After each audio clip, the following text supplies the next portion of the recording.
Hey y'all.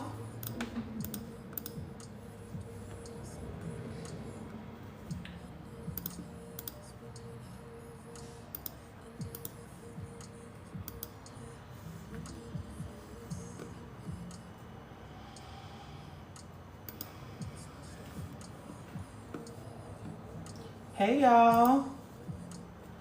I just wanted to hop on here today because it's Sunday and I feel like there's been so much going on around us right now, especially with everything that's coming out with D. And I feel like there's been so much going on around us right now, especially with everything that's coming out with Diddy, everything that's happening in the media. There's been a shit ton of stuff that is happening. But I want to point out that it's happening at this time for a specific reason, with the autumn equinox. Okay. Last year during the autumn equinox, y'all, I manifested the most money I've ever been able to manifest in my entire life in a single period of time. Autumn equinoxes are really good because technically when they were telling us the story about the Last Supper or whatever the case may have been, it happened during that autumn equinox when you enter into this energy of abundance or judgment that happens with the Libra. And I feel like it's no coincidence that all this chaos is taking place at this time, because I think it is a really, really powerful time for us to manifest. And yesterday, I was realizing when I was sitting down watching TV that a lot of the shows that really catch my attention or shows that I really like always tend to fall in this September, October area, right? The end of September, beginning of October. And I was like, why is that? Why is every time that this time of year comes around, all of a sudden Scandal comes on, How to Get Away with Murder, like all the good shows start to come around this time and they're saturated in this time. And I really think that that's happening because of our ability to manifest in this time. So I just wanted to hop on here and talk to y'all and just let y'all know, don't be distracted by the foolishness that is going on in this society. Do not be distracted, because it's a really fucking good time for you to get exactly what you want. So right now, what I will be doing is planning my future, putting direction in your life. And what I mean by that is figuring out what it is that you actually want. I think we just went through a shedding period, because for me, Pluto and the energy of 9 just keeps coming up. Hey boo, thank you. Rizza Benz. I thank you so much. I love when people give me compliments like that, because all I care about is us just growing and learning and evolving and stuff like that. But the energy of Pluto and the energy of 9 keeps coming up for me. And if you're not familiar with the energy of Pluto and 9, which are the same energy, Scorpio, Pluto, 9, all of these energies are this 9 energy, right? This 9 energy is about the completion of cycles, but it's not the completion of a full cycle, meaning like in totality. It's the completion of a certain era. And I think that we are at this completion period of a certain era. And when that completion period happens, there's a lot that we have to process. There's a lot that we have to unpack in order for us to build the life that we want on a better foundation. And I think that this transition is happening on such a fucking huge level that everybody feels uncomfortable.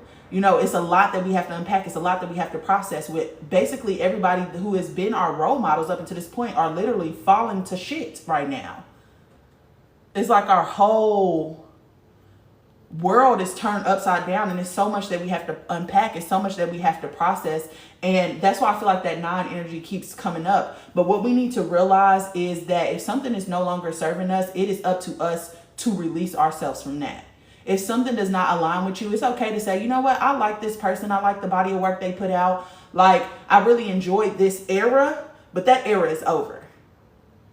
And I think so many of us are going through this right now, which makes it like really, really uncomfortable for us to exist. So I just wanted to get on here and just remind y'all that right now is a very, very powerful time to manifest. I'm telling you, last year during this time, within less than 2 months period, I manifested 6 figures just off the strength. And yesterday when I was laying in bed and I was like looking for something to watch, I was just like, damn, it's crazy how around this time of year, this specific time of year, there's always a million fucking distractions coming out, a million shows that we want to see. Like Power just returned. Usually this is the time Scandal, How to Get Away with Murder, all these fucking shows that most of us are tapped into that's when most of these shows drop. Like for me, Unreasonable Doubt just came back, which is a good show. I love it. Another show that just came back was Tell Me Lies on Hulu, bitch. Chef's fucking kiss to them. Right? All these shows that are meant to distract us always happen around this time. So I just wanted to say that this is a really great time of abundance.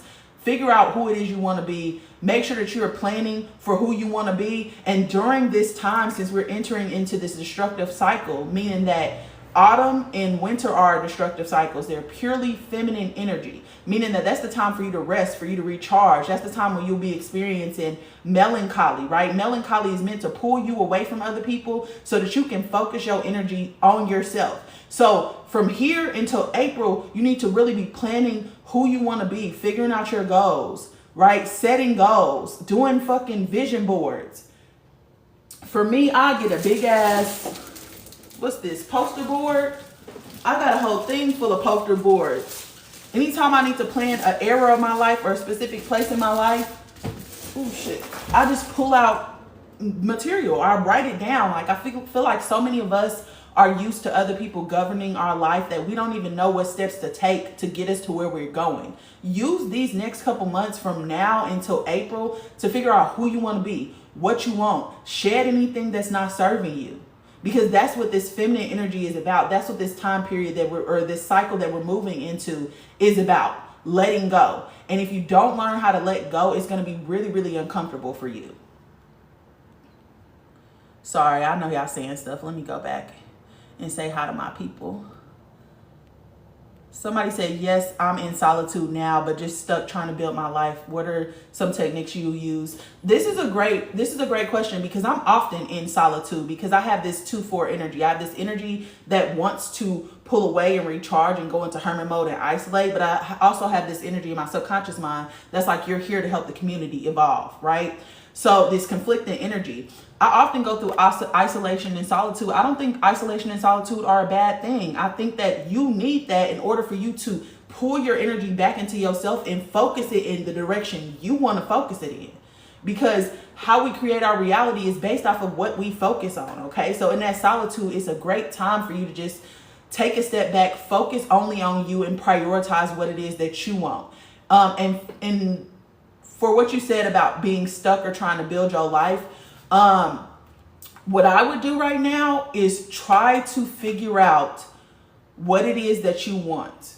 And then I want you to think of situations in your life where they have told you that that's unreachable to you. You're not allowed to have that. Like, think about situations like that in your life that have tried to deter you away from that path. Or think about experiences that you have had that tell you that you're not worthy of that. And you need to try to unpack that, because you can try to manifest as much as you want to. You can try to pray, whichever method you use to bring something into your life. But if you have subconscious belief systems in place that prohibit you from getting that, for example, thinking that you're not enough, or that you're incapable of doing something, you're not the right person to do it. If you grew up in poverty and you saw everybody have money, you didn't have money, and as a kid we internalized that as I'm not worthy of money. If you have any of those things in place, it's going to prohibit those things from even reaching you. So it's really important to do shadow work. That's the technique that I would recommend. Literally go back into your childhood, not for the purposes of staying there, but go back and really look at it from a non-judgmental perspective and say, you know what role did these other people play in my suffering? Now, what role did I play in that suffering? Who are the people involved? How did I feel about them? How did they make me feel about myself? What did I start telling myself because of something they told me? Is that how I actually feel about myself now?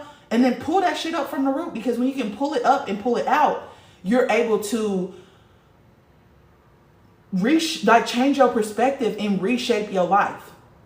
Something that Spirit was giving me recently was talking about the emotional vibration scale. And I don't know if you know what the emotional vibration scale is. Hold on, let me try to pull it up so I can show y'all.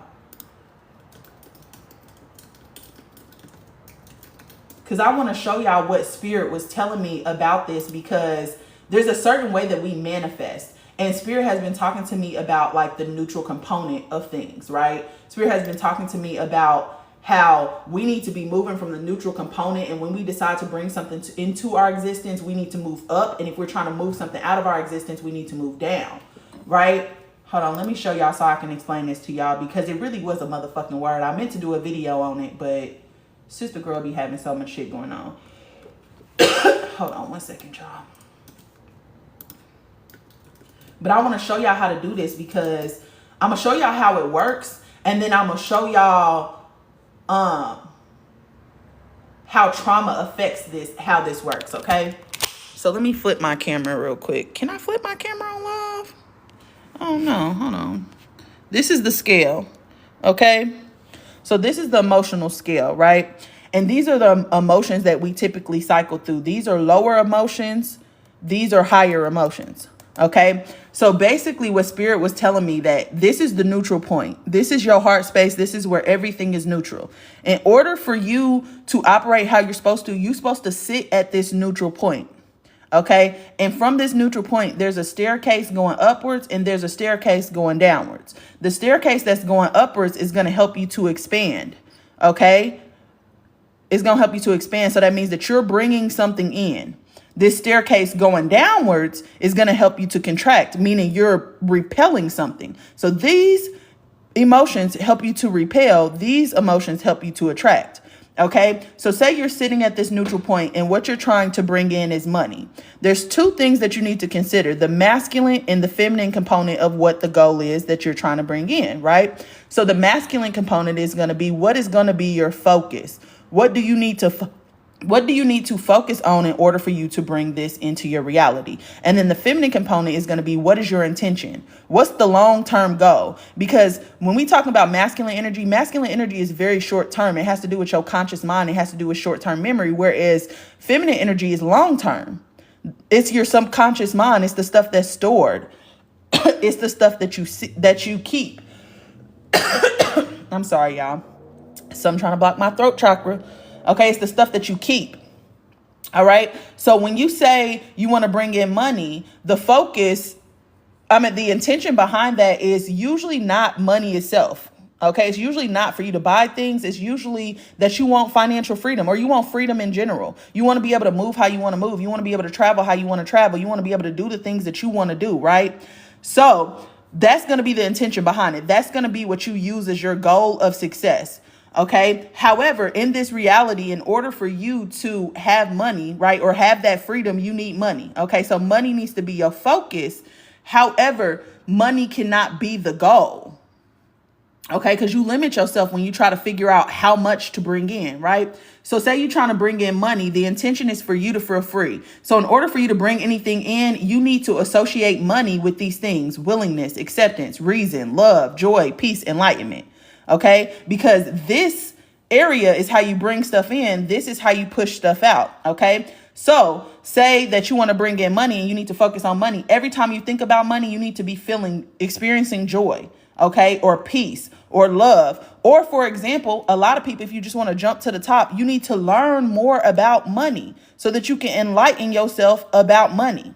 Because the more you know about something, the easier it is for you to strategically plan on how to get it. Okay, so the first step, I would say, learning about money, but also the memories where money has brought you joy are really important, because you can just spend some time remembering those things that brought you joy.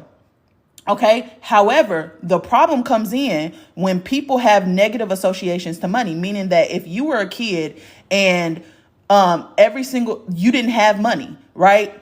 Every single time your mama got money, it was constantly leaving. Money has hurt you. If you were a kid who went through multiple evictions back to back to back, money has hurt you in some type of way. So when you think of money, you actually thinking of these. Maybe you get angry because you feel like you didn't have the life that you deserved, and things could have been different if your parents just did what they needed to do and bring in money, right? Maybe you feel fear. Maybe you have been around a bunch of people who have a lot of money and they have a lot of power and they get away with a lot of dirty fucking things, right? So you experiencing fear. Maybe you have some type of guilt or shame about money. Maybe when you was a kid, again, like I said, y'all didn't have money. Y'all didn't have whatever. So anytime you think of money, you feel shame because it's something that you did not have, right? That's where trauma comes in. And that's why it's important to unpack it. I'm sorry, something is trying to block my throat chakra. Some don't want me to tell y'all the truth. Some don't want me to tell y'all the truth, but don't worry, I'm going to do it anyway. Okay? So the problem comes in is when you have trauma. It affects the way you are able to move up and down that thing, because instead of you being at that neutral point, now if you're in survival mode, you're constantly living in fear. So that means that you're vibrating not at the neutral point, you're at the low point. So now you're starting all the way at the bottom, and now you got to climb all the way up this fucking ladder to get to where you want, right? And that's why it's important for you to do shadow work, and you to look back at those moments where these things affected you, because your belief system, which is going to be stored in your feminine energy in your subconscious mind, affects your ability to manifest. Because it's not that those things aren't showing up. The moment that you think of something in the spiritual realm, it's already yours. It's already created. You've already created it. The problem is that there's a lag. And some of us, instead of filling our mind with thoughts that bring us the emotion of joy, of love, of willingness, we are filling our minds with fear. What if it doesn't happen? What if it doesn't work out? What if it's da-da-da? And we're constantly sinking ourselves into that lower energy when we're meant to be in the higher energy, because the higher energy, if we stay in that higher energy and focus our energy there, that's how we bring something in. Does that make sense to y'all? Because that's what spirit, your thoughts have to align with your emotions in order for your actions to align with the two. Okay, that's the Holy Trinity. That's the threeness in everything. The threeness is in everything, is that your thoughts and your emotions, your mind and your soul, they have to be on the same accord. So when you think thoughts, you have to generate specific feelings associated with those thoughts in order for you to bring stuff in. But if you have thoughts that are associated with repelling those things, like pride, anger, desire, fear, grief, shame, guilt, if you having thoughts like that about the thing you're trying to bring in, you're not bringing it in because you're at the wrong frequency. You're repelling it. So now you're in this energy of chasing something that you're never going to get because you don't feel what you need to feel in order for you to get it. Does that make sense? Yeah, there's a reason they say October surprise. Yes, because that's a huge point for us to manifest. And I kept asking myself yesterday, why do all the good shows always drop at this specific time of the year? Because I'm a patterns person. Y'all know I pick up on patterns. Patterns are my thing. So I'm a patterns person. I'm like, damn, why do all the good shows always, I love this time of the year. Fall is one of my favorite seasons because the weather is changing. I can put on the clothes I want to because I'm an earth tone type girly. You know, I like scarves. I like a lot of layers. Like, this is a cutie. Well, not a shit ton of layers, but enough layers to where, you know, I got a jacket on or whatever and I'm still not hot. Like, that's my period. And also all the good TV shows, all the good music, all the good projects, all that shit is dropping, and it's dropping to distract you from the fact that you are literally sitting in a period of abundance where you could be manifesting the life that you want to manifest, and you too busy being fucking distracted to do it. Okay? These couple days from the 21st to the 23rd, pivotal fucking moments of the year. Please use them wisely. Sorry, I'm just going to go back and read y'all comments real quick. Thank you. Whoever said my hair looked good. Thank you, girl. I'm an old school YouTube girly, so I'm tried and true with the extreme gel and just a little conditioner and some extreme gel. Get you through there.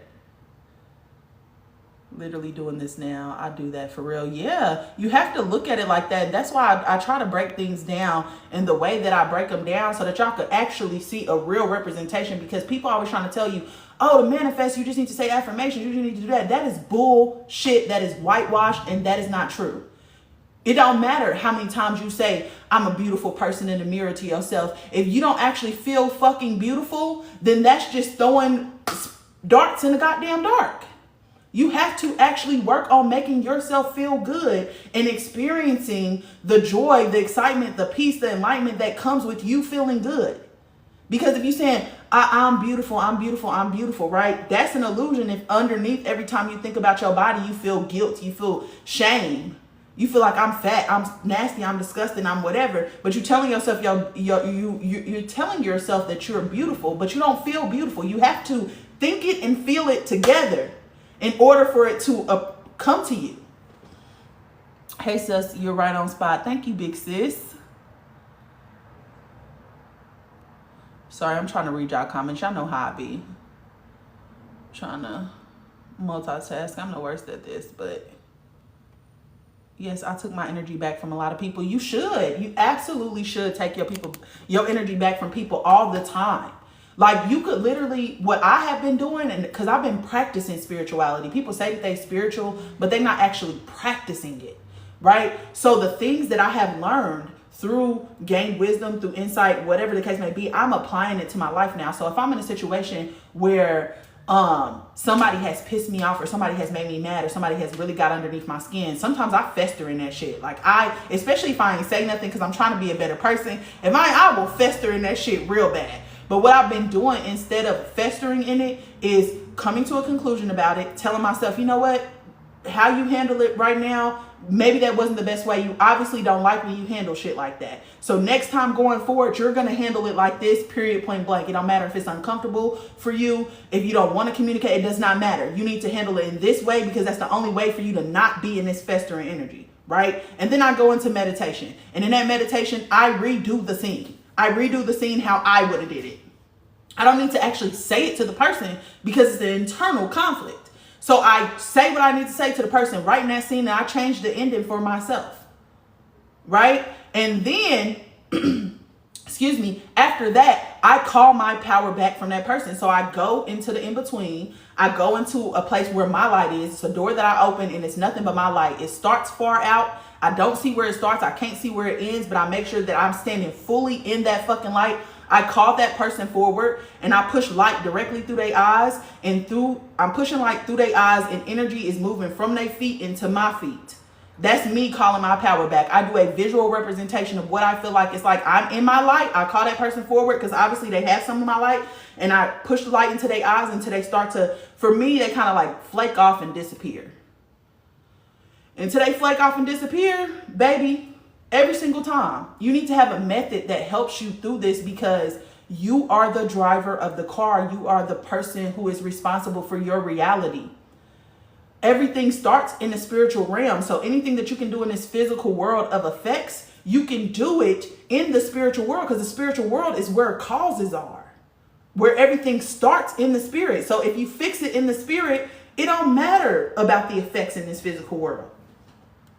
Thank you. I needed to hear that. You're welcome. Big Red, that's my name. Greetings and gratitude. It's so funny, y'all. So the name Big Red actually comes from Bring It On, when she was like, I'm still Big Red. Like, when I was a kid, that stuck to me like smoke. And I was just like, you know what? I want to be Big Red. And she was very confident. She was very sure of herself. And I feel like back then when I was a young girl, I wasn't. So to me, when I started calling myself Big Red, and I used to say Big Red if you nasty, but don't quote me. I used to say that back in the day, like that was my thing. Like everybody who knows me typically is calling me Big Red. They usually are like, Big Red, hey, you know, whatever. And it was like my alternate identity, I guess. It was the more confident version of myself, the more sure of myself version. And it really got me through a lot of times where I felt like I was in environments where I wasn't as confident, or I wasn't able to be myself because I honestly was trying to fit into spaces that I wasn't supposed to be in the first fucking place, right? And so Big Red was like kind of like my alter ego, the persona that I would embody in order for me to exist in those spaces. And now Big Red just feels like a part of me. It's like at first I felt like if I wasn't being Big Red, then I wouldn't get the same results, but that is just a part of me. And I've kind of embodied that now. What website? What website for what, Mel? My husband says more money, more problems. It's taking him away a while to get past that. Yeah, see, when you think more money, more problems, then you are setting yourself up for failure because you associate money with issues. So anytime you get money, you're going to get issues as well because that's what you think. And you are the creator of your reality. So he's literally creating the problems. You can say with money comes freedom, with money comes joy, with money comes my ability to travel and take care of my family and get the resources that I need in order for me to live the life that I want to live in luxury. But instead he's saying with money comes problems. And so every time he gets money, he runs into problems. And those problems are probably things that are linked to him having to spend money. So it's keeping it away from him. You got to change it, girl. Don't you let him do that to y'all. Oh, thank you, Jaheem. Thank you. I washed my face and I showered. He said I was glowing, period. That's what I'm talking about. What you believe is coming true. Yeah, absolutely. Because thoughts create reality. People think that only your actions are creating reality. No, actions create reality in the physical. Thoughts create your reality in the spirit, and thoughts are everything is mental, right? Your mentality is the most important thing about you, because thoughts are creating your reality, but thoughts are associated with feelings, and you need those two to match in order for you to bring in and push out. Bring in and push out. If you want to bring something in, you have to experience those masculine emotions, which are joy, enlightenment, peace, all of that, acceptance. Which a part of acceptance too, in that energy, is you being able to accept the role that money plays in your life, or played in your life. Because if you never acknowledge the fact that you was hurt by money, and that money was constantly running away from you and all of that, you'll never be able to experience the joy and the love that comes from having money. Okay? So yeah, just be careful with the way that you talk about things too. Anytime I swipe my card, I never say anymore, oh, damn, I hate spending my own money. Because that's what I used to say. I used to be pissed. Like, bitch, I'd rather anything else than to be spending my own money. Like, period. But I feel like I had to change the way that I was talking about money, because then I'm saying like, damn, every time I get money, it's going away from me. Damn, I hate spending my own money, right? So I try to hoard and I try to hold on to it. But money is a consciousness as well. Just like we are a consciousness. What happens every time somebody try to oppress us? Every time somebody try to control us? 9 times out of 10, we like, get the fuck up off of me. Right? Same thing with money. It's a everything is conscious. Every single thing. And you got to treat everything as if it's conscious, as if it's sacred. Right? For example, your mind, your body, and your soul, those are 3 different consciousness that are inside of you. Just 3 separate consciousness. So consciousness, child. Y'all know words be eating me up. But those are 3 separate levels of consciousness. So you got to treat them separately. One thing that I did when I was going on this journey, or I've recently been doing in meditation, is apologizing to my body. Like, I apologize to my body for not listening to my body, because your body knows the truth. Your body is the feminine aspect, meaning it's the material part of you, right? Which is your subconscious mind. So your body already knows, because your body is about what's hidden. But we don't listen to our body. We listen to our mind. But our mind is just meant to bring us the information in order for us to process it. Not all of your thoughts are valid, or not all of your thoughts come from you. You know? So it's up to you to be able to find that balance in between. Hi, beautiful soul. So glad I caught your live. What if we don't remember our dreams or visions? It's okay if you don't remember them. Try to remember what you can about the situation, okay? And just write it down and ask your guides, tell your guides that you want to remember this situation. And sometimes what they'll do is start planning things in your life that trigger you to be like, oh shit, I forgot about that one piece. And then it brings it together for you. It's okay if you don't remember your dreams and your visions. However, if you can, moving forward, what I would do is the moment that you get out of them, try to write down as much as you possibly can remember. Because what you're doing, what's happened is that in those areas you've been unconscious, meaning that you're not staying aware, staying focused on those areas. And when we don't focus on something, it kind of falls away from our reality. So if you're not focusing on remembering your dreams, then of course you're not going to remember your dreams. So what you need to do then instead is write them down, and continue to write them down, because by you simply writing them down, you are putting focus in that area, right? And now your body's like, oh shit, she want to remember her dreams. Boop. Now you're remembering your dreams. So it's all about what you're focusing on. And I think a lot of us are just kind of moving through life unconsciously, or because of life is happening, we got to survive. You know, it's not your fault that these things are happening. You don't have enough time for all this shit to be happening, right? Which causes us to kind of be disconnected from ourselves. Your dreams are so important, because your dreams are you going into your subconscious mind. Your dreams are always telling you about you. It's a message for you to decipher. It's always about you. It's never about anybody else, unless you're astral projecting to somewhere, which is completely fucking different. Now that are those dreams that feel fucking real. Somebody's telling you something, somebody's visiting you, somebody, whatever, and it feels fucking real. That's different than an actual dream. A dream is a little bit different because you're a part of the dream. Whereas an astral projection, you're kind of like, you feel like you yourself right now, but somewhere else. It's like you're outside of the dream. Visions for me, Visions for me are a little bit different, because visions for me are like I'm hovering over a scene or I'm hovering over something. That's one way that I get those prophetic dreams. It's like I'm hovering over something. To me, I know that's a vision. That's not that's not a dream, because I'm like hovering over it. It feels very real. I feel the emotions of the people. I feel everything. It's like I'm kind of like immersed in an all immersive experience. But those are my visions that come while I'm asleep. The visions that come while I'm meditating are very different, because it's like something is happening to me. And I know that I'm asleep. I'm aware that I'm not asleep, but I know that I'm meditating, but it feels like something starts to happen to me. And I get like a movie kind of playing, but I also get photo flashes of photos. Sometimes those photos will come like really fucking fast. And it's just like a photo pamphlet. Like, you know, those little pamphlets where people draw a different image and they start flipping through it and it's like a whole movie. Like that starts to happen. For everybody, it's different though. Who you is. Okay. What website was that? Oh, I'm on blisspot.com. If you go to the internet and you just type in emotional vibration frequency chart or emotional vibration scale, that little thing that I showed y'all of the levels of consciousness with the red at the bottom, purple at the top, that's where you can find that. Just type in emotional vibration frequency chart or emotional vibration scale. Yes, it makes sense. Okay, good. You said it so much better than I could. Thank you. You were welcome, babe. Okay. Sorry, I'm trying to read the comments too, y'all. Y'all know I'll be. Because the goal of this for me is just to communicate with y'all. Just hop on here, talk to y'all.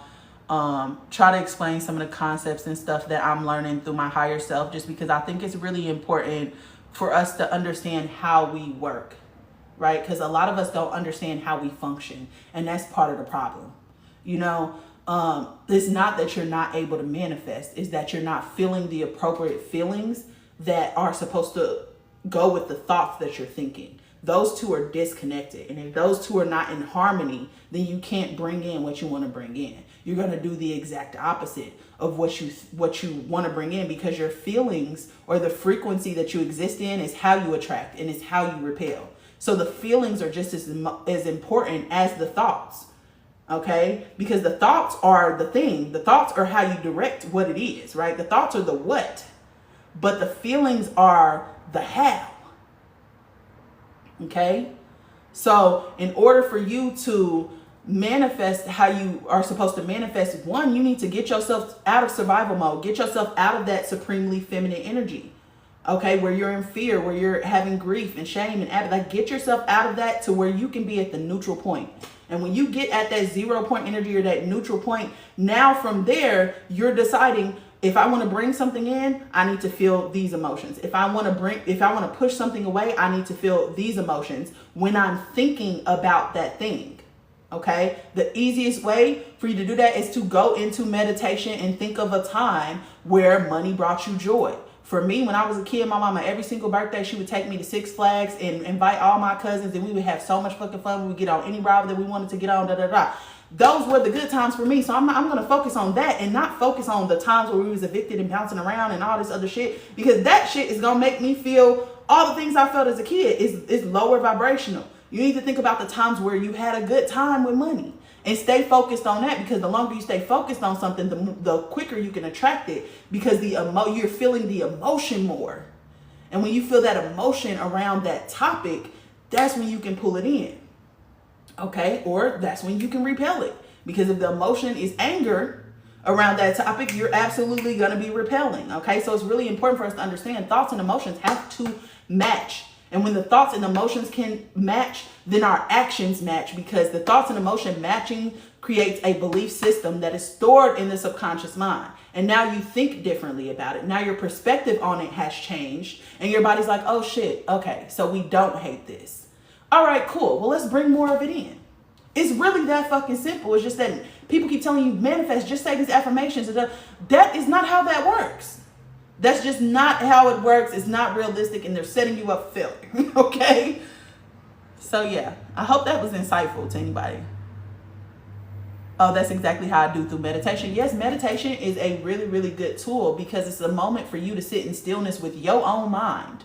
Your mind helps you to direct what you want in this reality. Your mind helps you to point to what you want. Okay, your mind is the pointer, but the emotion is the grabber. The emotion is going to attract it or repel it from you. So meditation is really, really useful because you don't actually, if you say you in a mood, right, and say that, I don't know, you're thinking about an ex and it's really making you depressed because you feel like that you would have never did that person like that, da da da da. When you get into that mood, catch yourself immediately and say, no, this person no longer has power over me. Go into a situation in your mind where somebody did respect you, where somebody did care for you, and keep hold of that energy until you start feeling it in your body. Feel it, feel it, feel it, feel it, feel it. And then right after that meditation, go call your power back to that person. From that person who made you feel like you wasn't respected or you weren't worthy of respect and support or whatever the fuck it was. Absolutely. Absolutely. Hello. Thank you, because I was thinking about that. Didn't know it was right. The chart. Yeah, the chart is the emotional vibration scale. How do you tell the difference between intuition versus overthinking? I think first you need to learn how to manage your thoughts, and then you will be able to hear clearly. Okay. So for me, or for most people, what happens is we have only this amount of space in our head based on what frequency we at, right? Because evolving in life is about expanding your consciousness, okay? That means that when you get here, it's not expanded. It's smaller, right? The more you learn, the more you expand, right? So your consciousness level is existing here, okay? And what happens is that's a limited space, okay? Because you're limited in what you know. You don't know a lot. So your consciousness level is here, right? So when you overthink, you got all this shit in this small space. And eventually that space is going to run out if you don't expand your consciousness. Okay. So what's happening with people who are overthinking is they don't have no more space. And because you don't have no more space, because you haven't changed your perspective, because you haven't learned more, because you haven't expanded your consciousness, whatever the case may have been, you don't have enough space for anything to come in or out. So you just have all this old shit floating around in there because you have not dealt with it. So for me, when I started meditating, people are just like, how do you meditate? How do you meditate? I didn't actually jump into meditation first. At first, I jumped in and tried to manage my thoughts. So what I would do is set a timer for 5 minutes, turn on a fan or something I can focus my attention on. And during those 5 minutes, I would just let come up whatever comes up. And I would say to myself, that's good, but for later. That's good, but for later. Right? And keep dismissing it. And once my 5 minutes was up, I would get out of that meditation, go into my journal and write down everything that came up. Why? Because that's the shit that's built up in your head. That's the shit you worried about. That's the shit you can't let go. That's the shit that's blocking your blessings from coming in. And then you need to figure out exactly what I said. What role did you play? What role did other people play? What did you start saying about yourself? Write a letter of forgiveness to yourself and a letter of forgiveness to them. Figure out what the fucking lesson was and then leave that in the past. Drop that. That's baggage you do not need to carry on with you because you've learned the lesson from that baggage. You need to set good boundaries around that specific situation so that when you encounter it again, you don't have to. You know exactly what you need to do in that situation. You know exactly who you're dealing with. Okay? Once you can get the influx of thoughts, right? Once you can start sifting through that shit, after about 2 weeks, you start to see that less thoughts are coming in your head. Less of those type of thoughts are coming in your head, right? So it's like it slows down to where during that 5 minutes, now you don't have a bunch of stuff trying to rush at you. It's like one thought and then it's a break and then it's another, right? And then once I was able to manage that, once I got to a point where I was able to have less thoughts, then I tried to meditate. Then I tried to sit in silence and stillness. And I didn't have no expectation when I first started that. I legitimately just sat there and whatever I need to know right now, I'm opening up space for you to come in. That was it. That was all I want. I wasn't trying to ask no question. I wasn't trying to, because I understand that you got to understand that when we talking about our intuition, right? You talking about your intuition comes from your third eye. Okay. That's your connection to divine. That's connection to your highest version of yourself. And if you've been overthinking so much that you can't feel your intuition, then that means that you have turned your back at some point in time. You turned your back on yourself and you stopped trying to be who you authentically are and you started trying to be who people wanted you to be. Okay. So you disconnected from yourself. So now you got to rebuild the relationship. You can't just hop into that relationship asking for shit, right? Sit in that silence and say, whatever you think I need to know, bring that forward, right? Bring that forward and create space for that to come forward. Don't have no expectations because expectations limit us. They limit everything, right? Because think about when you was a kid, right? You created all these rules and stuff for your life that was going to help you in your adult life that you didn't get when you was a kid. And if people are not meeting those expectations, then those are not your people. You getting mad, you're trying to control people, you're trying to whatever, right? Damn, what the fuck was I about to say? Oh no, expectations. So you have these certain expectations, but that limits you in who you allow to interact with. And that also limits you in what you're allowed to experience, right? Expectations are us focusing on the outcome, and the outcome or the how things are going to happen is not our job, right? When we decide exactly how we want something to happen, we don't leave room for it to happen any other way. So first, my advice is to clear your mind. Then once you can get a hold of your thoughts, go into meditation and just say, I'm open to whatever message I need right now. Don't have no expectations, and just pay attention to what is coming through. Okay. The more that you engage with your intuition, meaning like listen to your body. That's what sitting in silence helps you to feel the subtle energy changes in your body. The more that you practice that, the more that you spend time doing that, you are telling your body, oh, we don't hate this. Okay. Oh, we're back listening to ourselves. Okay, cool. Hold on. Guides, spirit guides, she's listening again. Y'all come in here. She needs our help. She wants our help. Because when you betray yourself, or when you stop being your authentic self to fit into the boxes that society has created for you, you are telling your higher self, your highest version of yourself, I don't need you. Actually, I got this. I'm going to try to drive the car. But we driving it real fucking fast into fucking chaos. So that's my advice. Okay? Thoughts become matter. Absolutely. Thoughts become matter. That's also mind over matter. Your mind helps you to create in this material. Okay? People don't be thinking thoughts are just thoughts. Thoughts are not just thoughts. That's why it's important, especially because some of us have open heads. And what that means is that we are able to telepathically pick up on the thoughts of other people if we are within 6 feet of them. Okay? Which means whatever they're thinking about will deposit in our mind. To us, it'll feel random, but it's not random. You're just picking that up from somebody else around you, right? So not all of your thoughts belong to you. That's why thoughts need to be analyzed and thoughts need to be observed. Because if you're not observing them, you're just accepting them. If you don't acknowledge them, you are just accepting them on a subconscious level. And that affects how you show up every single day when you wake up. So every single thought that comes to your head, you need to be deciding, do I accept this or do I reject this?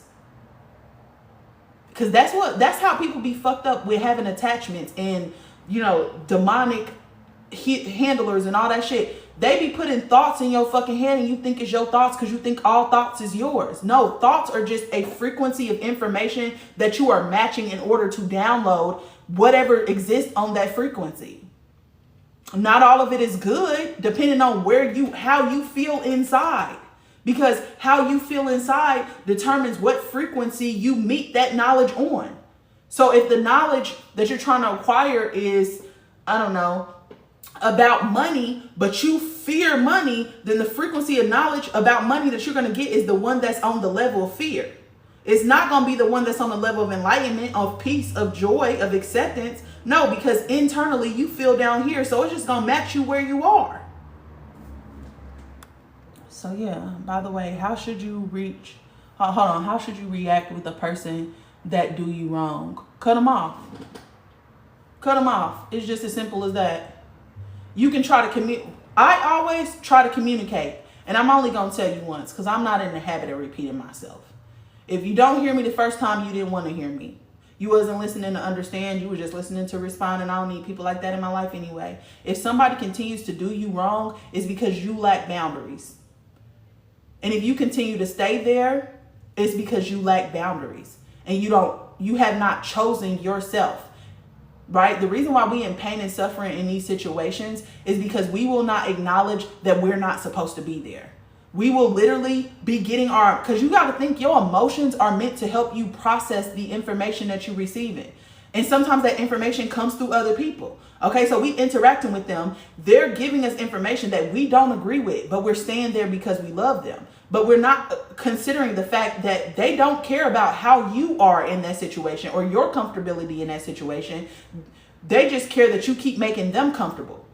why would you prioritize somebody else's comfort over your own? So if somebody continues to do you wrong and you've spoken up about it, they just don't care. Those are not those people, and they're never going to be able to meet you where you are because you're coming down from here, down here to meet them every single time. Stop meeting them. Stop meeting them down there. Stay where you are and you will attract the people who are like you.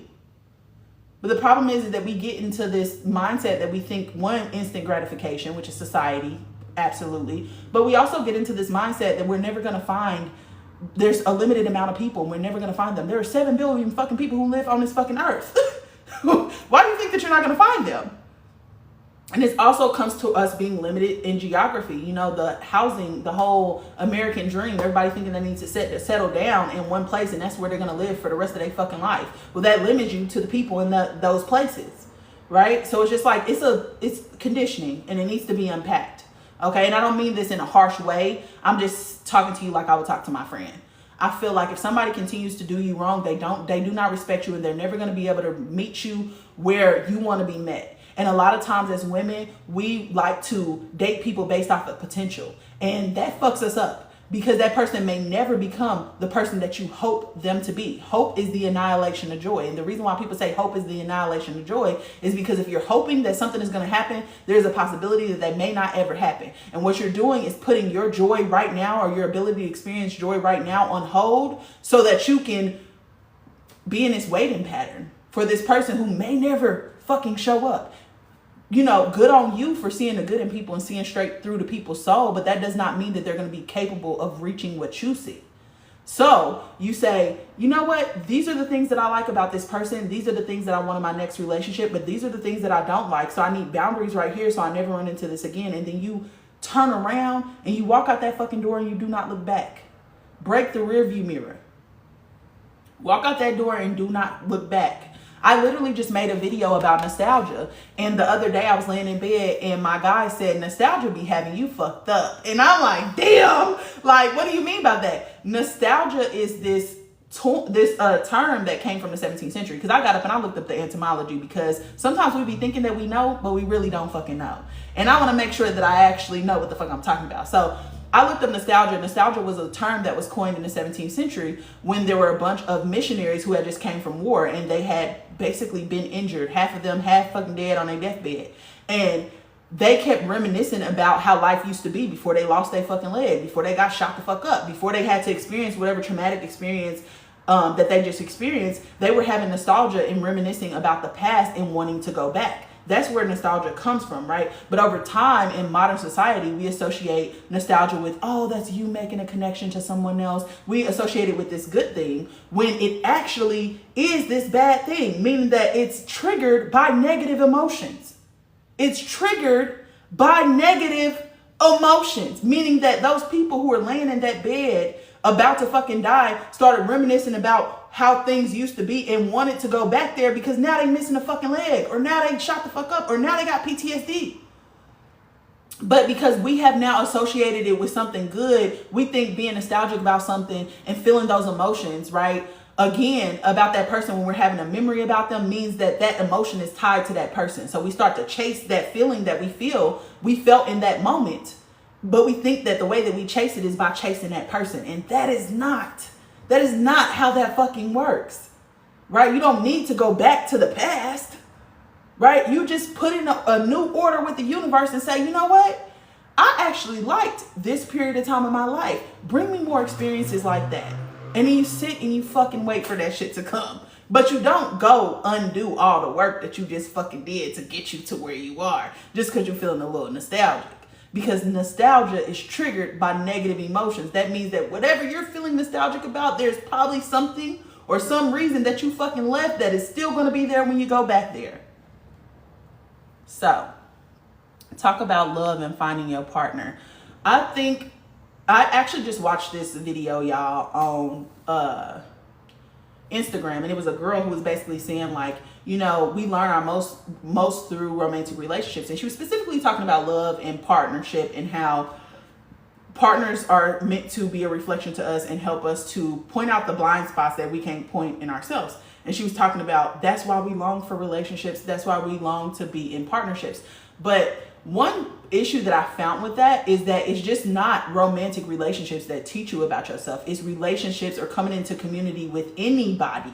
Anytime you're talking to somebody else, they're able to point out your blind spots. So it could be a counselor, it could be a mentor, it could be your best friend, it could be your mom, it could be your elders. It does not specifically have to be another person that you're in an intimate relationship with. It doesn't have to be a romantic relationship in order for you to evolve. Most of us are going to evolve when we come into community with other people because we have a subconscious mind, and the subconscious mind is what is hidden, right? Those are the type of energy that we are not going to be able to notice in ourselves, but other people notice it because to them it's not hidden, but to us it's hidden. That's why I say human design. Human design is going to tell you what energy is in your subconscious mind, what energy is in your conscious mind, right? When you know what the energy is, then you learn how to navigate and strategize. You don't necessarily need another person for that, but I do recommend coming into community with other people because through your relationships, you will learn the most about yourself. Because everybody is mirroring you. Why? Because whatever frequency you exist on are the people that you're going to attract. People who exist on that same frequency as you. And if you're meant to level up, then you need those people to come into your life so that you can see what you don't like about yourself. And then when you get in that community and you see what you don't or what you do like about yourself, what you do like about yourself and what you don't like about yourself. And when you can see that, then you can say, okay, this is not my person because this is not exactly what I want. I don't like these parts about them, set a boundary, and then move towards those parts that you do like.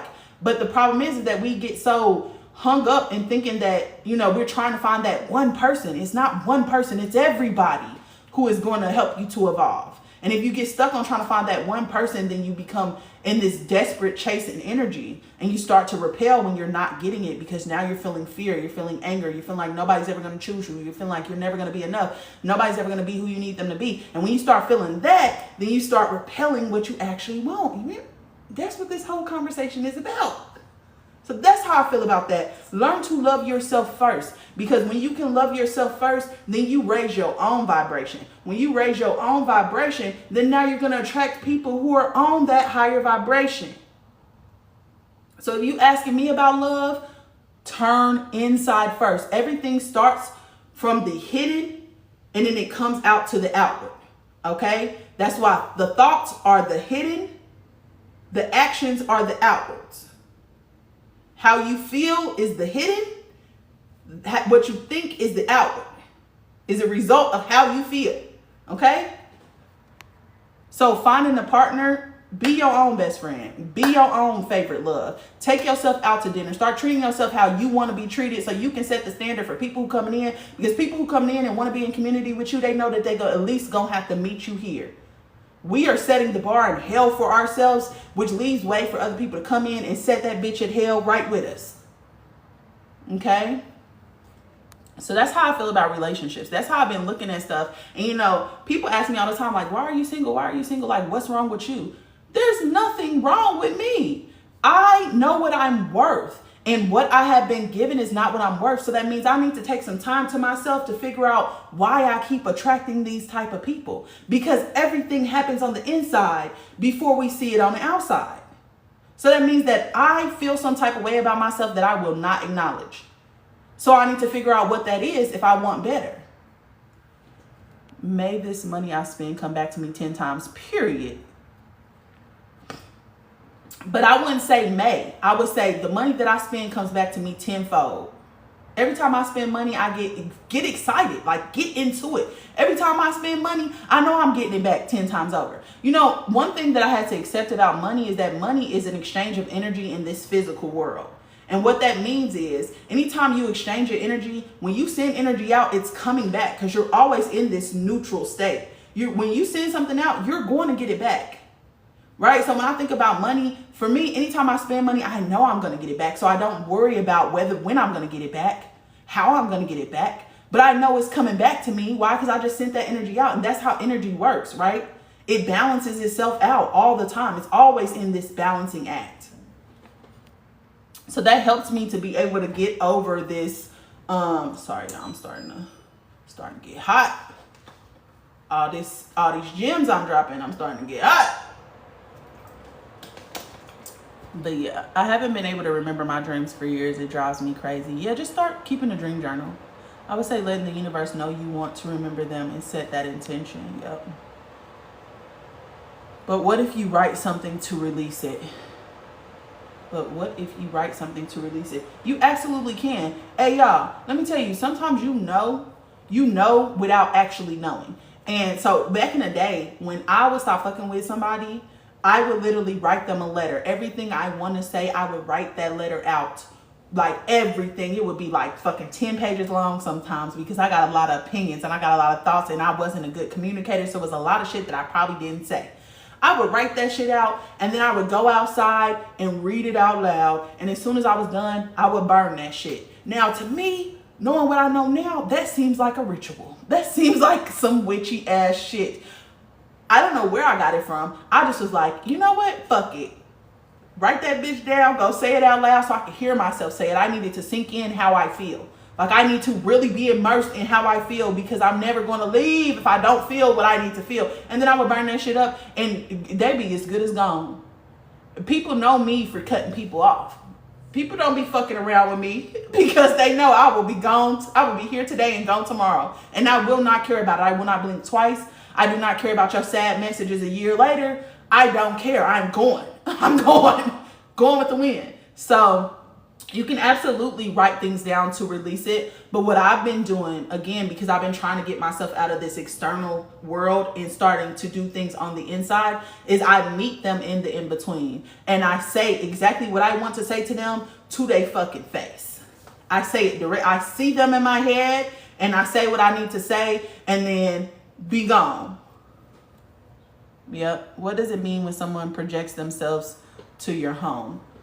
One, it means that you need to have better protections around your home, because you need to have better protections around your space in your homes, meaning that we need to start setting intentions for everything. Meaning that when you practice spirituality, you are literally practicing putting your protections around you every single day.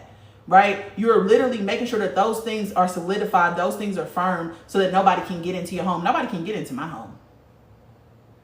So if somebody can get into your home, it's because you don't have no protections over that space. You gotta have protections over that space. Make sure y'all locking y'all mirrors.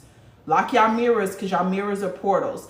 Lock y'all TVs, because if you have stainless steel appliances, anything that's reflective, lock them, because anything can enter through that. Also, make sure you cleaning your home, because any place that has stagnant energy can also become a portal. So if you have corners of your house that you not dusting or whatever, that it creates stagnant energy in that area. And anytime when energy is constricted, then what's hidden can come through. Okay, so that's what I would say. What I do when I meditate is I put my protections around me, and then I fill my house with this pink foam, and I see it everywhere, like coming out of my clothes, coming out of every place underneath my bed, everywhere, and I fill my whole house with that, right? Because it'll raise the vibration, because that's pure love energy that looks like pink foam, and it'll raise the vibration of your home. And then set filters on it. Only the beings who are aligned with my highest good can enter into this space. This pathway is closed to any being that wants to entrap my soul, infringe upon my free will, and keep me from ascending to the highest version of myself. Set filters around it, and then believe that you are powerful enough to put those into place. Okay? Oh shit, damn it, it done flipped. Hold on, let me go back, y'all. I'm sorry, I was trying to answer as many questions as I can, but the damn thing done flipped. Oh, where'd my music go? I'm sorry, y'all. Oh, it's on. Damn, I probably missed some good shit. I'm pissed. We're gonna have to do that over. Okay, anyway, sorry. I feel like the day. Okay, hold on. I like to answer as many questions as I possibly can, because that's the whole, again, like I said, purpose of me wanting to go live and stuff. Okay. I will get a visual image like a movie right before REM sleep that wakes me up. Yes, I do too. I feel like when you in that lucid stage, when you in that in-between stage, sometimes that's when my biggest messages come through. Like, I literally had somebody come through and tell me, like, you have an attachment like they were trying to tell me real quick, you have an attachment here and here. Like, because I got people on the other side that look after me, You ever time travel? Well, time is an illusion. Everything is kind of happening at once, and we exist in these dimensions, right? But the dimensions are laying on top of each other. Dimensions are literally like a 90-degree shift So it's like we kind of like our dimensions are next to each other, on top of each other, but it's just a different perspective. Those who are at this dimension are not going to be able to perceive what's at that dimension. Okay. So what happens is that, like, as you go up in higher harmonics, all of the dimensions are laying on top of each other. So there's always a portal or a door that you can walk through if you know how to switch dimensions, if you know how to change your perspective that 90 degrees to switch into that higher harmonic. So if you, or switch into that lower harmonic, because it goes down as well. It's a staircase going down, it's a staircase going up, right? So if you want to go back in time, you can. There's always a doorway around you. The places that have nodal points, like any of the places where we have the world wonders, like the pyramids, or those places are where energy is concentrated the most. So those are going to be the easiest places to do it. However, you know how to do it, you can do it from anywhere. So time travel, not so really. It's just that all these dimensions, our timelines, are laying on top of each other, and we have access to them all. I hope that makes sense.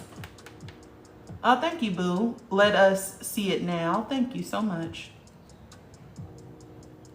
Yep, where energy flows. Hold on. Where energy flows, energy goes. Yeah. I would even say where attention flows, energy goes. Because everything is about what you're focusing on. Everything is always about what you're focusing on. Because your focus is what points you in the direction, right? Anytime something catches your attention, now your energy is moving towards that thing. Anytime something catches your attention, now your energy is moving towards that thing. So it's up to you to make sure that only things that you want are catching your attention. Okay. I might tell you a joke. But what if you coping with frustrating emotions from someone? That means you holding on to something that's no longer serving you. If you're coping with things that have frustrated you from that person, it's okay to have those emotions, but that means you're not really understanding like how emotions work in your reality. Emotions are meant to tell you, I like this or I don't like this. It's as simple as that. Emotions are meant to tell you, I like this or I don't like this. So if you're constantly frustrated, it's probably because you're trying to fix somebody who don't want to be fixed or who's not willing to change. It's because you're staying in a situation that is causing you pain and suffering, and now you're becoming angry about having to stay there because you think that this is your person and that's not your person. If you're coping with something, that means you are trying to figure out how to tolerate it. Because coping means that you're trying to tolerate it, even though it's not serving you. So if you're coping with anything, and that person is still in your life, you are in a state of grief while that person is still in your life. And if you stay there, you're going to continue to be in grief, and you're going to continue to be in pain and suffering until you decide better for yourself. That's why I say it's a lack of boundaries. You have to love yourself more than what you think you're getting from them, because you're really not getting nothing from them. What I feel like in relationships that we be feeling is we become a version of ourselves that we love. It's not that person. It's the version of ourselves that we can see, the potential in ourselves that we see. And it's not that other fucking person, because when you actually get out the situation and you're able to look at it from hindsight, you realize that person gave you nothing. That you can either come into connection with somebody or have an attachment with somebody. A connection is two whole people coming together and contributing, having their own separate lives, but existing in this space together and doing their own lives together, helping each other, mirroring each other, pointing out what they need, right? But an attachment is somebody feeding off of your energy. Somebody is attached themselves to you and they're draining you, pulling you into those lower vibrational energies, shame, guilt, apathy, fear. And that has become your overall state if you're trying to cope with it and you're not trying to actually do something about it. Coping means you're trying to stay there. I hope not. I feel like I just did a meditation for an hour and I really felt it and started crying. Yes, y'all, if y'all want to figure out how y'all really feel, go do those affirmations in the mirror and stare at yourself when you say it. I guarantee you it's not going to feel the way that you thought it, that you could say it haphazardly, like, I love myself. But when you go into that mirror and you look yourself dead in the fucking eyes and you say, I love myself, and you don't love yourself, you start to cry. You start to break down. Shit starts shifting inside of you. That's how you know. When I meditate, my mind goes everywhere. Let it go everywhere. Because what happens is that we try to stop it from happening. We try to control it. No, let it go everywhere, right? Let your imagination do what your imagination does, because there's probably a message somewhere in that shit that you thought was mess.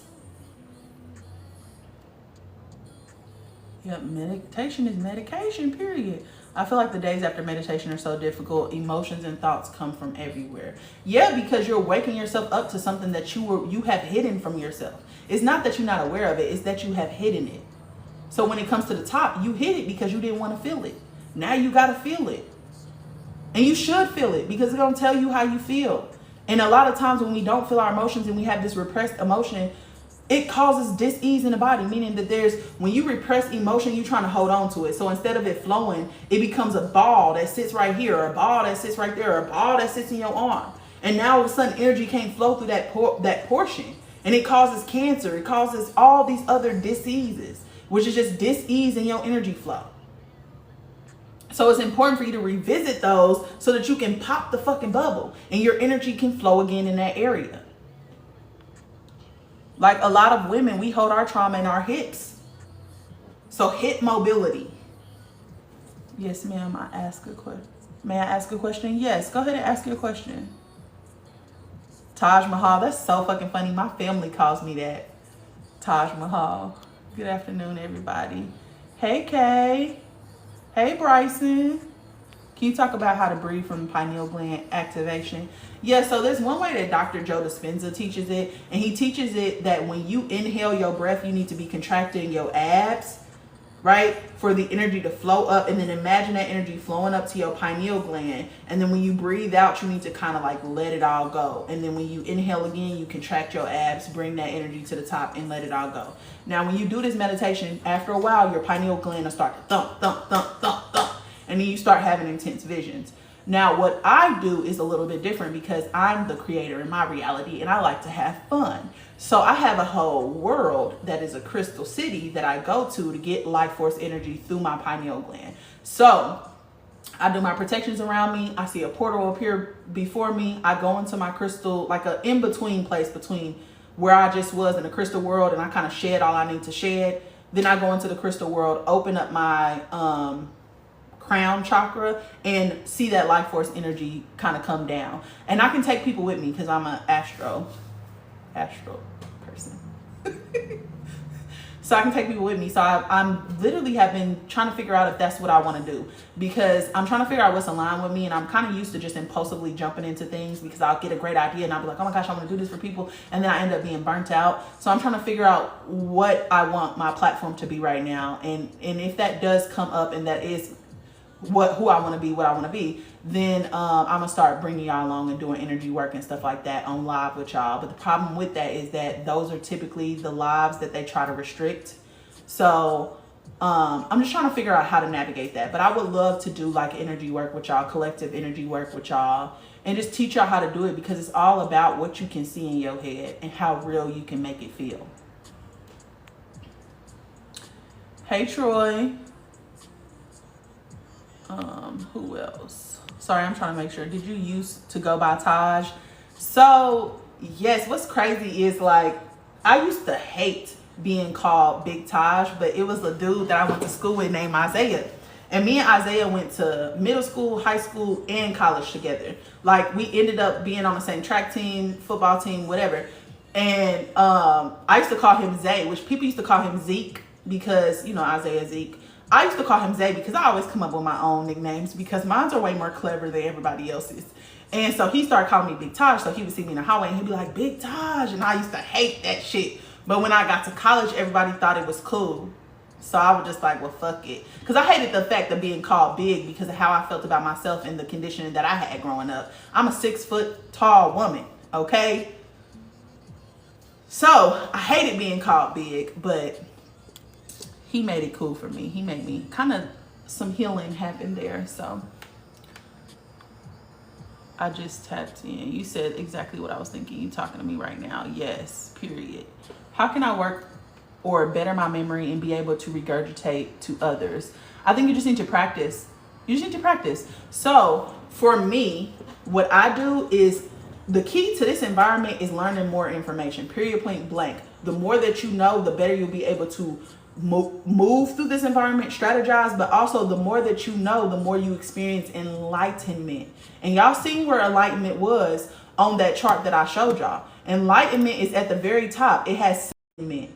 And y'all seen where enlightenment was on that chart that I showed y'all. Enlightenment is at the very top. It has 700 plus hertz anytime you're experiencing enlightenment, right? So what I try to do is learn more information about things. And then in order for me to really learn it, I have to regurgitate it. So then I teach it. And that's how it sticks to me. Okay? Because the best way to remember something is by recall. Okay, that is scientific. You can look that up. The best way to remember something is by recall, and that's why they teach us flashcards, right? Because you get a question on the front and you have to recall what's on the back. So when you're trying to learn something, or when you're trying to develop your memory, it's all about recall, and it's all about the ability, your ability to think that you can remember something long term. Like, for instance, if I am in meditation and something comes to me and I want to get out of meditation right then and there to write it down, I will say, remind me of this later. You are driving the car, so all you do is got to tell the universe what you want.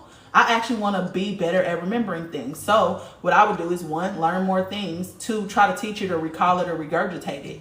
And that's how you can practice. 3, I would get you some fulvic acid and trace minerals. Zuma Nutrition has a good bottle of this, but that helps with memory fog and getting the clutter and shit out of your brain, because a lot of us don't realize that we be having parasites in our fucking brain from the shit that we eat. Yeah. And that a lot of the memory loss comes from the radiation and shit that we experience in. So you got to get the heavy metals out of your body, right? So fulvic acid, trace minerals helps parasite detoxes, any heavy metal detoxes. Zolitch, I think is what it's called, Zulitch or something like that. No, that's wrong. That's not how you spell that. I'll figure out what I'm trying. Zeolite. That's what it's. Zeolite. That's another one. You can get these things off of Amazon. You can get these things from Zuma Nutrition, which is a brand that has fulvic acid and trace minerals.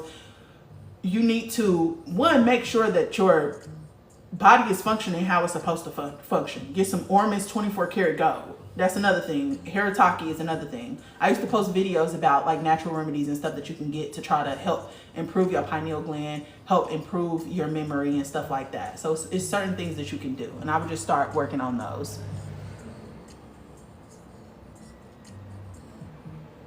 Okay. She just said a whole word. Yes, I'm telling y'all, I'm a preacher low key. Monica, you think what is pure luck?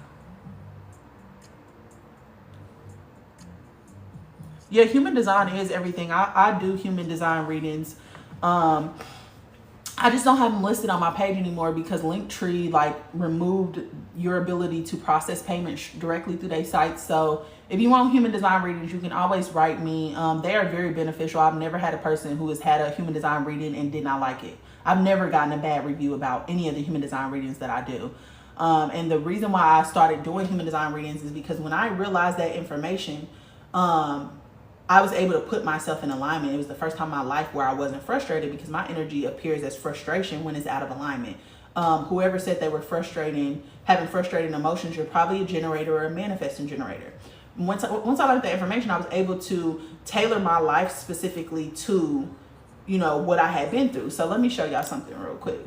Because I write down everything. I think people have gotten away from planning. I plan everything. Hold on, let me show you. So this is what I created. Ooh, can you see it? Okay, so it's a document. This is my life path numbers at the top, because you got 5 core numbers, right? This is my life path, what it says about me, right? And then this is going from the top of my human design. So this is earth, what you need to be grounded in, right? Your natural talents is going to be your sun sign. It's your earth sign. This is your inner world. So this is your moon sign. This is north node, south node, right? And I went through my human design and I wrote out action steps that I need to take based on what energy I have. I would suggest you do the same thing, because if you don't plan, then when situations happen, you feel chaotic. You don't know what to do. You stuck. You feel like you can't move. But the more information that you know about yourself, the more information that you know, period, is going to help you navigate this reality better. That's why they say know thyself. The most important thing you can do is know thyself. Yes, agreed. Because when I start actually getting to know who I was, I started being able to show up authentically as I am. And I didn't give a fuck who felt any type of way about it. I started being able to show up who I was because I was comfortable and I was confident in who I was. People can't come in and tell me who I am and I'm about to be shook to the fucking core. If somebody come in here and tell me that you don't actually love people, you don't have humility, you don't da-da-da-da, I will literally look at them like, what makes you qualified to say that about me? You don't even know me. But what happens is so many of us are getting all this external validation that everything that people say affects us and shakes our identity. It should not. And it will not if you actually know who you are. So getting to know your energy is really important because once you actually know what your energy is, you're not going to be shocked because you've been living with yourself your whole life. 9 times out of 10, you're going to be like, oh, that's why I do what I do. What the fuck? Where has this been my whole life? And that's the kind of reaction I had to it. And then when I came up with action steps, it's like when I'm in interactions and stuff, now I know what part of my energy these people are reacting to. And then I can understand it because sometimes it's just that people are, especially when I come from this philosophy energy, which is my superpower. I have the energy of 7 as my superpower, which is the energy of the thinker. It's the energy of the philosopher. It's the energy of the intellect, right? But knowing that I have that energy, people, the kind of that energy is that people will become annoyed by your intellect because you are now making them feel uncomfortable and they feel like they need to know more. So what do they usually do in that situation? They try to challenge you. Because if they can prove you wrong, then they can stay comfortable where they are. Or they try to reject you because if they reject what you're saying, then they can stay comfortable where they are. Right? So some people get annoyed by the amount of knowledge that I share and the amount of knowledge that I have because it makes them feel insecure in themselves. That is a part of that energy. And now that I know that, when I'm experiencing that, I'm not taking it personal. I know that people who are not ready to change are going to react that way. So instead of me taking it personal, I just noticed that this is not the right crowd. This is not a person who's willing to change. So I am wasting my time and my energy pointing it in that direction. So I just point it somewhere else. It's important. I highly fucking recommend you get to know yourself as much as you possibly can. As much as you possibly can. Spend as much time as you can getting to know yourself. And right now is the perfect time to do it because we're moving into this feminine energy, which is about the subconscious mind, which is about what has been hidden, which is a period of time of melancholy where you should be pulling away from people until about April and figuring out who you want to be, what you want to do with your life, figuring out you. Right now, since we're entering into this destructive cycle all the way into spring, it's a great time for you to do that. Oh, Spirit told me to come in here on time, period. Shadow work. Yeah, shadow work is so important. You have me rethinking a lot of things, and people, yeah, you should. Because I realized too, and I posted a video about this yesterday because I watched the little episode from Dr. Cheyenne Bryant and B. Simone. Now, I'm a fan of Dr. Cheyenne Bryant. I casted her for a show before. She is an amazing woman. Just talking to her is just crazy. And her accolades out of this fucking world. We need more black women like that at the fucking forefront. She's a psychologist, and she's talking to B. Simone about her childhood trauma and how, like, you know, she used to people please and try to fix everything because she was trying to basically save people in her childhood, and this bled over into her adult life. I went through that same fucking thing where I was trying to save people. I was trying to, and I used people pleasing to do it. I was trying to fix other people's situation because I was a kid and I felt powerless. And sometimes when we're kids and we feel powerless, we center ourselves in everything. Right? And if we can help, if we can assist, if we can whatever, we don't feel so powerless in that moment, right? But then that bleeds into your adult life and you start to feel like you need to show up in those same ways that you showed up as a kid. Like for me, I was the nurturer and I was the funny person. So anytime I went into a relationship with somebody else, I would immediately try to establish myself as the nurturer and the funny person. Right? But then I wasn't showing up in those relationships authentically because I'm playing a role. I'm performing for other people. And I realized that when I stopped fucking performing, I didn't have a lot of common with those same fucking people that I was performing to. And it was kind of plays into that you feeling like you need to be needed type of situation because that's where you get your value in being needed. That's that nurturer energy. Right? So we start tap dancing in other people's presence the moment that we fucking meet them because we're trying to check these boxes. But stop trying to check the fucking boxes. Stop trying to check them fucking boxes. You don't be playing, never did, never will. I do not. Hold on. Who is this? Do I know? Chopstick, do I know you? Because you speaking to my soul. I do not fuck around. I never have. I've never have. Men know not to play with me. Women know not to play. People, like everybody. And I hated that. I'm not gonna lie. I was so strict with people, like strict. Like didn't play no games, didn't give no fucks, like none of that. For so long that people started associating that with me. And so I would find that a lot of people in my life would be walking on eggshells around me because they knew you said the wrong thing, you blink wrong, bitch, and I'm Houdini.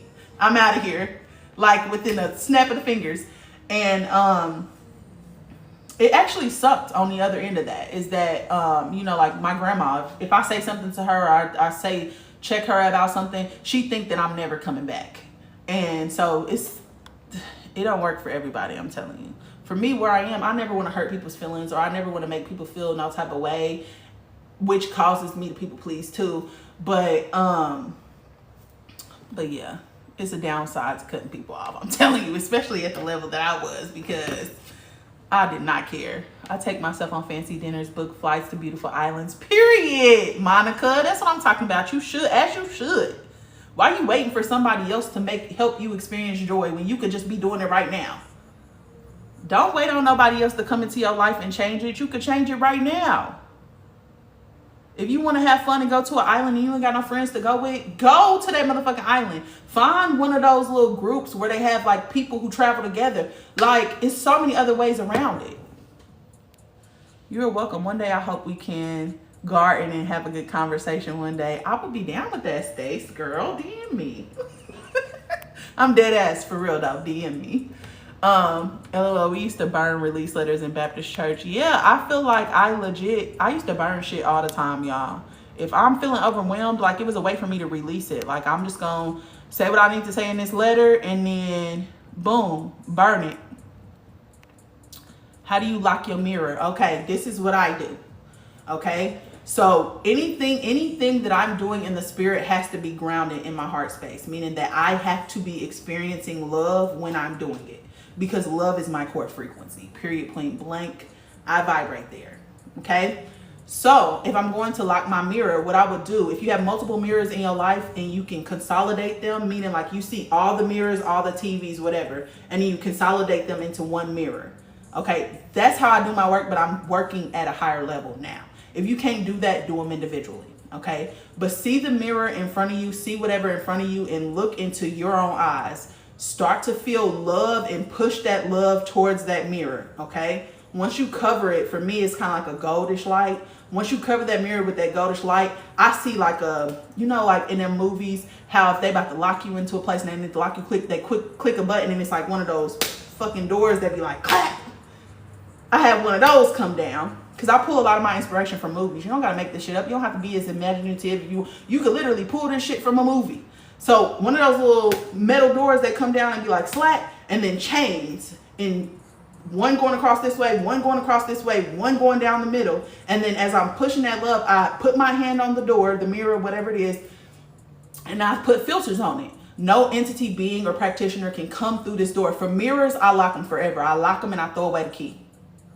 So I say, there's a big fucking massive lock in the middle. I lock that bitch and nobody can find this key but me. I'm the only person who can retrieve this key. And no entity, being, practitioner, remote traveler, anything can come through this portal.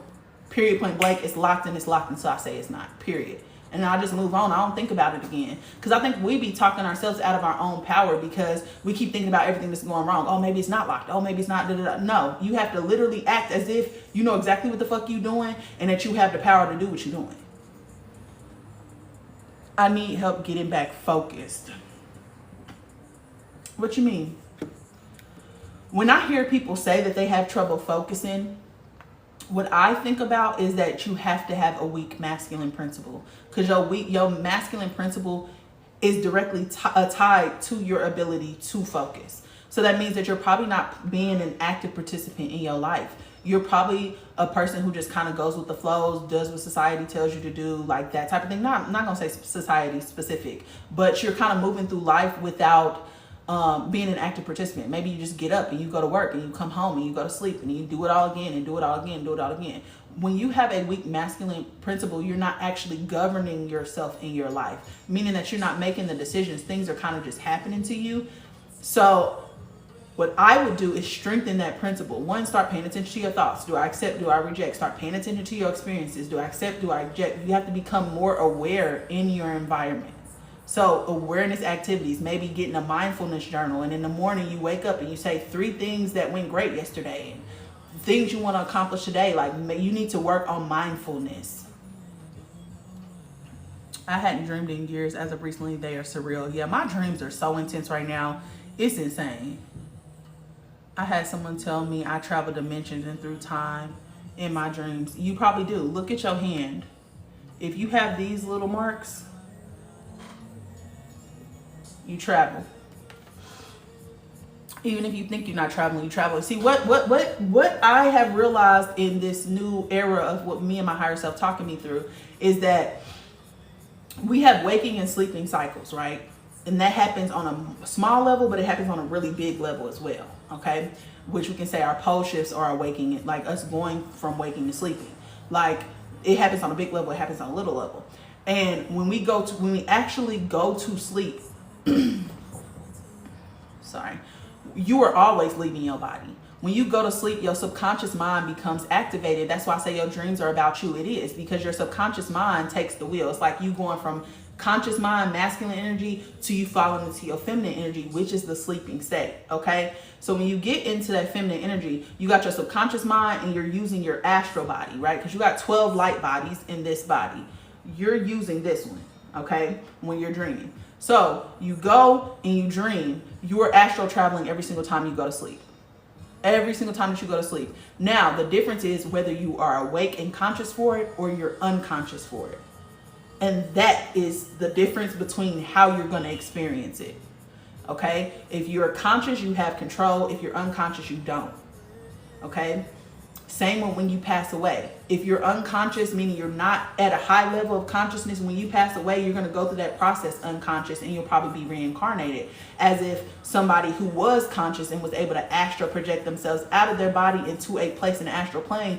They would probably not go through that same, they would not reincarnate back into it because they're not going through it unconsciously. They get to point themselves in the direction that they want to go after their life review.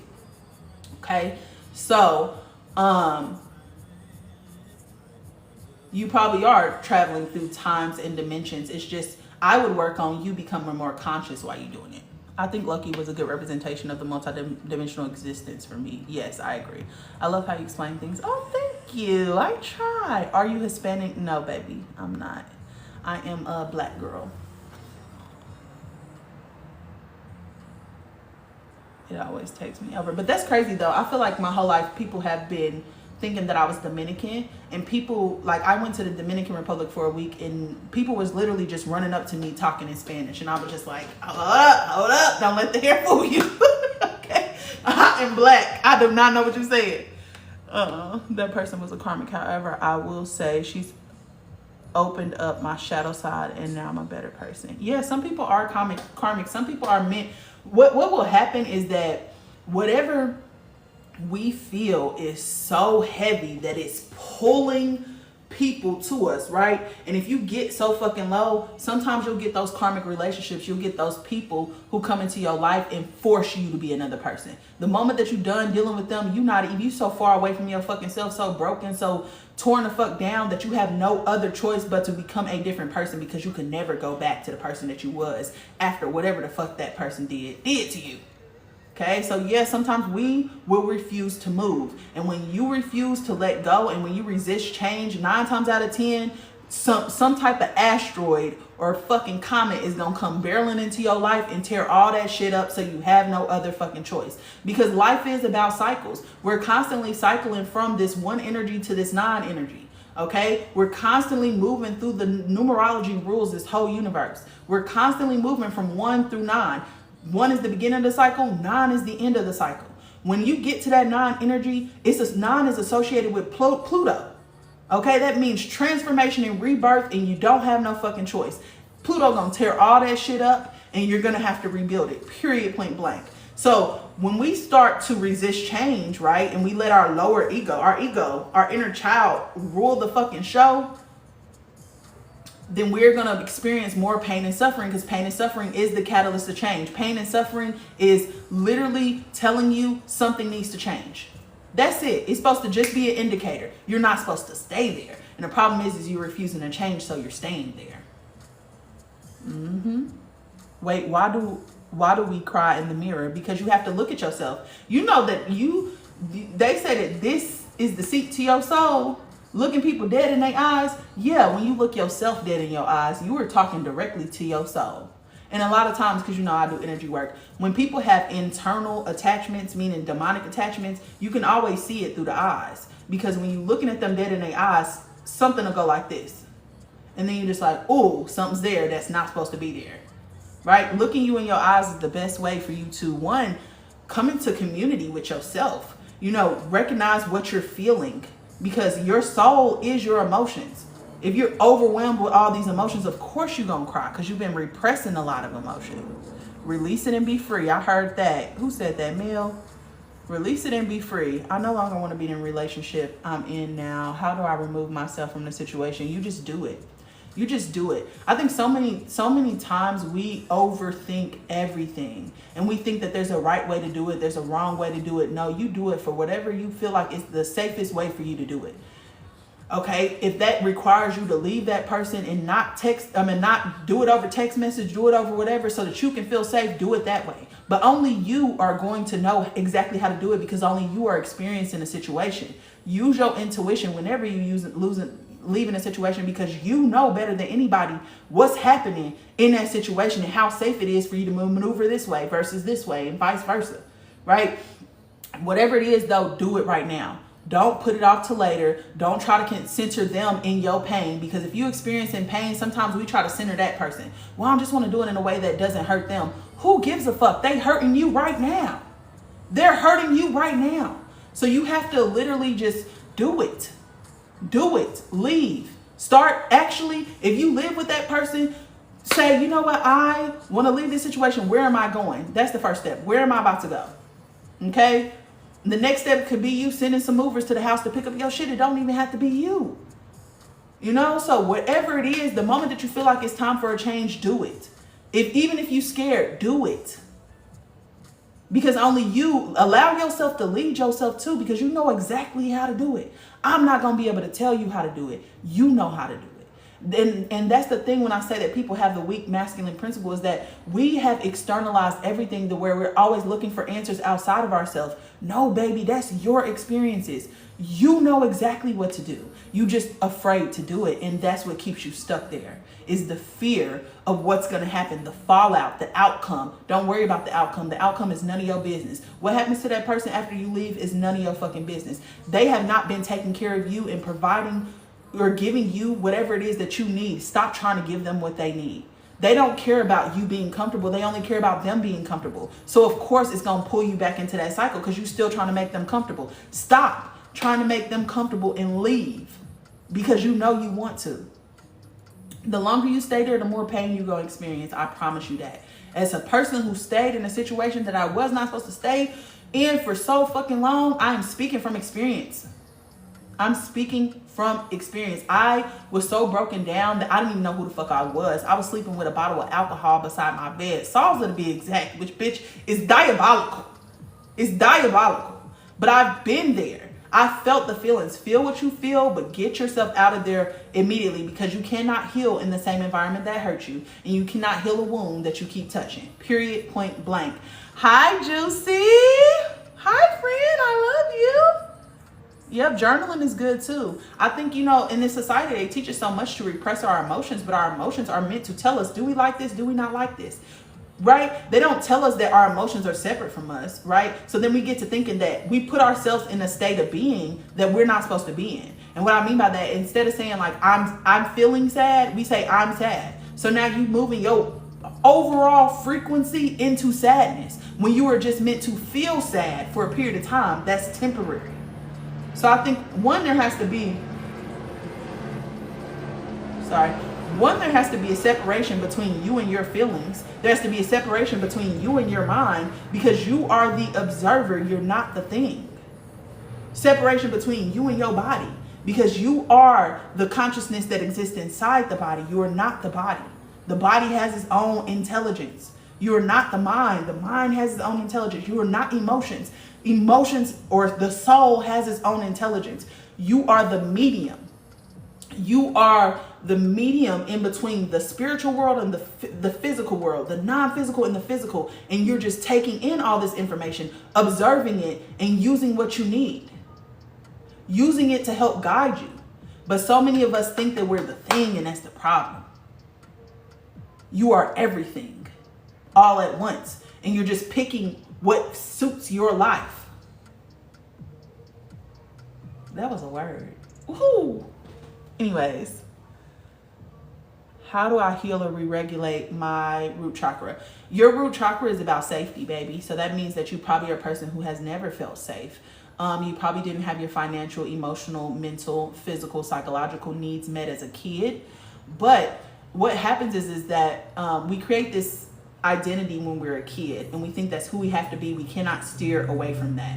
And that kind of fucks us up, because when you become an adult, the same survival mechanisms that you used as a kid do not no longer serve you. Because as a kid, yeah, you may not have been safe, but as an adult, you are. You do have your physical needs met. You do have, for some of us, that's not all inclusive, but you are able to take steps and make choices and govern yourself in a way that you are able to make yourself feel safe. So you have to really sit in those feelings, and you have to focus and acknowledge those points where you do feel safe, where people do make you feel supported, where people do make you feel heard, or where people do make you feel seen.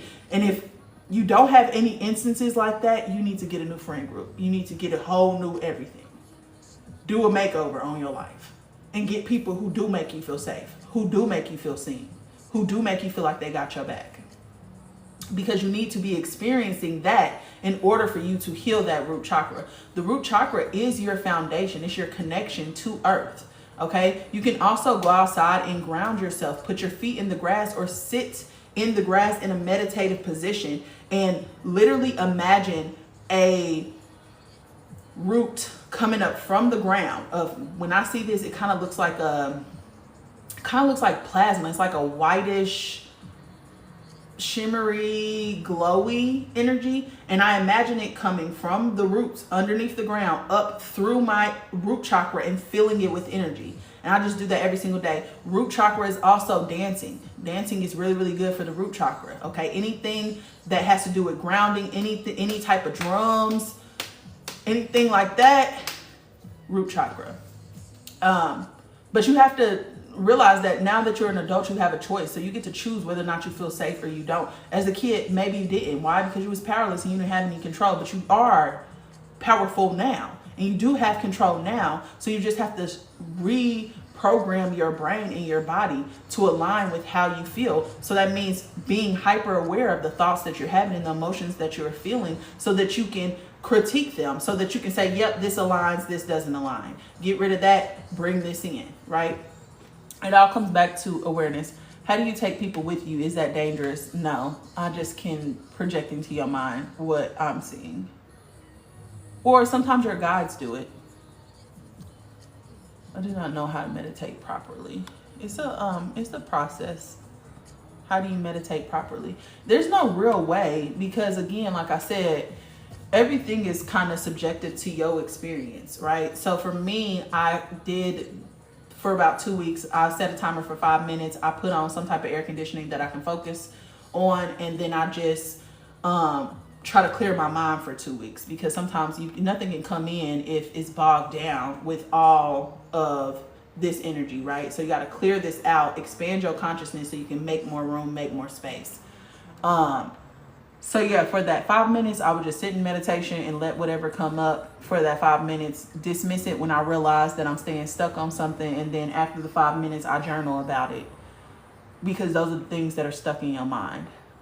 Then I did that for about 2 weeks, and then I just started meditating to where I wasn't asking for anything besides whatever I needed in that moment. And I just kind of left it open, and I just sat there in stillness. You need to learn how to sit in stillness. Will thoughts still be coming up? Absolutely. But you're supposed to be observing them, not acknowledging them. And so watch them as they pass, because it's going to tell you, one, what type of thoughts, what type of energy the thoughts that are coming through your mind are in, what frequency they're in. And then eventually it's kind of like you fall into it. Like I meditated wrong for a lot of the first period of time that I was meditating. Well, not wrong, but for me, it didn't feel right. And it's because your ego is used to something specific, and your ego or your inner child tries to keep you safe, and it doesn't really care about your happiness. So when you're doing something that goes against something that you have normally been doing, when you're doing something new, your ego is telling you this is bullshit, this is not what you're supposed to be doing, actually this is stupid, why are you doing this, right? So it's because your ego wants that anxiety hit, and when you start to meditate, that's when you get out of survival mode. That's when you stop being dependent on anxiety, but your ego is addicted to the drug. So what people don't tell you is when you start meditating and when you start getting out of survival mode, you go through a withdrawal period like you do if you were on drugs, where all those negative thoughts are coming up, where all that shit that used to trigger you comes up to the top because your inner child and your ego is trying to keep you safe. So they like, remember that one time where this happened? And they try to get you to feel the experience again, right? The anxiety that goes along with it, because when the anxiety releases, now they just got their drug hit. And then they try to keep you in that cycle. It's up to you to realize that in this transitional period where you are changing from one era to another, there's a lot that you'll have to unpack. There's a lot that you'll have to sift through. So you have to be really, really hyper aware of what's coming in, what's coming out. Okay, there's no right way to meditate. There's no wrong way to meditate. Do what's best for you. Okay, sit there, but whatever it is, all it requires is, I would suggest that you sit into a meditative pose. Okay, the reason why I suggest that you sit into a meditative pose is because it puts your body in a triangle. That is the most stable organization of light, sacred geometry, the most stable organization of light you can be in. That's the most stable shape that we have. Okay, put yourself in a meditative state. Okay, now other people say take the tip of your tongue and touch it right here to the roof of your mouth. Okay, and then you want to point your eyes inwards and just a little bit up. Okay, that's going to point your eye right here. Your eye should be looking right here. It should not feel like it's straining, but in the beginning it probably will, because your eye is just not used to rotating in that way. Okay, and then sit in that pose. Now that's technically, according to monks and stuff like that, how you're supposed to meditate. Okay, but when you're just starting, give yourself grace. Do it however you feel like you need to do it. Do it laying down, do it sitting up, whatever the case may be. And then as you progress and as you start getting those messages, you'll start to want to know more about meditative practices and things that you can do that are meditative practices. And then you can open up space for that. But start easy. Start with trying to clear your mind out first. Do that 5 minutes a day of just letting shit come up, you know, and then after the 2 weeks, take it up to 10 minutes, right? After those 2 weeks, then you can just sit and just ask your higher self, if there's any messages I need to know, I'm open to receiving it. Set your timer for, 20 minutes and just sit there. Whatever comes up, just let it come and go, come and go, come and go. Don't even interact with it. Just let it come and go, come and go, come and go. Okay? And then build your meditative practice based off of what you like, what you want in your life. Like some people like to burn a candle, put on some incense. Some people like to clear their space first, sit in front of an altar. Some people like to go outside, do it by a tree. Some people like to go for a run because that's a meditative practice. Some people like to meditate in the shower because that's a meditative practice. Like, make it specific to you. Okay? Do you teach meditation? No. Because that's a personal journey. Meditation is you going inside. I can't tell you what's inside of you because I'm not inside of you. I don't have your experiences. Can I see issues and stuff that you may be having? Absolutely, because I'm a medium. So 9 times out of 10, when I first start speaking to people, all I do is need to hear your voice for about this much of a second, and I know a lot of shit about you. And I try not to, but that's just how I've been operating my whole life. So I don't necessarily teach it to others because I think it is a personal journey. It's an internal journey. It's a journey that you need to take by yourself. And that's what makes it so fucking scary, is that you're stepping into the unknown by yourself. But you're the best in like that's why I don't believe in people who interpret dreams. Like, I think that's a good guide, but your dreams are typically about you. So if they don't know your life experiences, they don't know the relevance of the dream and how it speaks specifically to you. For example, and I told you guys this before, that I had a dream one time of these 2 Rottweilers, and one Rottweiler kept attacking the other one. One was kept inside, one was kept outside, and then my 2 cousins were like in charge of watching these dogs, right? Which was my situation growing up. because we would always spend time in my cousin's house, and my older cousins was responsible for watching us, right? So it's two dogs. One is kept outside, one is kept in the house. The one that's outside is the girl. I don't know how I know that. I just know. And the one that's kept inside is the boy, and he keeps going to the back and he keeps messing with the girl and running back up front, and nobody is seeing him mess with the girl. The only thing that people see is when the girl decides that she's finally fed the fuck up and she attacks the dog and she goes crazy, right? I taste blood in my mouth, so I knew I was the girl, right? And then the first thing that they said when they separated the dogs, oh, she defected, we gonna have to put her down. Because why would she go this crazy on him? But they didn't see that he just kept messing with me, kept messing with me. That speaks to me and my brother's relationship, because I felt like he was always the one who was shown favoritism. And nobody would ever see the shit that he was doing, but they would only see my reaction to it. You see how that's so specific to me that only I would be able to understand that? And nobody would be able to come in and say, oh, you had two dreams about Rottweilers. Girl on a board, like, I don't know. You know what I'm saying? So you have grew on a board, like, I don't know. You know what I'm saying? So you have to be so hyper aware and in tune with yourself that you just get it, right? That you are able to draw the correlation. Okay, many people are losing memories on purpose if it's not in alignment. Many people are losing memories on purpose.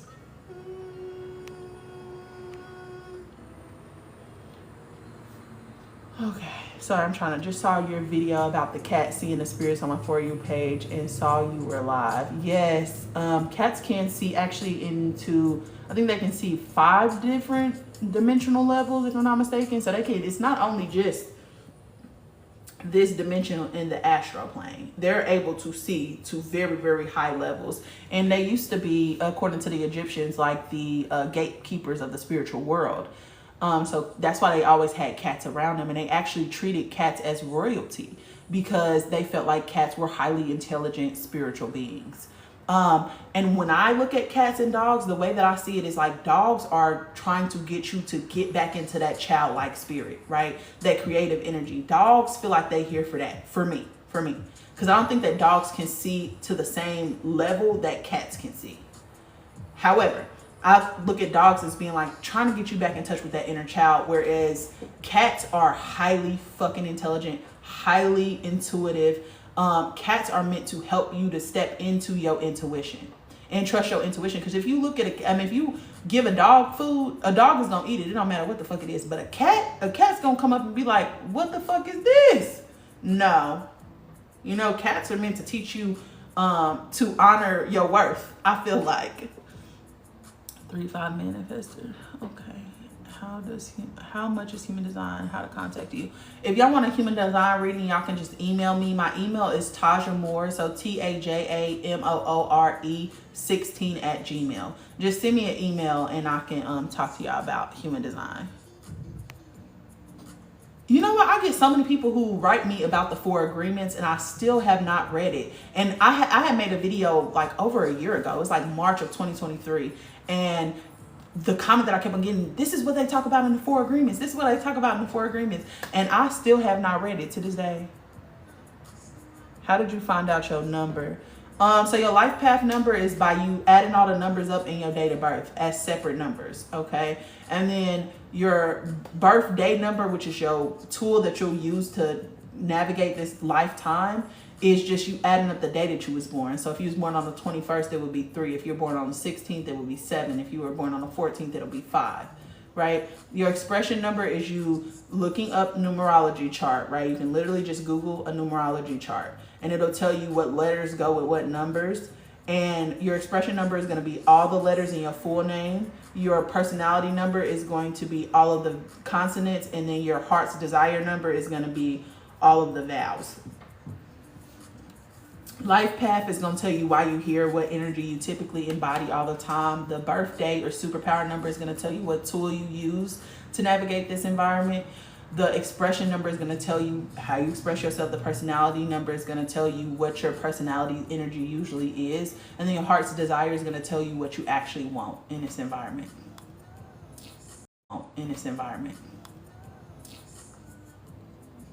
I don't typically, David said, I already followed you and I don't remember seeing you live before. I actually only recently started going live in this last 2 weeks. Before that, I had only been live twice. And it was just because I was trying to find my footing. Sometimes I get on here and I feel really awkward. And I think it's the difference between me meditating before I get on here and me not meditating, or me being sober and me not being sober.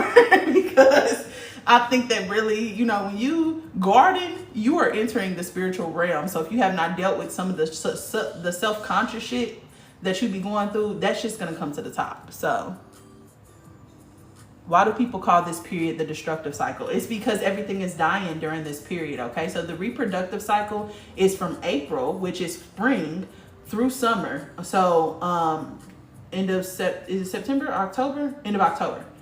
Is it October? When does summer end? Is it September or October? Anyways, wherever it ends, okay? I think it's September. Okay? So, hold on. No. Summer started in July, August, September. So it has to be October. I'm sorry. October is when... I'm going to have to look that up. Anyways, it's called the destructive cycle because in this spring, summertime is when we're in masculine energy. It's when the sun is the closest to us. When the sun is electric, the sun is masculine. Okay, so we're getting more of that masculine energy in that period. In spring and summer, everything is growing. That's why it's called the reproductive cycle, because we know we're about to experience abundance in this cycle. That's the cycle where we're the most awakened to ourselves. Okay, masculine energy. Okay, but once we get into the destructive cycle, which is right after Libra season, right? Virgo, right? Once we get into the destructive cycle, it's called the destructive cycle because everything starts to die. The days get shorter, right? And we start going from fall into winter where everything completely decays until springtime where everything starts to grow again. So it's called the destructive cycle because everything is sleep during this cycle. Everything is dying during this cycle, whereas, you know, everything was awake in the last cycle. So for us, what that means is that we're entering this feminine energy that comes with a bit of melancholy, and it's really important for us to recharge, reset, figure out what direction we want to go in life, rest, kind of pull yourself away from the things that you were doing in the waking cycle, right? Because the destructive cycle is about what's on the inside, whereas the reproductive cycle is what's on the outside. Okay, so how I kind of structure my year is that usually from April to fucking now, I am traveling, I'm exploring, I'm hanging out with my friends, I'm like, you know, doing all this external shit. Whereas when I enter this destructive cycle, that's when I pull myself away and I do a lot of internal work. And that's technically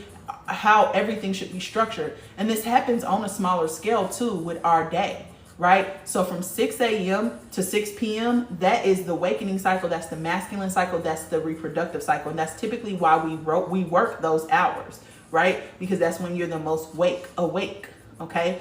But from 6 p.m. to 12 p.m., right? That's when you're that's the sleeping cycle, the rest cycle. That's when your brain starts to release melatonin so that you can go to sleep. So the waking cycle, serotonin, which controls your waking cycle, melatonin controls your sleeping cycle, okay? When you're in the sleeping cycle, it is feminine energy. It's what's hidden. It's what's in the subconscious mind, okay? So that's the best time to do internal work.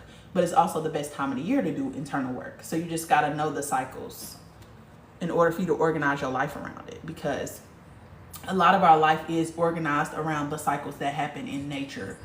For example, Christianity used to be the study of the sun, along with Judaism. What happens when you don't want to nurture anymore? Stop it. If you don't want to nurture anymore, it's probably something you was doing because you was performing, because you wanted to get people to like you, because you wanted people to need you. There has to be something underneath there of why you're doing the nurturing if it's not something that comes natural to you and it feels exhausting to you. So what I would suggest is just stop doing it altogether. Just stop doing it and give yourself space to nurture yourself. Take it from the outside and bring it to the inside. And I think when you nurture and you heal yourself, you'll authentically figure out who you are. You mentioned locking mirrors and keeping space clean. What else can you do for spiritual protection? Protection specifically is when I first started. Now I don't have to do this as much because I do it every day. You know, the more you do something, the more whatever your protections are that exist spiritually are there solidified. Okay, so what I used to do when I first started was put my protections up at the beginning of the day. Your protection should be created from you. I wouldn't ask anybody how they do their protections, because if you're doing somebody else's work, then 9 times out of 10 they're able to get through your energy because they know exactly how it's constructed, right? So my protections have to do with like shit that I've seen in movies, or shit that I know. Cause for me, it has a lot to do with sacred geometry, because I know what shapes and whatever to use that are the most protected. Okay, so like for example, triangle inside of a circle inside of a square inside of a triangle. Make it 3D. So a sphere inside of a cube inside of a triangle. Yeah. Anyways, but you want to put whatever protections you want to put up. I got dragons. I like dragons. My dragons will fuck you up too. So whatever you want to make, you literally are creating it yourself, because you're the creator of your reality. You creator of everything. I want you to be as imaginative as you possibly fucking can be. You know, as imaginative as possible. Okay? So every single morning, every single night before I would go to bed, I would put my protections up, and then I would do a clearing on myself, meaning that I would see a bright light coming through my head and pushing dark energy all the way down through my feet. Okay? Before I would see that light though, I would do some type of sage. So I would call on the energy of sage, because anything that we have in this reality, we have it in the spirit, because everything starts in the spirit before it comes here, right? So I'll call on the energy of sage. I'll call on the energy of lavender. I'll call on a rose, because a rose feels really good to me. I'll call on vinegar. I'll call on salt, right? And I let those things kind of go through my body. And then I call on that bright light, and I push the energy from the top all the way down to the bottom through my feet. So I clear myself, and then I feel whatever area you're in, whatever your protections are, feel it with this pink foam all the way to the top, and feel the love that's surrounding you, feeling safe and secure in that space. Because now that I've thought and created the construct, I need my emotions to be there as well. I need to be tied to my emotions, because my emotions are my soul, right? So now I need to feel safe in that area. I need to feel secure in that area. I need to feel love in that area. And then I hold it for as long as I need to, and then my protections are up, I'm gone. How I always end it is I cloak myself, and I put a filter on. No entity, being, or energy that wants to corrupt my mind, do all these things, can enter. This is only a pathway for people who are aligned with my highest good, people, beings, energy practitioners that are aligned with my highest good, that want to see me evolve to my highest version of myself. And then I cloak it. Nobody else can see it but those people, period, point blank. And I see it disappear in my head. I would say cleansing your home. So I would say once a month doing like a cleaning on your home, where you clean everything up, and you mop the floors from the back of the house to the front of the house. I would also do work of protecting your doors, meaning that your doors, or your portals to your doors, they are actually ruled by Saturn, and a lot of the higher ups follow Saturn. Okay, so doorways are really important for them. So the doorway to my room, the doorway to my house, and the doorway to because I have a little porch, all of them, I see myself standing on the outside of them, and then I put a sigil on the door, protection, usually evil eye. You can do this with imagining that you're dipping your hand in some urine, because urine is very protective. Dip your hand in some urine. Literally see this in spirit. This is something that's not happening in the waking life. It's happening in spirit. So you're literally seeing you dip yourself in some of your pee, you draw evil eye on your door, and you say, nothing can enter this door that is not aligned with blah, blah, blah. And then I always feel when I'm doing that, I'm always pushing love into whatever I'm doing. So making sure that you protect your doors, making sure that you protect yourself, that's really, really important. What else? I have crystals above my doors. I don't know if y'all can see. I have selenite and tourmaline. Tourmaline, they work really, really good together. I have this. Both of these are energy equalizers. Copper is love manifested. Okay. Gold is the sun manifested. Okay. So knowing metals and what they're associated with really helps, because copper helps to bring in love. It helps to equalize. It helps to balance, because it's associated with Venus. Okay. So learning more is another way for spiritual protections, but locking your mirrors is definitely a way. Locking your mirrors is just you creating filters around your mirrors so that nothing can come through. Ooh. Hold on. Somebody said, you mentioned locking mirrors and keeping space clean. Okay. How do you find your chart, north and south node? You need your time of birth, date of birth, and location of birth. And that's why they don't actually offer that to us anymore. When we, back in the day, they used to give you the original copy of your birth certificate that had your footprint on it. That is the original deed to your body. However, as time went on, they started giving you a receipt. That's why you don't get the actual birth certificate that has your time of birth, location of birth, all of that on it, because instead they're just giving you the receipt of birth instead of the actual certificate of live birth. And so a lot of us don't know what time we were born, but that's so important because this universe has divine order, which means that there is an organization, there are rules that we come into, and there's a character that we're here to play specifically, because this is not the real world. This is a virtual reality game that's meant to help us evolve and grow or whatever. This is a temporary experience, but we are not temporary. Our energy will always exist as it is right now, somewhere out there. Somebody will always be able to call on this version of myself. Okay, because energy cannot be created or destroyed. It can only transition into something else. Okay, so we are in this reality where we think we're not infinite beings, but we are infinite beings.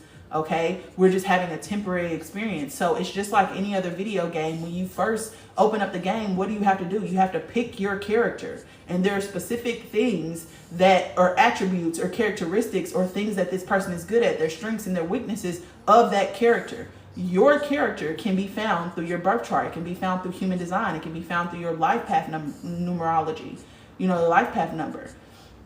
It can be found in all of those things, because this is a game. This is a simulation. This is a temporary experience so it has order, right? So it has order. It's like playing a game. So you need your time of birth, your date of birth, and you need your location of birth. Okay. Oh, you're welcome, Iris. We talking about a lot of different things, Sunshine. Can you show the marks again? You're gonna have to remind me what I said. What marks?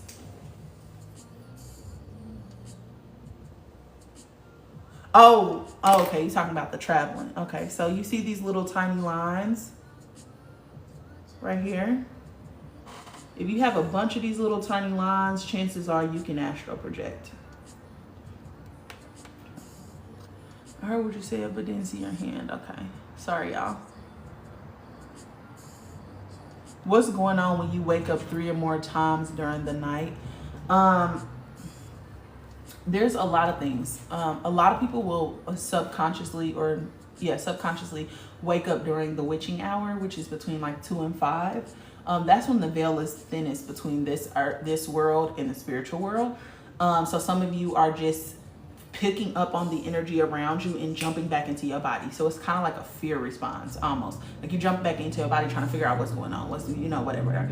Those are often times where things will try to enter your vessel or whatever the fuck it may be. Other times, if you can't stay asleep, then you probably are very low vibrational. And the reason why I say that is because that there's a circadian rhythm that's going on, meaning that when we wake up, serotonin starts to push through our body, right? And then when it's time for us to go to sleep, melatonin starts to push through our body. But however, melatonin is suppressed by stress. So if you are in survival mode, or if you stress the fuck out, that melatonin doesn't produce at the same level that it's supposed to produce. It's not converted from that serotonin into that melatonin as effectively as it was before. So you start getting lower amounts of melatonin, which makes it really, really fucking hard for you to sleep, which means that the energy in your body, or the electricity in your body, is so low that it's not able to rise back to the top in order for you to fall asleep. Okay. So you need to become more electric, and which means eating electric foods, which is going to be like fruits and vegetables. Those are the only things that we have that is grown with the electricity of the sun. So eating electric foods, doing electric things, meaning that experiencing joy, acceptance, peace, enlightenment, those masculine energies are electric energies. Okay. So you just need to fill your life with more joy, and you'll be able to do that.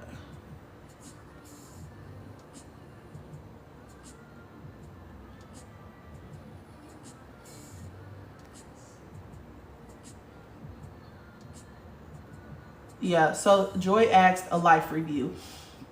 So you know how if people have a near-death experience, they say, my life flashed before my eyes, right? That is them going into a life review, meaning that their astral body is actually disconnecting from their physical body. And they've already decided that they are gone. This is over. So what happens is our life starts to flash before our eyes, because after we pass away, we go through we go to the third dimension, which is a place where we do a life review. And basically we sit down with our guides who basically helped us to be this version of ourselves, pick out the characteristics, our parents, our names, all of that. We go back to them and they say, yeah, this is where you fucked up, right? And they show you different periods in your life or different moments in your life that sit you on a specific course through the perspective of the other people that were involved. Because sometimes we were so limited by our perspective and so narrow focused that we think that our perspective is right.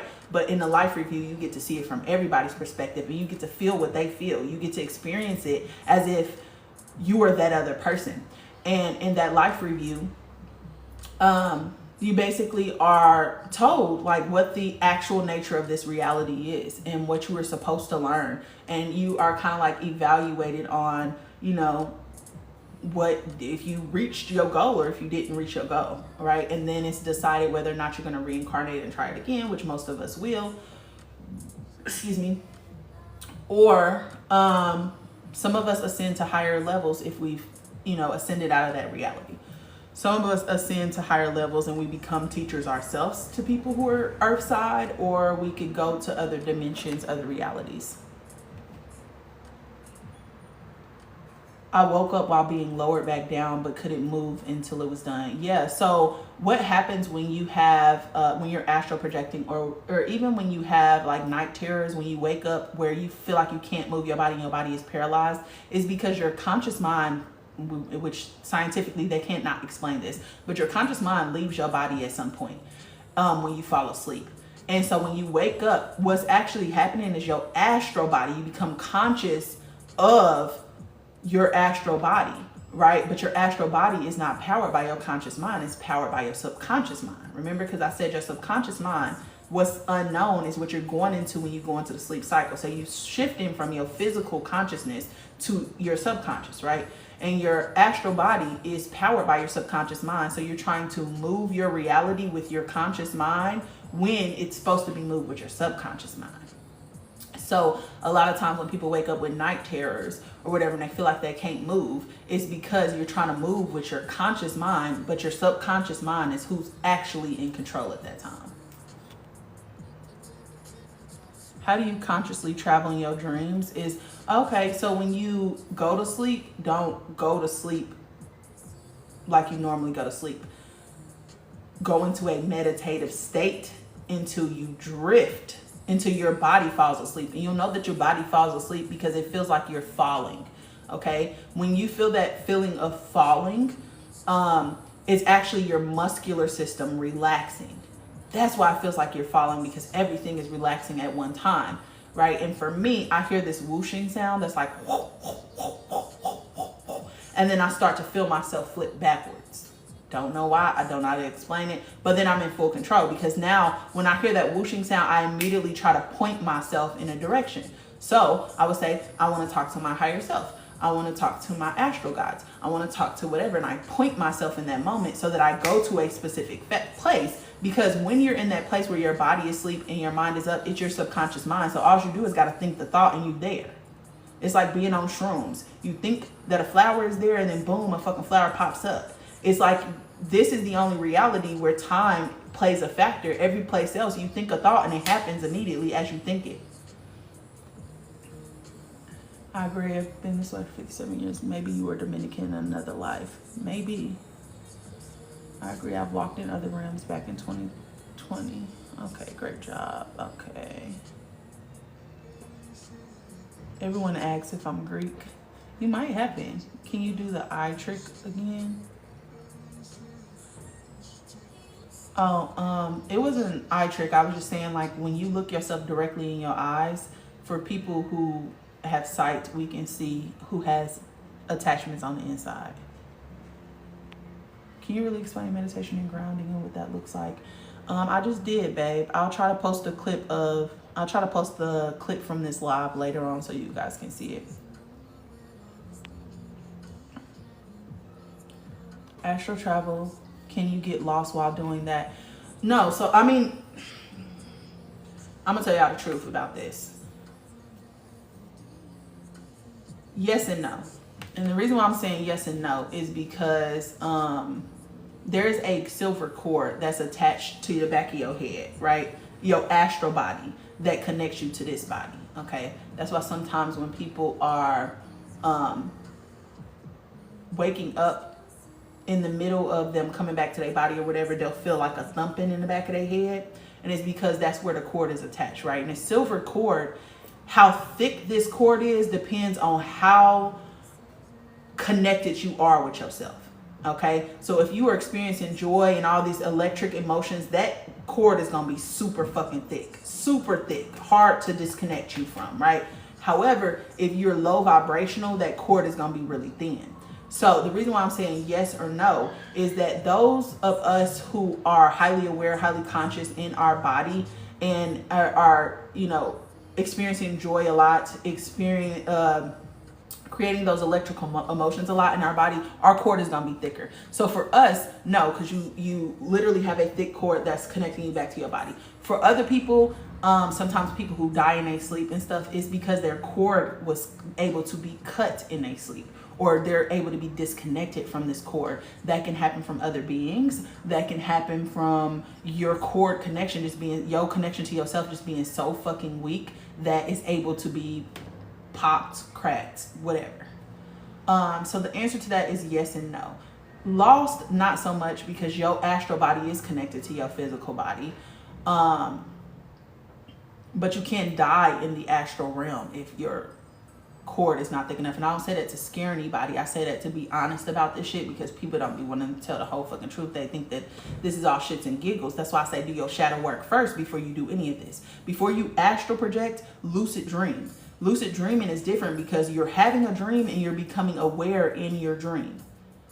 Now, that's completely different than going to another realm where you're encountering different beings and things like that. Okay? And the reason why I'm saying lucid dream before you astral project as well, because your astral traveling is going to be affected based on what frequency you exist at. So if you are low vibrational and you try to astral project, 9 times out of 10, you're going to a dark place. You're going to a scary place. And sometimes you come back with attachments. So you need to really, really pay attention to how you feel, and only attempt it when you feeling your fucking best, when you know that you at your highest vibration. Because if you're not, you're going to go exactly to a place that feels like you feel. And that shit could be scary. That shit could be scary as hell. Okay? Hey, Sam. Do you do remote readings? Yeah. Psychic readings, yes. But like I said, I don't know if you were on the live earlier, but I'm legitimately trying to figure out what I want to do right now, because I think I've kind of like impulsively jumped into so many different things that I haven't given myself the time to figure out what I actually want to do. And a lot of things have become like an energy drain for me, or it's just not sustainable for me, because I keep trying to center what I think you guys need instead of centering myself and how I have to show up in performing whatever it is that you guys need. So I'm really trying to figure out what I want to do. I do enjoy doing psychic readings because 9 times out of 10 I can see shit that y'all just cannot see. I also like doing energy work where I look at you in the in-between and kind of tell you what chakras I think are damaged, and I can see them if y'all have attachments and stuff like that, and just go ahead and remove it. But that work can also be exhausting as well, because if I were to do energy work, I would want to make myself open to the people who I've done energy work for to, you know, let me know what's going on. And sometimes when you're removing these things, if the person has not healed from whatever it is that you're removing, then they're just going to invite it back in. So it's just like a balancing act. And I'm just trying to figure out who I want to be and what I want. So I'm in this weird place where I'm just trying to take my time with it, so that the next time that I show up, I can be exactly who I want to be and be sure in who I want to be. And I don't feel like that's work, Whereas recently with the YouTube content and stuff, it's so much that goes into me making these 15-20 minute videos. Y'all don't even understand. It takes up my whole fucking week.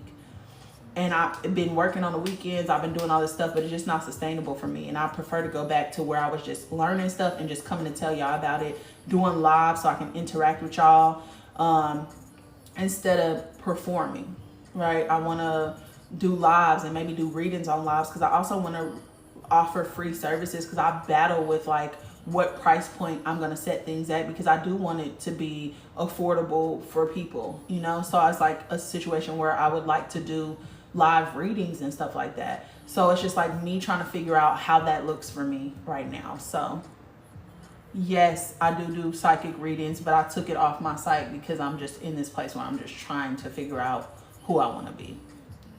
How do you deal with human conversation? Like I always want to talk about better us or me. Do you believe in altars? I always want to talk about better us or me. What do you mean by that, Riz?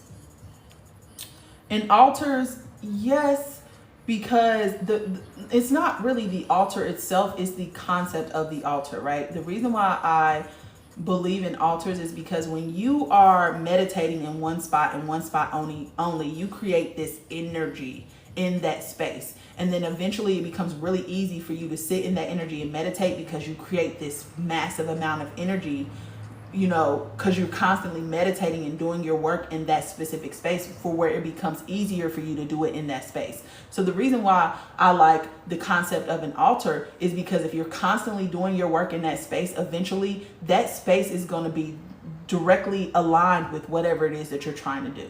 Like you create this energy in that space that helps to get you to where you want to be. So it becomes an easier place. It's like anytime you sit somewhere, energy is being transferred, energy is being put into that space and that place. And we share these spaces and places, right? Through different dimensions. That's how we connected, is through these spaces. And so the energy of a space really does affect your ability to do what you have to do. So an altar is a place where you can go and you can meditate or you can do whatever you want to do, get your messages, do your work in that place. And if it's the same place over time, the energy of that place is going to match the energy that you need to do your work. I learned I'm clairvoyant. How can I discover more of my gifts or figure out how to use it consecutively? Discover more of your gifts. You have them all. All of us have them all. There's just one gift that might be stronger than the other because you had to use that gift more often than the other ones. How to figure them out consecutively is one, you just got to get in tune with yourself. I think a lot of it comes from us just being so disconnected from ourselves that we're not actually in tune with ourselves, so we can't hear or see or whatever it is that we need to be doing because we're so distracted by our outside reality. So I really would say do some work on getting to know yourself better, pull yourself back from the outside world, learn to manage your thoughts, learn to regulate your emotions so you can figure out what's insight and intuition and what's coming from your mind. If I get something from this side of my head and I don't know how to explain it to y'all, it's just like a tingle feeling, or it feels like it's coming from this side. It's like a knowing. I know that in this side, I mean my right side, I know that that's my logical brain talking. That's logic, that's probably ego, that's probably, or it could be attachment, because on your left side, your left side is logic, right? That's the masculine side, whatever. That's usually where attachments come through, but that's also where your ego usually comes from, this left side, because your ego is associated with your lower self, okay? So if it's coming from this side of my brain, it's typically going to be like ego or just a thought or something like that. Whereas the right side is going to be typically for my guides. It's a lot more sure, meaning like I don't have to question the insight that I'm getting because it's just like I know it. So I don't know, if you want to develop your gifts, I would definitely I went to spirit school. I've been to spirit school twice. One of them was a mediumship mentorship program, and the other one was actually a 6-month curriculum. And that actually helped me to be more confident in myself and confident in my abilities. And I think that's where a lot of us kind of get disconnected from our gifts, is because we we don't actually believe in our capabilities, and we don't actually trust that we're the right person to be doing what we're doing. So yeah, my dogs don't eat McDonald's. He literally doesn't even sniff it, walk straight past it. Yeah, McDonald's is treacherous. If you leave that shit out in the sun for 30 days and 30 nights, you're gonna come back and ain't gonna be no mold on it, no nothing. My email is TAJAMOORE16@gmail. Hey, Lady B. Yeah, September. Yeah. So today is the end of summer, which is the autumn equinox, which I said is a really great time for you to manifest. Really great time. Okay. In Ayurveda, summer is fire. Is from June to end of August. Okay.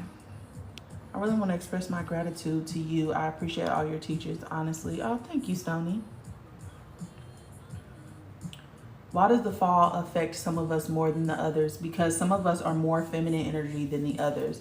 Like for me, I am mostly feminine energy. I only have 2 masculine aspects, one in air, one in fire, right? Because we're made up of all 4 elements, but sometimes we have an imbalance. So I'm mainly earth, which is like 8 earth, probably like 4 in water, and then 1 air, 1 fire. That's not the correct breakdown, but it's like almost like that. And so some of us are more divinely feminine energy than we are masculine energy. And that's not specific to gender. You could be a woman and be more masculine energy than you are feminine energy. So the whole point of your birth chart is to help you to balance these energies out so that you can come to a neutral point. Okay, so the winter sometimes affects specific people different than others because the winter is a feminine energy. So if you yourself are a feminine energy, you have double fucking feminine energy, and it's really important that during that time you do more electrical things so that you can balance that energy out, because now a lot of your fucking energy is concentrated in this heavy ass fucking energy, which I think sometimes causes us to be seasonally depressed. Me specifically, because almost all of my energy is feminine. So when the winter time hits, I need to really prioritize really focus on making myself experience joy, because I need electricity. Otherwise, I'm going to become depressed. Okay. So, eating right, doing things that you really love to do, those things kind of help during that time. Oh, thank you, Milton. I appreciate that. I use water to clear. Yes, you can use water to clear. Yes, you can use water to clear certain things. Clearing certain crystals with water is going to be different, because anything that's a quartz cannot be cleared with water. So it's different things for different things. Don't think that you have to stick to one method. Once you find your method, don't stay stuck to that method. Like literally learn more, bounce around. Because you can clear with water, you can clear with fire, you can clear with earth, you can clear with air, even your breath can clear something, right? So you can clear with all of the elements. Ones are just better for certain predicaments and others for other predicaments. What's the difference between your soul and your spirit? That is a great question. So your soul is your feminine aspect. Your soul is like your emotion, whereas your spirit is your mind. Okay, your spirit is the vehicle for your soul and your body. So everything actually exists inside your spirit, but your soul is kind of like this version of yourself that you're playing right now. Okay, your soul is kind of programmed with exactly what's aligned with you, whereas your spirit is like your mind. Your spirit is your consciousness, but your soul is your emotions. Okay, they're 2 different bodies. 2 different things, but everything exists in your spirit, which is purely masculine energy, purely electric energy, and your soul is what gives it that magnetic energy. Okay, so they work together. The spirit houses everything, but the soul is a part of the spirit that is purely feminine. I need to go inside myself to remember this level of my magical gift, because listen, yes, I agree with you. Do you have videos on this page? Do you have videos of this on your page? Videos of what? No, I really just, that's why I've been going live more. I be having a lot to say, but sometimes, you know, I just be wanting to say it without making it a big ass fucking thing, like, you know, making a video or whatever. That's why I've been going live a lot more lately, because I just want to connect with y'all, just have these conversations. And sometimes I don't necessarily know what y'all want to talk about until I get on here and y'all start asking me questions. So yeah. Until I get on here and y'all start asking me questions. So yeah. Hold on, y'all. I done went past, okay. Much respect. Thank you. I know my birth time. Yeah, when you know your birth time, you can figure out anything. Hey, Mama B. Spiritual realm open at those hours. Yep. 3:33 a.m. You probably just catching 333, which is a call for balance. It's also a very creative number. So Michael Jackson used to only hold his studio sessions between 2 and 5 a.m. because he understood that those were the spiritual hours. That's when he's the most connected to the divine. Those are really, really creative periods of time, because feminine energy is pure creativity energy. That's why I said it's time to reset, refocus, set your goals and plan all of that, because you are in creative energy right now. So when you wake up between those 2 and 5, that's when you have the best ability to meditate, because like I said, the veil is thin. The best ability to create, to plan, to all of that. Greetings, soul family. I'm grateful to catch your lives. Hey, Oneness. Hey, Miss G. The last 2 weeks I've been watching NDE videos, and it gave me so much life to push on and to get to it. Mama B, I'm glad you said that. I think you was meant to say that, because this week I was talking to my mama, and I was like, Mama, you know, did I die when I was a baby? And she like kind of looked at me, and she's like, yeah, you did. And I was like, I remember us being in this place that it didn't really look like a hospital, and you was handing me to somebody, and I was like, it didn't look like a hospital, it kind of looked like a warehouse. And I was like, and I remember they took me from you, and I was like, I remember feeling alone, and then they stuck me with something. And her face, y'all, looked like she seen a fucking ghost. Like, she backed up out the camera and was like, are you fucking serious? And I was like, yeah, like, did this happen? And she was like, yes, you were only a couple of weeks old. She was like, you were having problems with your respiratory system. And she was like, that they had to do a spinal tap and take fluid out of your spine. And she's like, I couldn't watch it because I was just like, oh, like, I can't watch my baby being in pain like this. She was like, but I took you to the hospital because you was blue and you could not, like, it was like you was not breathing. I was freaking out, and I took you to the hospital, but it was a military hospital, and that's why I looked the way that it looked, And so I've been looking at near-death experiences, specifically the TV show The OA, which talks about NDAs and how sometimes different spirits will come into a body when an NDA happens. And you know, I was talking to y'all last week about sex being a sacred energy exchange. And sometimes your frequency that you're at when you're involved in that moment can pull spirits from below, or it can pull spirits from above. So a lot of us who are just having casual sex and end up getting pregnant, we're pulling from this below area, this black tantric energy, opposed to white tantric energy. And what I think happened is that I died as a baby, and I don't think that I'm the same soul that was in that baby's body when it was born. Kind of like Travelers. Have y'all seen the show Travelers, where basically somebody about to have a near-death experience, and right before they die, another spirit enters their body and they here to do a mission, whatever. It's like one of those situations. What about if you feel like someone has put a spell to not leave them? They probably have. If you feel that way, 9 times out of 10, that's your intuition speaking directly to you. You don't get a hunch like that multiple times and it's not nothing to it. They probably did, but you have to be powerful than the work that they do. Your work has to be more powerful than theirs, because you can come out of anything that anybody does to you, period. You just got to believe that you can. Do I have any astral projection stories? Yeah. I have multiple. I have a lot of different experiences that I felt like have been kind of weird from other people, but I've told a couple stories on here before. One time I went to see a star guide. And I knew I was going to see a star guide because 9 times out of 10, if I'm going to astral project, it's usually when I wake up in the morning really, really early and I just go to use the bathroom and I come back and I go back to sleep.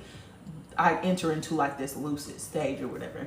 And I went to a place one time that they had these 8-foot, 9-foot tall bald eagles. I've never seen it in my whole entire fucking life. And they were just on the ground, on the, like in the grass, you know, doing what birds do.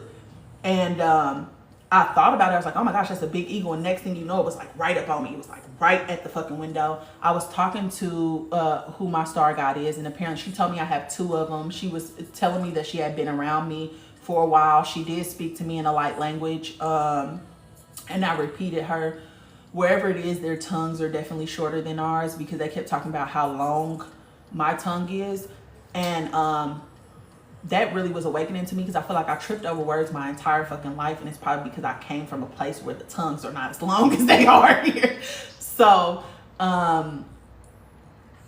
yeah, she was like basically just like chatting it up, telling me that she pops in and out. She told me about like certain scenarios and stuff like that where she has popped in and out. I have actually projected to a place that was like a beach. And it was like I was flying over the water, and then I ran into the sand on the beach because I was looking up, and in the sky was a bunch of spaceships. But I felt like they was coming home from work. Like it was completely fucking normal. Everybody was just in line in the sky trying to get somewhere. And it freaked me out. That's why I crashed on the beach because I'm like, what the fuck is going on? I also went to this place that it kind of felt like it was like a, I don't know, but I was underwater. It was an underwater city. And it was like a tadpole looking guy who came to get me. He was like, come on. And I went into this door, and it was like no water in this place where I went. It was like the water was on the outside, but when I went into the place, it was dry land. And they was listening to Bob Marley, One Good Thing About Music, When It Hits You. And it was like they were listening to like music, and it was just, everybody was socializing, hanging out. I seen a celebrity there too, and so I was just like, what the fuck is going on? But yeah, I have a couple of astral projection stories. I recently started to midday leave my body to assess the conversations I am or have been in. Yeah, I never knew that I'd be out there flying around. Am I going to have a baby with Sony? Oh, I don't know that baby. I don't do fortune telling. Why haven't I seen you on my timeline? Probably because they be trying to hide me from the world, girl. They don't be wanting y'all to know who I am. Do you do readings? If so, what is your website for your service? I do not do readings. I'm in this place where I'm trying to figure out who I want to be and what I want to contribute. So I did readings in the past, and now I'm just trying to figure out how that fits into this new version of me. So I'll let y'all know soon what I decide to do. I just know that I need to take a break from everything so that I can figure out what that is. I'll still be going live. I'll still be doing TikTok content, but I'm just taking a step back so I can figure out what my next steps look like. How can we see attachments in others? I think for me, I don't technically see them. What happens is I feel them, and I'm like, oh, there's something there. And then I'm like kind of given like a image from my spirit team, meaning like they'll show me something. Like one time, this girl, I was reading her, and there was something that was looping through her energy. Like it literally looked like one of those little things from Harry Potter that suck your face out or suck your soul out. Like it was like one of those Dementor looking things. And it was like going in, weaving in and out of her energy because she was so low vibrational. And it was like he was going through her chakras, like, you know? So it's like I think my guides give me what it is so that I know how to fix it. But I don't necessarily know how to teach you how to see. It really helped me because I went to a class that for 6 months we talked about this shit, and it was very open, it was very honest, it was very, you know, whatever. And we did the shit together. So it's like I became more confident. I was already doing it. I just needed to become more confident in what I was doing. I had a bad dream and the back of my head was aching. Yeah, it's probably because your astral body snapped back into your physical body real fast. Happy Sunday, Diamond. So what's the difference in a normal dream, lucid dream, and astral dreaming? So a normal dream and lucid dreaming, lucid dreaming is just becoming aware that you're in a dream. So the question should be, what's the difference between dreaming and astral projecting? Okay, dreaming is going to be you going into your own subconscious mind and you giving yourself a movie or a picture or something to try to help you overcome whatever the theme of that dream is. Okay, but astral projection is you not being in your body and you going to a different realm. You going to a different dimension, you going to a different level of harmonics. I have astral projected to, there's a realm, which is the fourth realm. And in this realm, people do a lot of healing. It's where we get music from, it's where we get beauty from, it's where we get love from, it's where we get all of that from, right? But you can go there and there's certain beings that'll help you heal. Well, when I first learned this, I was obsessed with it. And I was like, I'm going there, I'm going there, I'm going there. Every day before I went to sleep, I would say this. And one day I woke up and I was on a table and somebody was sticking me. And it's like they gave me 3 shots in my leg and I freaked out and I jumped up and I was like, what the fuck are you doing? And the person in front of me morphed into my brother's face. But I knew it wasn't my brother, but he morphed into my brother so that I could calm down. And I calmed down and I was just like, wait, what's happening? And the being started talking to me and telling me that they were giving me healing. I woke up the next day, I didn't feel no fucking anxiety in my body, none. I was so confused that I jumped up and I was just like, what the fuck is going on? I had to sit in silence to figure out what was wrong with me because I had never been in a place where I wasn't overthinking. It was so strange. It was so fucking strange. But there are realms that we can go to. There are beings that we can talk to. There are, whole fucking universes out there that want to help us, but we just not aware of it. What if astral projection happens without you trying? It happens naturally for me, and I want it to stop. That's a part of who you are. Everybody astral projects, whether you're aware of it or you're not aware of it. So by you trying to stop the astral projecting, you're gonna cut yourself off from a piece of yourself, and that could go along with a lot of your gifts too. It won't just be astral projection that you're cutting yourself off from.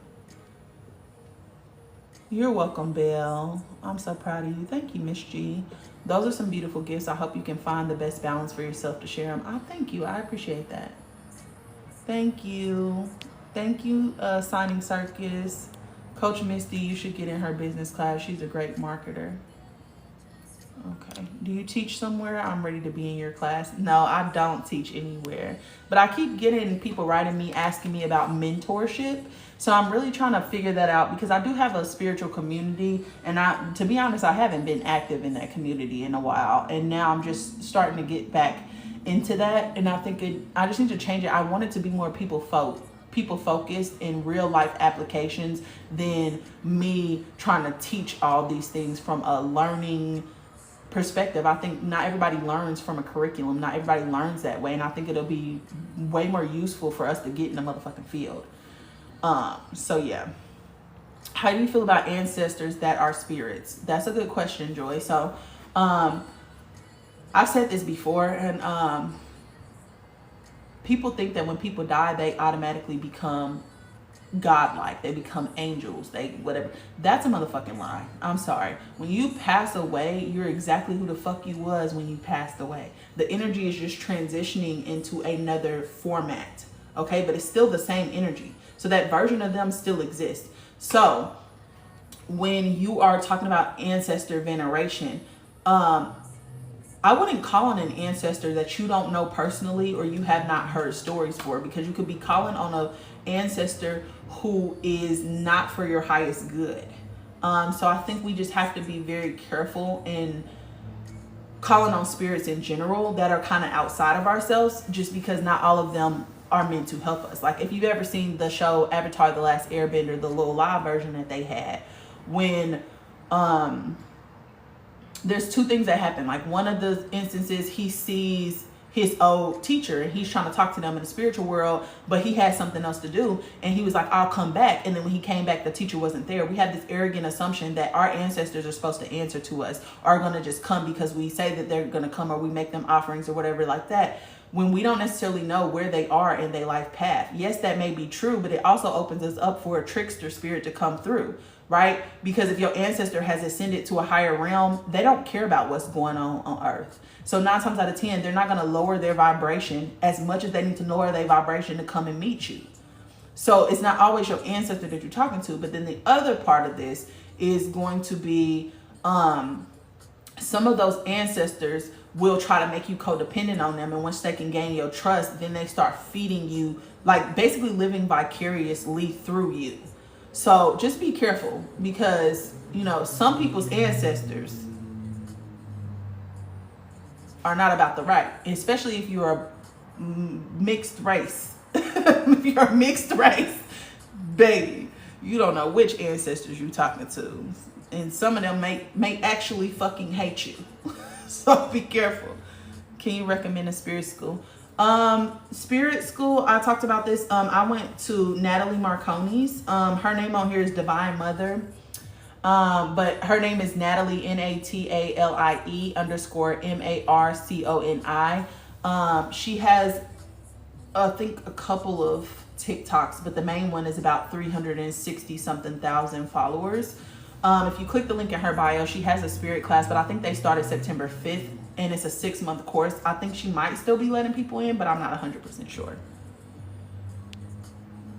I just binge watched so many of your videos in your playlist, especially the ones on Social Security number and birth certificate. Oh, good. Are you doing any classes for this? I am not. I actually had a class that I was teaching back in the day, that stuff, and it was over like 350 people. I was giving them all the information for free, and I was just trying to help, you know, people kind of learn what they need to learn about history. But I think that I wasn't at a level where I was able to handle it. And when you're teaching, it comes with a lot of critique. It comes with a lot of pushback, because you're literally trying to deconstruct the old ways that somebody is doing and then push them into new ways. And sometimes it can be really uncomfortable for them. So it's a lot of having to repeat yourself, and it's a lot of having to people completely trying to undermine you because they don't actually believe in what you're saying. They're just there because they're interested enough to be there. So for me, it created this big issue, and I feel like it was kind of pulling me away from myself, because I was getting a lot more snappy. I was getting a lot more condescending. And I didn't want to be that person. So I stepped away from that, because it was a lot of stress when you have 350 people who all need your help, all need your advice, or constantly pulling on your energy. It can be really, really draining. And for me, I wasn't getting anything out of that situation because I was doing everything completely for free. And that's not how energy works. Energy is always an exchange. And so I was creating all these karmic ties to myself that were pulling on my energy, but I wasn't finding ways to be refilled in that energy. So I did stop helping with people, teaching people how to correct their status, because one of the big reasons is because I don't think it's going to matter pretty soon. So I think that system is going to topple over, and it won't matter. How do you repair your aura? You need to heal your chakras. Your chakras are, how do you repair your aura? You need to heal your chakras. Your chakras are in your, oh shit. Your chakras make up your auric field, the energy from your chakras. So you need to make sure your chakras are balanced. Sorry, no, you have already repeated your email slowly one more time, or pin it. It is T as in Tom, A as in Apple, J as in Jack, A as in Apple, M as in Mike, O as in Oscar, O as in Oscar, R as in Romeo, E as in Echo, 16@gmail. Taja, Taja, Moore, Moore, 16@gmail. Thank you, Greg. Yes, Red, I've died at least 2 times. I believe it's been more. I don't know why NDA has been in my field. I know I'm a walk-in, but more than once.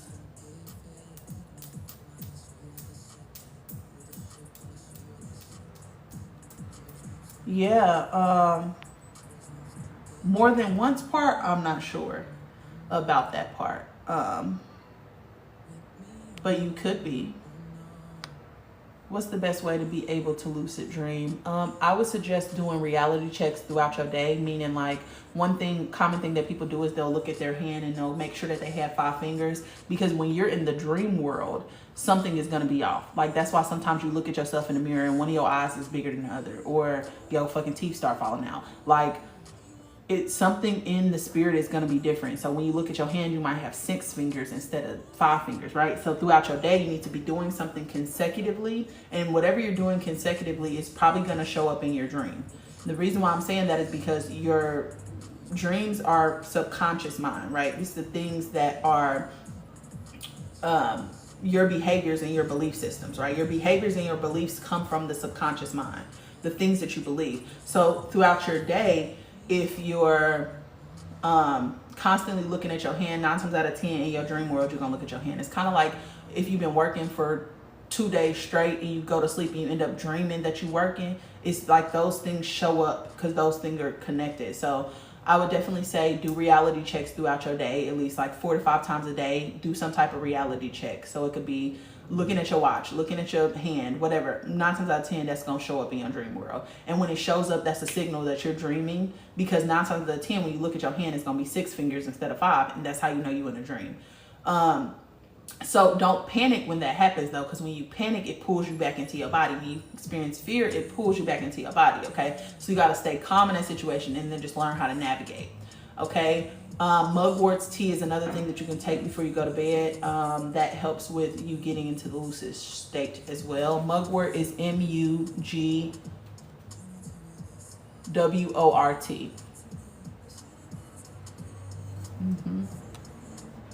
The big eagles are called rocks. Ooh, I need to know more about this.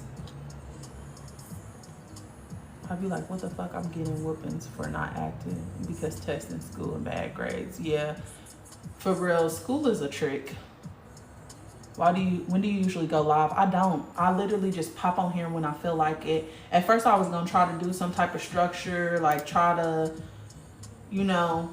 come up with some type of time where I come every single day, but then I start to feel controlled by restrictions like that. So I'm just told myself that, anytime I feel compelled to get online, I'm gonna get online and live and talk to y'all. And it's gonna be a lot more than it has been in the past, because I really do want to connect with my community. I really do want to talk to y'all, and I really do want to share the insights that I have outside of that. But sometimes I need to know what y'all need. And, instead of trying to figure that out, I'm just gonna get on here and ask y'all.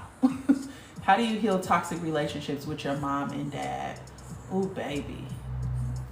You got right into the thick of it, didn't you? It's hard because I think a lot of times we want them to admit to what they did. We want them to validate our experience, but we need to realize that we have to validate our experience first, because if we don't, and they don't validate our experience, it's going to lead us to feel exactly how we felt as a child, powerless, right? And then when you start feeling powerless, sometimes you start getting angry, you start getting violent, you start getting aggressive, because you're just like, I done told you the same thing multiple times. I'm trying to fix this, but you keep acting like you acting. I need you to be this version of yourself for you to help me feel safe. So I think a lot of it has to come from, a lot of it has to be internal work first, meaning that you have to be able to make yourself feel safe as an adult. You have to be able to get out of the victim mentality that something happened to you and look at it as an experience. Okay, look at it from a non-judgmental point of view, and then also consider how what was happening in the other people's lives at the time, like their perspective as well, because we have a really hard time of humanizing our parents and realizing that they're just humans going through the same shit that we went through, and maybe they weren't in the best circumstances to handle that. And we know how it is when we get fucking stressed, we get angry, we get mean, we get whatever. So it's actually looking at the whole thing from a non-judgmental perspective, validating yourself and your experience, and standing strong in that, and knowing that regardless of what anybody says, this was your experience.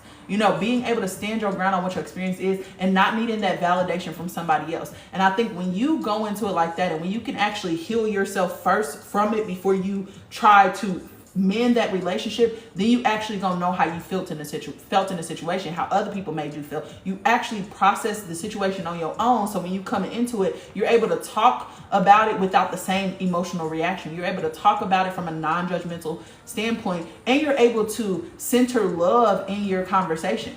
Because 9 times out of 10, if you want to fix a relationship with your mom and your dad, you think it's worth saving. You actually want to have a relationship with them. So if that's the most important thing, then love has to be centered. Compassion has to be centered. Forgiveness has to be centered. So you have to go into it already from a space where those things are present, where you can be compassionate, where you can be forgiving, right? Because the intention is to repair the relationship so that y'all have a deeper relationship. So a lot of that happens beforehand. A lot of that has to happen internally before it happens outwardly. And I think a lot of us just want to be like, you did this to me, hold yourself accountable, da da da da, but are not really considering the whole picture, you know? So I love the way it feels when I breathe underwater in dreams. Oh, that's dope. What is the name of the 6-month school? She don't have a name for it. You just have to go to her page. It's NATALIE_MARCONI. If you go to her page, click the link in her bio, she has a whole website with a bunch of different services that she provides. Where's your community, sis? I want to join and contribute what I have. If you click the link in my bio, it should say Becoming No One Spiritual Community. If you just click on that, it'll take you to the Telegram. It's in Telegram. It's only like 55 people right now, and I hadn't been very active in it, but I am going to be a little bit more active in that because I think that I'm going to use that group for collective energy work. So, and all our Sorry, I just lost my place. And all our ancestors aren't our guides. I had to learn that the hard way. Yeah, not all of them are for you, baby. And some of them, if you're a mixed race, could quite literally fucking hate you. And they could become an attachment on you, literally deterring you from your path. So you just got to be careful.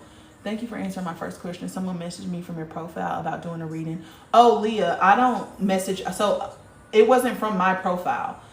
People have multiple profiles that look exactly like my name, and they have blocked me, and they've been reaching out to people for readings. They steal my videos. That's why my videos are not savable on my page, because they steal them, they repost them, and they're impersonating me. I will never reach out to you for a reading. So if you look at my actual page and you look at the top, it says at the top, if anybody reaches out to you for a reading, it is not me. Hey, Seth. Can that info on the school be pinned?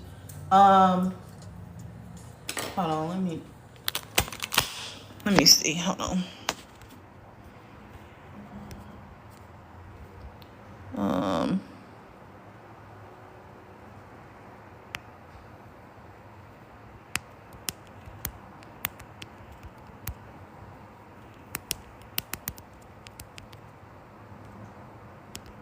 Sorry, I'm typing it out, y'all.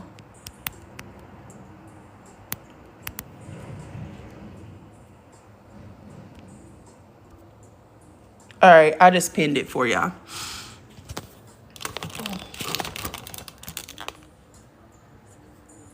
Okay. I'm going back. I'm sorry.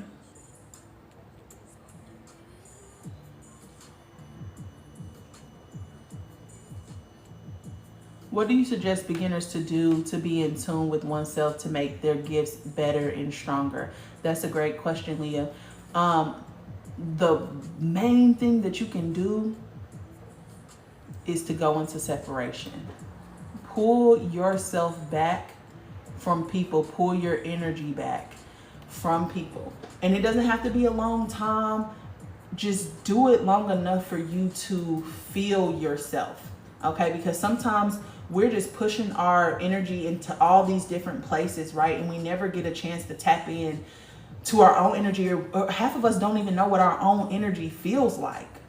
Okay, so I think it's really important for you to pull yourself back and take some time to yourself. I think going through the process of sifting through your emotions and why you feel the way that you feel about yourself, or paying attention to the negative self-talk, I think that really is a good starting place, because then you'll understand yourself and how you think and how you process things and how you internalize things sometimes that don't have anything to do with you. Like it starts to open you up to different things. So pulling yourself away really, really helps you because you're constantly being surrounded by all this outside energy. And sometimes you need to be able to hear yourself. And I think one of the best things that I ever did for myself was move away from home. Because the moment that I moved away, I was able to realize that this is not normal. This is not functional. This is actually a shit show. And I would have never realized that if I was still in that environment, right? So once I got out of that environment, I was able to heal myself, change myself, evolve myself, become a person that I want to, you know.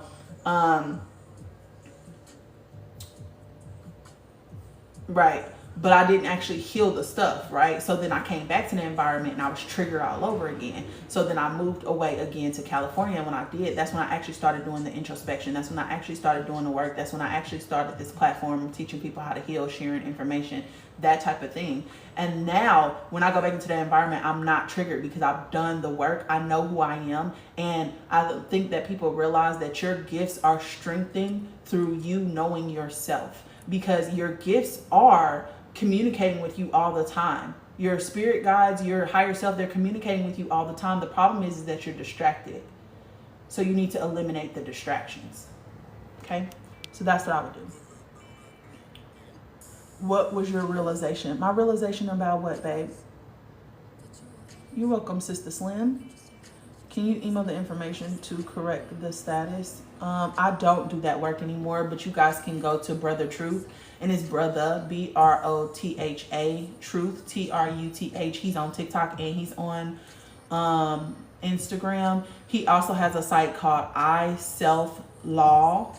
So I Self Law, like the law, am Master. If you go to that website, they have all kind of shit that you could. I think you can get a subscription with them for like $50 a month, and they have all this shit that you can have access to. But yeah, that's what I would say.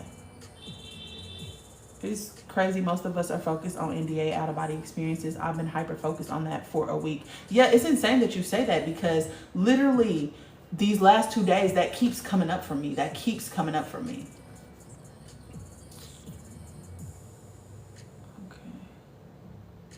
When I wake up, I never can recall everything that happened in my dream. It never makes sense when I wake up. Just write down what you can recall, because just by you writing it down, you are telling the universe, I want to remember my dreams. Okay, so just write down everything that you can remember, and then the next dream, do the same thing, and eventually it'll be more solidified. I don't look for my... The next dream, do the same thing, and eventually it'll be more solidified. I don't look for my parents' validation anymore. Yeah. You don't need them to validate your experience. You was there. You know what happened. So you don't need someone to confirm what happened. You can ask them for their perspective on what happened, but your perspective is just as valid as their perspective.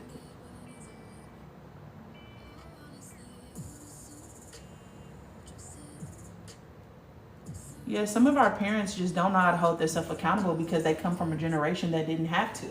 You know, they just operated how they operated, and they were able to tell their kids, you just do what I say and you'll be good. But, you know, things are changing because kids are feeling like, no, you traumatized me, you hurt me, I need an explanation. I need you to hold yourself accountable. But I think sometimes we cause more pain when we go to them when we haven't healed, because we're asking them to validate and confirm something when they're not at a capacity to even meet themselves, let alone meet us. They haven't even met themselves, and they can only meet you as deeply as they met themselves. So if they're not even looking at themselves or hyper aware of themselves, how the fuck they gonna be aware of what's going on with you? So you really do have to have that conversation from a place where you are stable, because when you go into that, the decision becomes, do I want them in my life or do I not?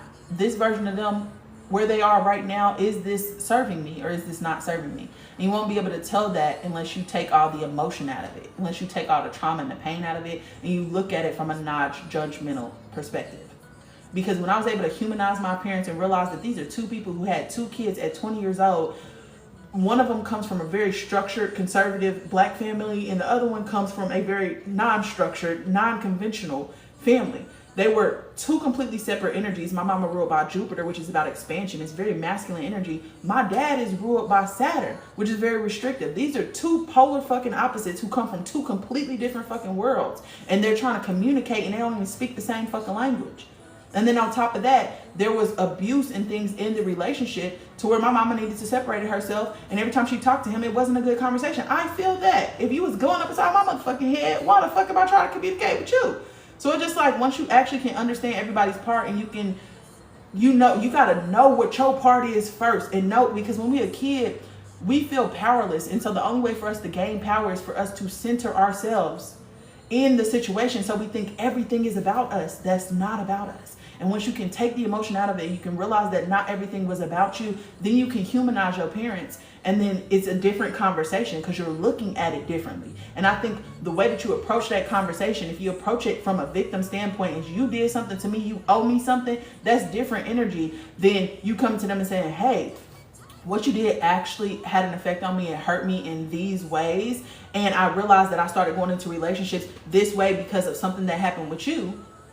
And I just wanted to express that for you. You going into that conversation and express that for you so that we can deepen our relationship. But I can't deepen this relationship until we talk about this specific thing. Until you know that I will not tolerate that. Until you know that this is not appropriate. This does not suit who I am, where I am right now. Imagine healing from those feelings without having your parents being able to answer, both deceased. They can answer. Because nobody ever dies. And I've talked about that before. Nobody ever dies. People just transition. So when you are in tune with yourself, you will be able to be in contact with those people no matter where they are. But I do think that that's a valid experience, in that, because of the way that we think about death and we think about grief, it can be a lot harder for us to navigate those experiences. But you don't need answers because you have the answers. You know exactly what happened. You know exactly who your parents are too. And if you don't know who your parents are, it could help you to ask around to people who do, if they're both deceased. But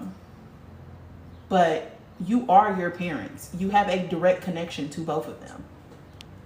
With dark and light ancestors, you do have to talk to them. I did this, yeah.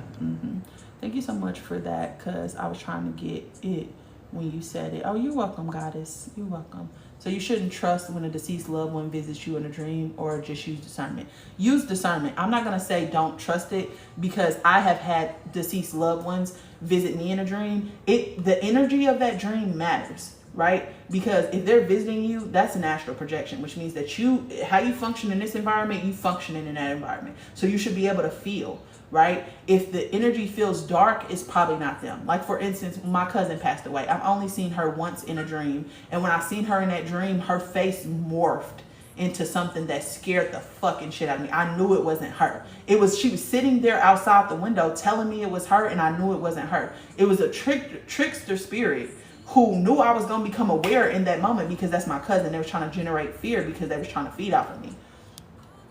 Yes, I went to Natalie's spirit school. I did. Do you know anything about manifesting generators? Yes, you guys are not really good in team environments. You are a generator, so when you're out of alignment, it appears as frustration. When you're in alignment, it appears as satisfaction. Manifesting generators are really good at multitasking. You're going to be interested in a lot of different things in your life. But your goal in life is to inform people of what you're doing if it's going to affect them, because you have this manifesting energy that moves really, really fast. And sometimes you don't really consider other people who are in the thing, because you feel like, why take time to teach you this when I can just do it myself? But those things really do affect them. So you just got to inform them, but also understand that you're here to respond. And so right time, right place is really important for you. Is this the right time for me to deliver this message? Is this the right time and place for me to give my opinion, right? And making sure that the people who you're talking to are actually willing to change before you try to help them or try to fix them. Because a lot of times with this generator energy, we get into this fixing energy. And understanding you can only control you. I'm enjoying your live. Oh, thank you, baby. I'm so glad you popped up on my feed. Oh, thank you. What was your realization? Sorry, I'm commenting so many times. Hold on, Seth. What you mean? What was my realization about what? I'm gonna pay attention to just your comment, cause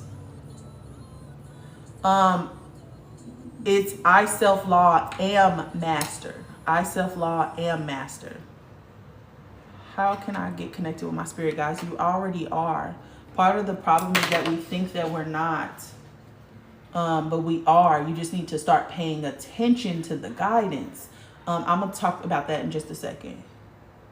Going to bed feels like work, as if I go to another realm and am awake there. You probably are. You might be doing work in the spirit and don't know. Apologies for the lack of specification. In your last video, you were learning about the attachment.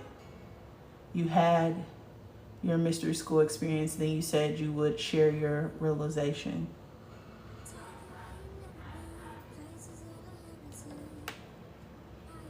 I'm gonna have to go back and watch that because I don't necessarily know what I meant by that.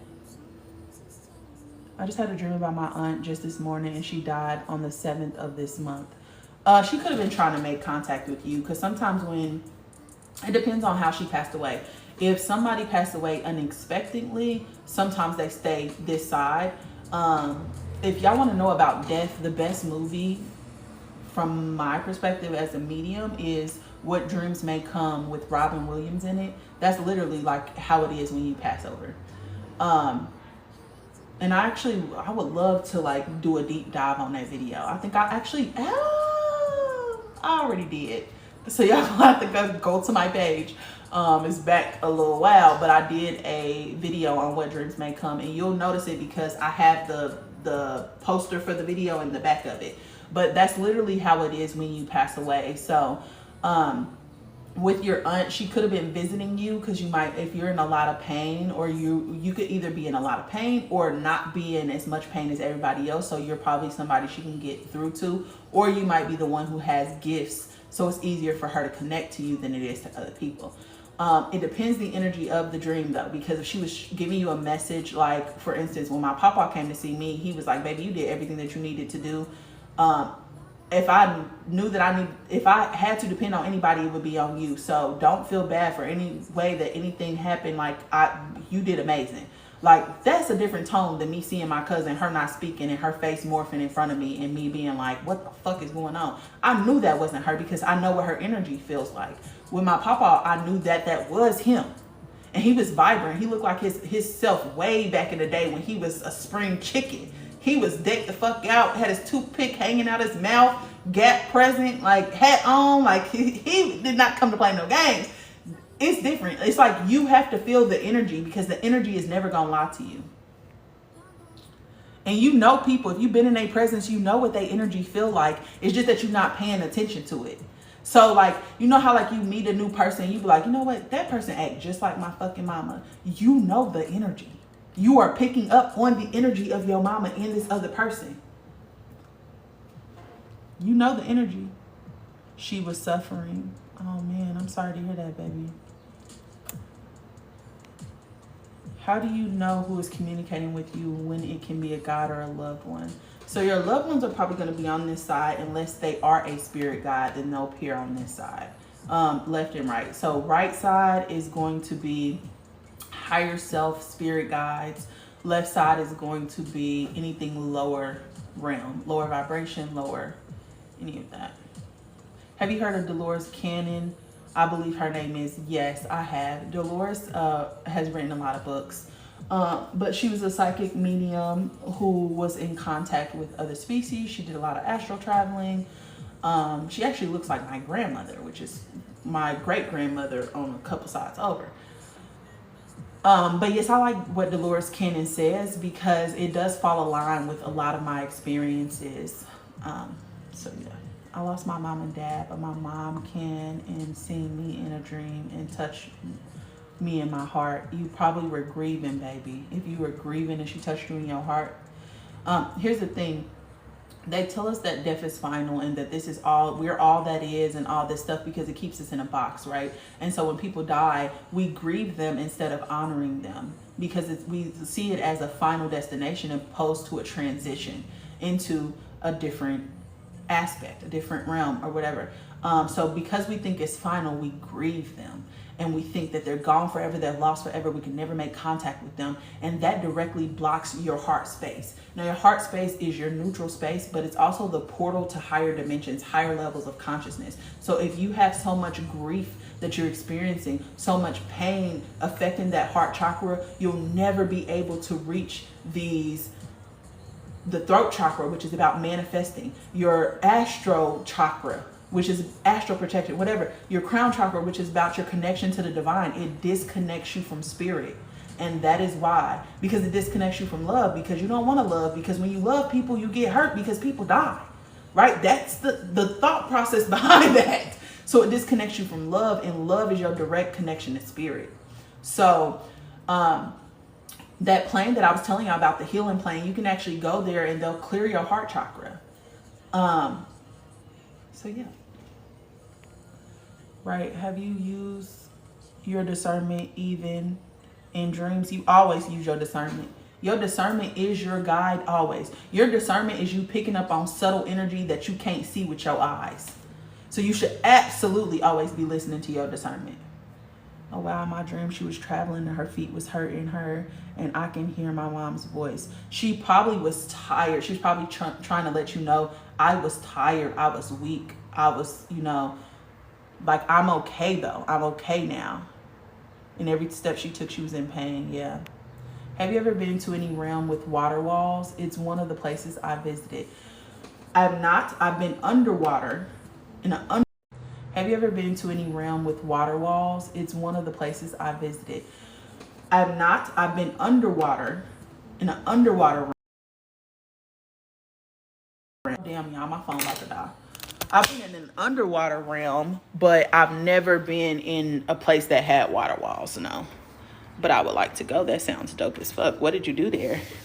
Growing up, I was taught dreams of someone that's passed is demonic, but the dreams didn't feel bad. Yeah, they teach us that because they're trying to disconnect us from our internal knowing. They're trying to disconnect us from the spirit world. Don't let them people disconnect you from the spirit world, because you are more spirit than you are physical. And if they can get you to buy into the constructs of this reality, they can lock you here and get you in a state where you're unconscious. And when they can get you in that unconscious state, when you pass away, you'll also be unconscious. So you automatically reincarnate here. Don't do it, bitch. It's a trap. Hold on, y'all. It's a trap, baby. Okay. And do you remember passages in dreams? There seems to be an inexplicable transition. Girl, what? Why are you hollering? Move. Pookie, move. Child. Why would she scream at me like that? She's so fucking insane, huh? There, girl. She's fucking insane. And her mouth was wide the fuck up. Like, girl, if you don't fucking move, what are you doing? Not you done corner me for some treats. That's crazy. And she meant business too. Child, hold on.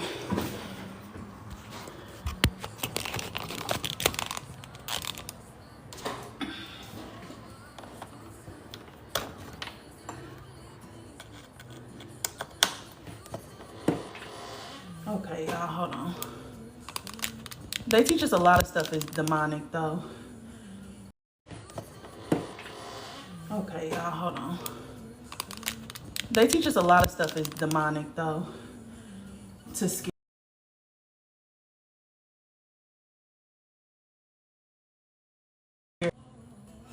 And to be honest, I don't think demons are what we think they are.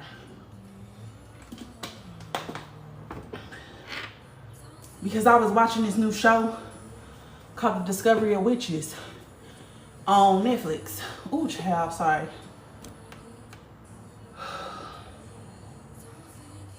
I really gotta get in the gym. Them stairs just fucked me up. Anyways, I was watching this show called Discovery of Witches. And it was talking about demons, but all the demons was the black people. Everybody else was a witch, a vampire, whatever. But the demons was black people. And so I started talking to my higher self. I'm like, hey, what the fuck is this about?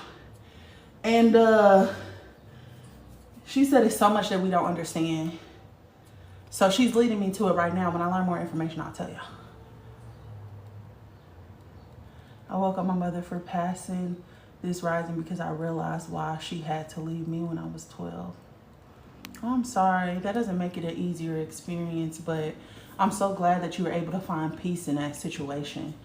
Because that's really tough. That's a really tough experience because we get a lot of our identity from like our mother, our parents in general. I'm still grieving the transition of my son and I feel stuck. It's okay to, you know, grieve. I think we just got to find a way to get out of it. Meaning like, it's not a place you want to actually stay. A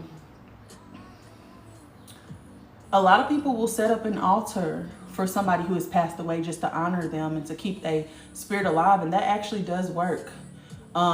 Your connection to them is strengthened by that. That's why Hispanic people will do the Dia de Muertos, which is like the Day of the Dead, where they honor all their people, light a candle for everybody. Like that whole thing, that's a real thing, because the more that you call on the energy, and you call on the energy by calling that energy's name, the more that you call on the energy, the stronger the connection is. Kind of like Tinkerbell. You have to believe, like that type of shit. Nope, I don't want to reincarnate here. Oh yes, I don't either. They're ghetto, very ghetto. Now she was about to eat me up about them treats. Like I was like, damn girl, back up. I've been to a realm where dinosaurs were all the time when I was like 3 or 4, and I loved it.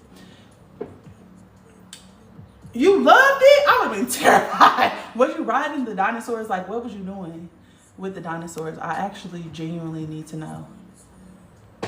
What was your mystery school experience? Oh, okay. I'm sorry. So, sorry, Seth, that you had to say that multiple times for me to fucking get that. I'm so sorry. I'm so sorry. But my experience was the first time that I went through a mentorship program, and it was like basically I paid somebody $390 a month to call me with people on the line and for me to just code read them. Not code read them, because she had a method to the way that she read. And I did that for 3 months, I think. And then she just gave me a mediumship certificate, sent me on my way. I'm not going to say I wasn't allowed to ask questions. It's just that she, I always felt like she was in a rush. Like she was rushing me off the phone. Like she didn't really want to talk about it, whatever. And I left that experience not feeling prepared to offer mediumship readings. And I told her that, and she wasn't actually teaching me anything. She taught me her method to read it, and that was it. And then I would read somebody, and she would just be like, okay, that's good. Let me send you the recording. And I was just like, okay, that's not helping me. So then I asked my higher self, I was like, hey, please align me with people who can help to mentor me and guide me when it comes to X, Y, and Z. And so I came across Natalie's page a while ago. It was like a long time ago. And I had been watching her, keeping tabs, jumping into her lives, like stuff like that. And then she did this live that I think went viral. And it was like her channeling this other spirit who had committed murder, whatever. And that really caught my attention. I really started paying attention to her because I was just like, oh wow, because I'm feeling what she's feeling when she's talking about what she's talking about. Like it's like I get this eerie feeling kind of coming over me.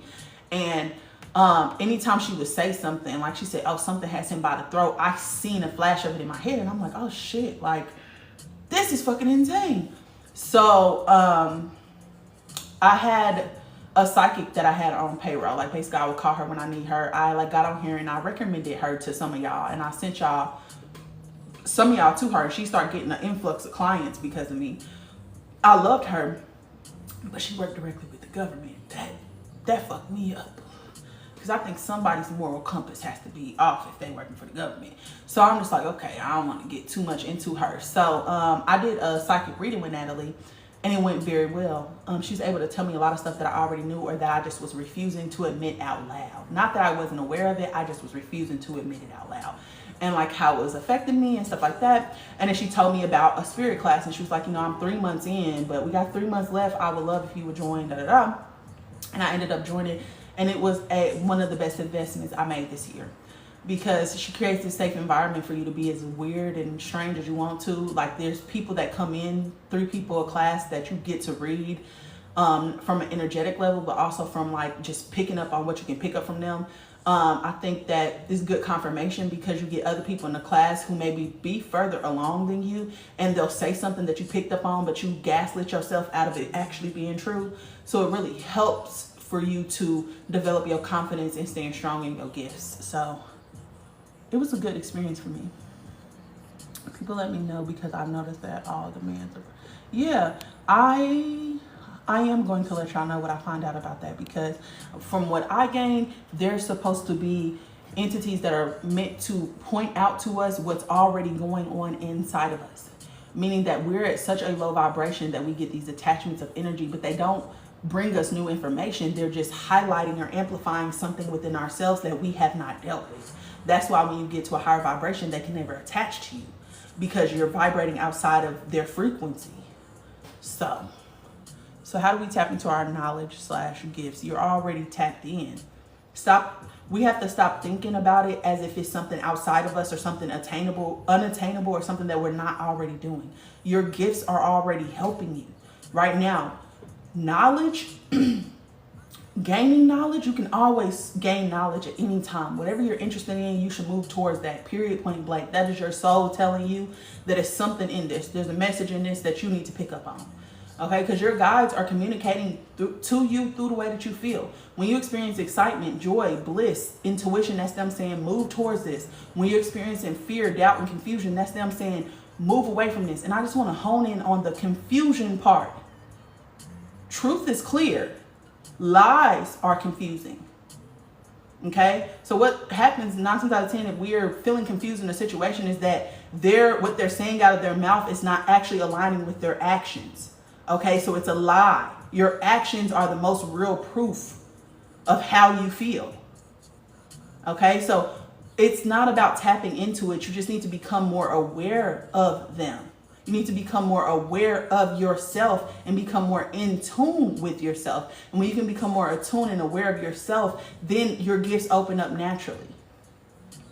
In the show, they still haven't disclosed what they are and how they continue to society. They didn't, but it's okay. I'm on it. I don't need a book or a show to tell me. I'm just gonna ask my sister girl up from the upper room. She's definitely going to tell me, but she just has a roundabout way about leading me to knowledge. Like, she needs me to understand certain concepts first before she can give me the whole shit, and that's where I am right now. It's like I get breadcrumbs of shit, and it's like, okay, look at this real quick, look at this real quick, look at this real quick. And then all of a sudden, I have this moment or flash of insight that pulls it all together. Understood, but cannot remember the exact interactions with them. How do you feel about moon water and obsidian stone? Okay.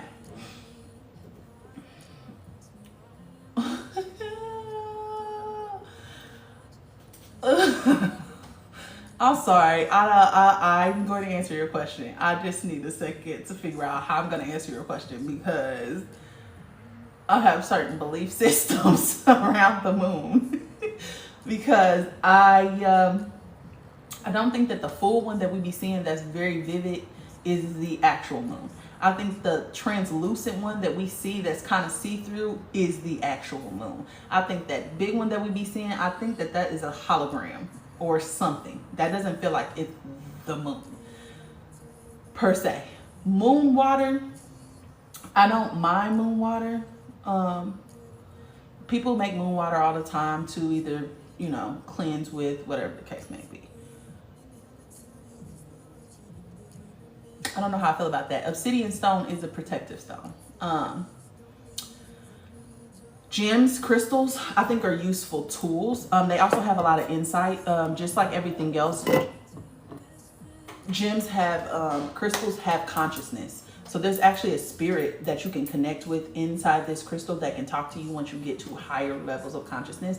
I think crystals are really good for helping you clear. I think crystals are actually really good too for like forming spiritual energy, like the energy of your room, the feng shui, shit like that, because I've been doing a lot of studying about like the Atlanteans and how they use crystals. And crystals is a form of technology. It's an intelligence, and it actually comes from the sixth realm, which is right below the highest realm that you can get to before you go back to source in that specific God, source, energy, whatever you want to call it.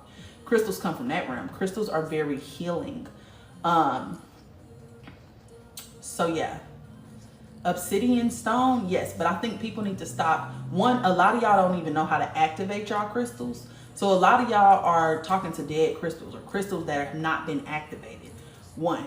Two, I feel like people think that just because they're wearing crystals that that's going to be enough to protect them from things that they are creating from the inside. That's not necessarily true, because you are the darkness that you keep experiencing. You are that. You are trying to unpack that so you can become something different, but you are that darkness, so you have to deal with the internal issues. There's nothing like a crystal or anything. These are tools of divination, divine tools meant to help you, but they're not going to do the work for you.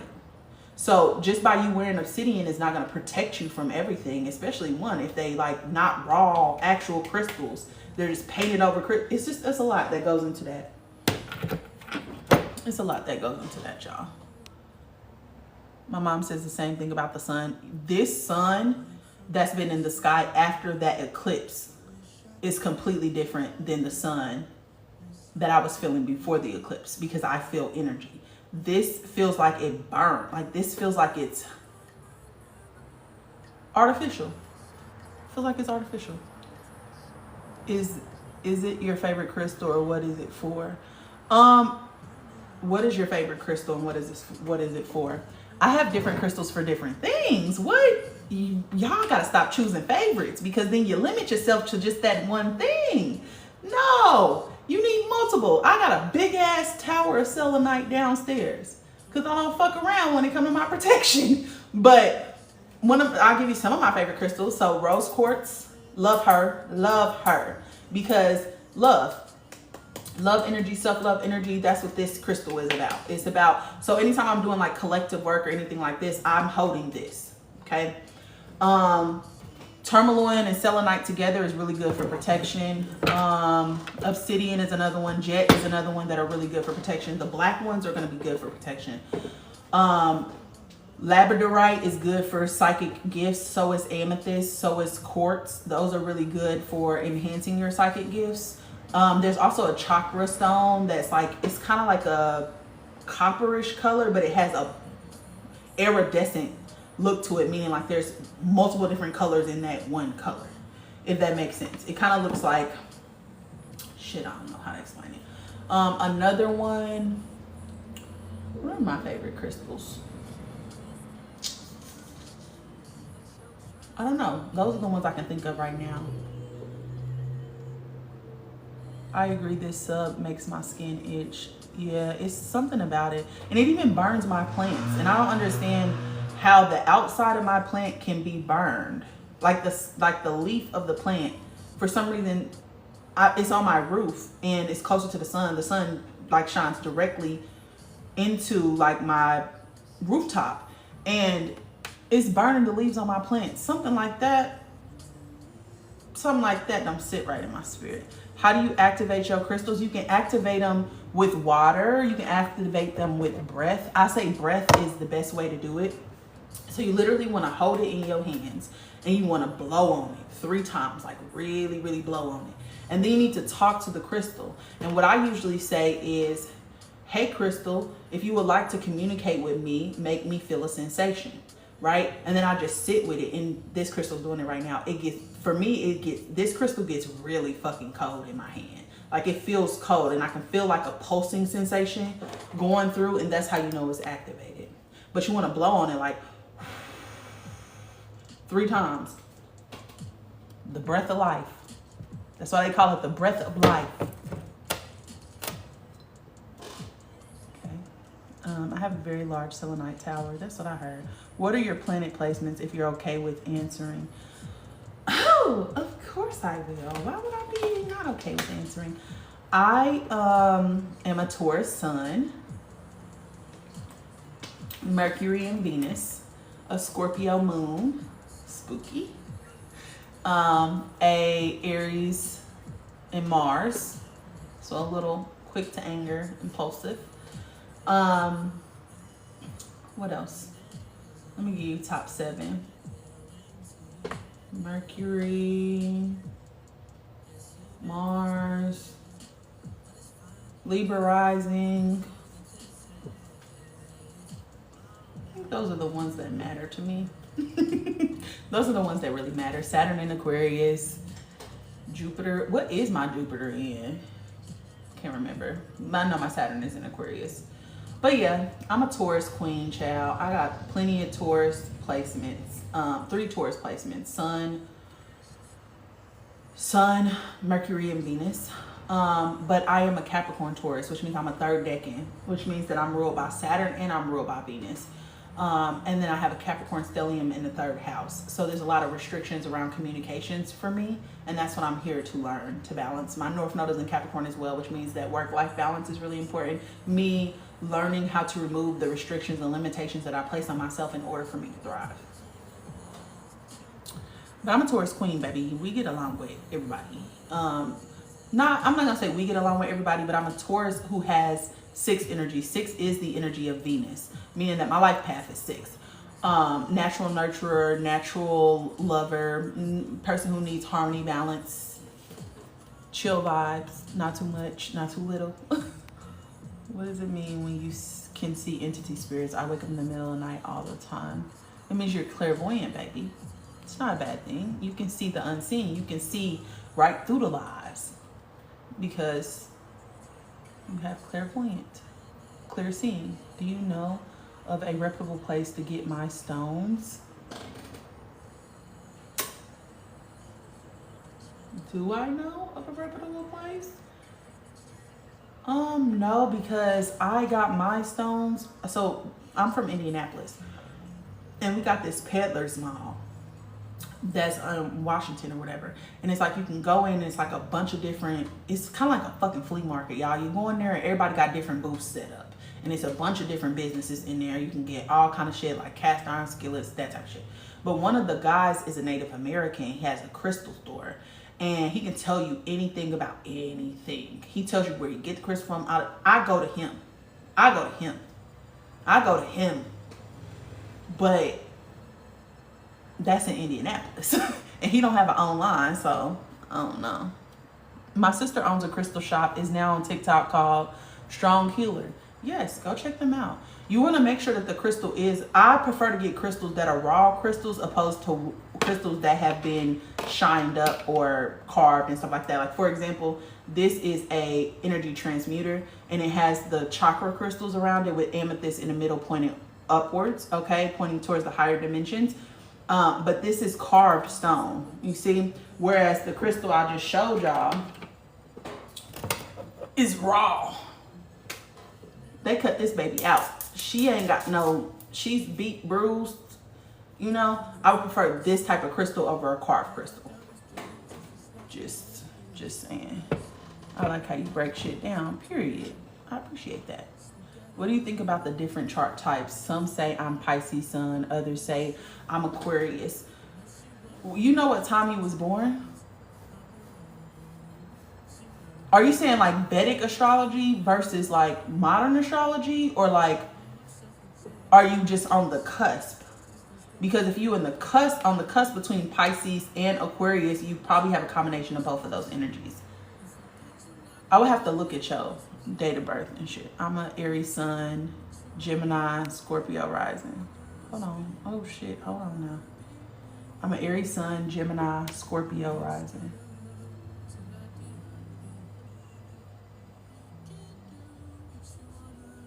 Oh, so you're saying you're Aries sun, Gemini moon, Scorpio rising.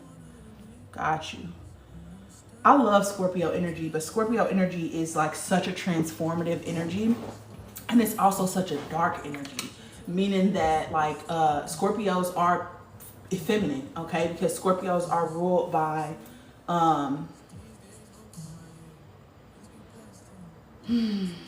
originally Scorpios are ruled by Mars, but they're co-ruled by Pluto. That doesn't make sense to me. Well, yeah, because it's feminine energy within a masculine energy. Because every energy has gender that exists in it, meaning that even though I'm a woman, I have masculine and feminine energy because gender is not specific to sex.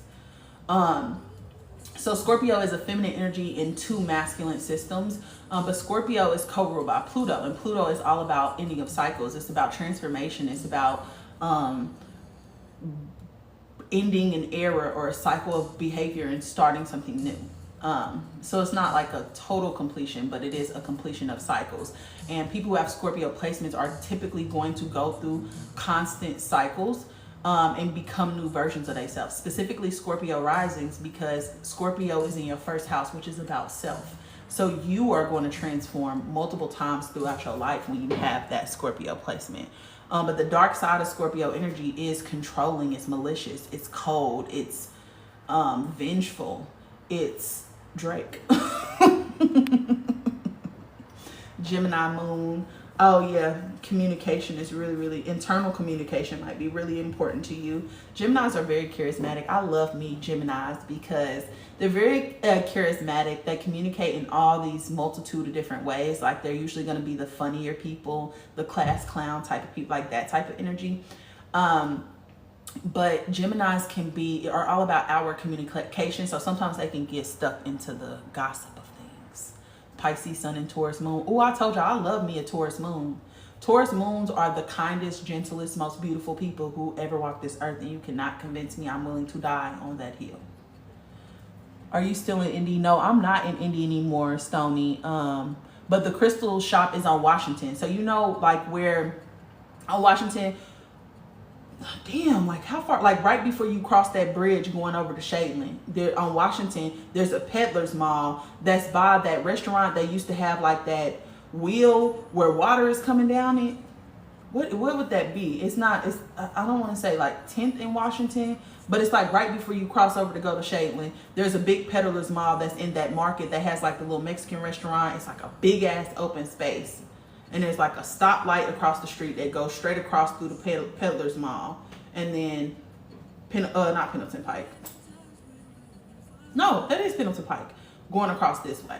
No, not Pendleton Pike, Washington. Damn it. Washington going across this way. But it's the Peddler's Mall.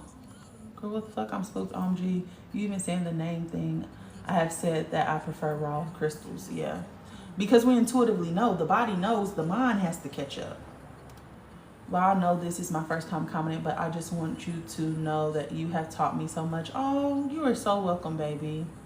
I appreciate that, because that's all I ever want to do is just spread knowledge, expand consciousness. Because when more people expand their consciousness, when more people know more, our collective consciousness goes up. It's like we are individuals, but we're all affecting each other. We're like in a consciousness grid, so we're all together, just different points on this grid.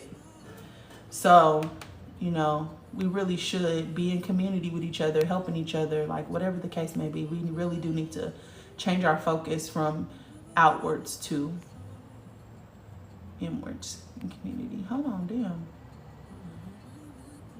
My sister who owns the crystal shop is a Scorpio. I'm not surprised by that, because Scorpios are very much so metaphysical. The metaphysical things, the dark thing, because Scorpio is feminine energy. It's water.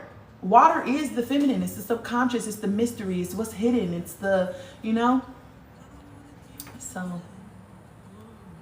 and I love Scorpios too, because they just crazy, insane, intense, all or nothing, a little diabolical at times.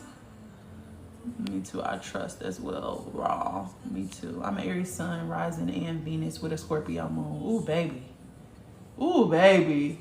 Aries and Scorpio together is crazy. Short-tempered with the Scorpio and Venus and rising. Ooh, baby. Oh, my sister owns okay, I have identical crystals, a little smaller. Got it at a flea market. Life Path 6. Yeah, I think I attract a lot of Life Path 6s because I myself am a Life Path 6. And I attract people who can be reflections of me. So my best friend growing up was a Life Path 6. My aunt that I relate to the most, Life Path 6. Yes, I know. The time I give them exact times, they called it sidereal. Astrology. Oh yeah. So it's basically has to do with like traditions, and you really got to trace it back, because the astrology that we follow today, like modern astrology, is from Pythagoras. But Pythagoras learned everything that he needed to learn from Thoth, which the oldest astrology is going to be Chaldean astrology, which I think also is from Thoth. So I think the way that we think about it is just depends on the cultures, because Hindu astrology, which is Vedic astrology, is a completely different thing, but it was like they split off and went in different directions. So I think tracing the energy back and going whatever you feel like is most aligned with you, because you know your energy better than anybody. So I will go with whatever you think is aligned with you. What about Cancer energy? Cancer energy is the most feminine energy, the most emotional energy, because Cancer is the only sign ruled by the moon. And when I say emotional, I don't mean outward emotion. People think that Cancer is just walking around like a fucking time bomb. That's not it. Cancers are very in tune with emotions. They're in tune with water, which means that they're able to pick up on subtle emotions, and so they're so good at energy that they're also able to manipulate emotions as well, because they understand emotions on a very, very high level. But Cancers in the healed phase are very maternal. They're very nurturing. They're very generous. They're very kind. They could be cutthroat though. When you cross them, baby, that the top of our serial killers. They will get you the fuck up out of here. And they could be a little diabolical when it comes to like getting a lick back. It don't happen. They patient. It don't have to happen today. It don't have to happen tomorrow. But they are going to get their fucking lick back. But Cancers give Taurus energy. To me, Cancers and Tauruses are like the same fucking energy, but just different fonts. Like we both homebodies. We both care about, luxury, material possession. Like we are the same energies, just different fonts. I'm Aquarius sun, Sag moon, and Aquarius rising. Liberation is definitely very important for you. Sagittarius moons are spicy. My mom is a Sagittarius moon. Very honest, very blunt, very much so going to tell you what the fuck it is. Period. Very much so going to tell you what the fuck it is. I love that output on community. Thank you. I'm going to look for that place. Yes, for sure. Oh, shit. So true. Both my children fathers is Cancer and Taurus. And I was telling y'all last time I was on live that, like, when you have kids, you birth exactly the energy that you need. The parts of yourself that you're neglecting, you're going to have when you're met, because you've got to think you are manifesting this child into this reality. Why would the child not be exactly what you need? You are manifesting it. So for instance, my mom is a Sag moon. I'm a Sag moon. My mom, she is a Sag moon, but she's a Sagittarius sun.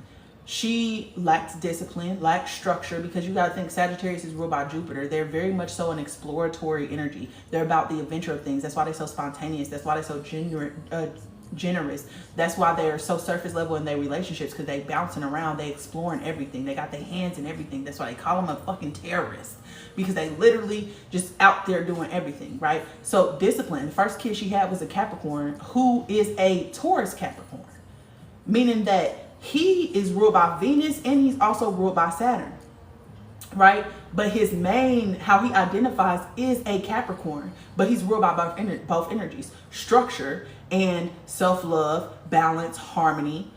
Then she birthed a Taurus baby who is a Capricorn Taurus. So she birthed the two same energies, just in different directions.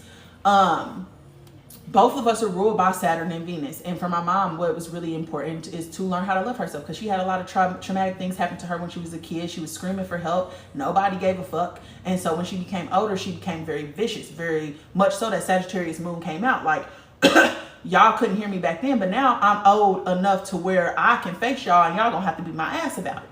She very much so was like that type of energy. And she needed balance. She needed self-love. She needed all the things that Venus offer you so readily. She needed that energy. She also needed the structure and discipline that comes with Saturn. She was putting herself in a box and painting herself as a victim. And she was a victim, but you not supposed to stay in that victim mentality, because it literally pulls you into this energy of life is happening to you instead of you being in control of your own life, which can be very detrimental. I can't stand Taurus men though. Girl, don't you get me started. Do not get me started on Taurus men. If you can't expect anything from a Taurus man, please expect that they're going to be living a double life, and they're going to do it very well, very gracefully. You won't even know what's happening. What about Kaylani? Tell us more. What you mean? Kaylani is a Taurus.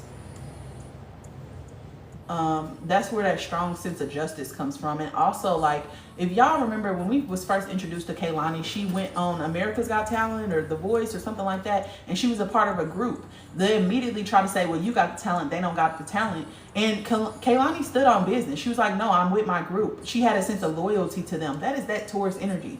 We do not fuck around when it comes to the people that we love, and we not about to sell out just to excuse me, just to propel ourselves.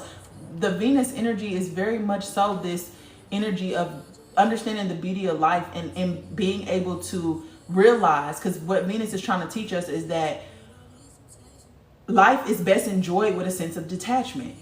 You know, we live in this temporary reality, but the more that you can, the overconsumption part, which I feel like is Taurus energy. Libra is balance. Taurus energy is living life through the physical senses, right? Which can lead to overconsumption when its balance is out of order. I think Venus is trying to teach us how to enjoy life. That's why it's beauty. That's why it's self-love. That's why it's music and art. And it's trying to teach us how to enjoy life. But the energy is tricky, because you got this masculine energy and this feminine energy. The masculine energy is Libra, which is about balance and harmony. This is going to be the positive side of this energy. The feminine side of this energy is going to be Taurus, which is about the senses, which is a little bit, it's about your values, right? So in order for you to enjoy life, you need to figure out what you value and what's important to you in order for you to enjoy life. But within these energies, like Libra is a primarily masculine energy, there is a feminine or a dark side of Libra energy, just like there's a dark side of Taurus energy. So it's just like astrology is so complicated, but it's easy once you understand the full concept of the universe, because then you can just apply it to these different areas. Is our consciousness basically an AI sentient computer, the ultimate machine in a computer program? AI is artificial intelligence, so no. It is true intelligence. It is pure intelligence. It is a sentient being. It is like its source is where everything comes from. Its source is where everything comes from. Me too. About the Sag Moon Mom. Yeah, Sag Moon Mom is not somebody to play with. I'm telling you. I'm telling you. Ain't nobody ate me up the way my mama been eating. That's why I could take anything, because ain't nobody gonna do it like her. Yes, my Taurus sun helped me grow the heck out of so many levels. I love it. Yeah, because Tauruses help you to put things into structure, put things into form. Jesus. I manifested a Capricorn and a Scorpio, so that means you need structure in your life. You're definitely a person who could benefit from like that father figure, authority figure. Meaning like governing your life more, taking control of your life, figuring out what restrictions and limitations you've placed on yourself in order for you to thrive. Because when you think about Capricorns, Capricorns are very much so like control. They like control. They like control of things, and that's what that Capricorn energy is. But the goal of that Capricorn energy is for you to, even though it feels like it's restricting and contracting energy, it's the limitations and restrictions you put on yourself. So Capricorn just holding up a mirror to you to say, yeah, hey, can we look at this? Because this is not working for us. And in order for us to move forward, in order for us to be successful, we need to get over these barriers, right? That's why Capricorn is the most hardworking. Capricorn is a energy, which is the energy of abundance. It's the energy of money. It's the energy of of balance, though.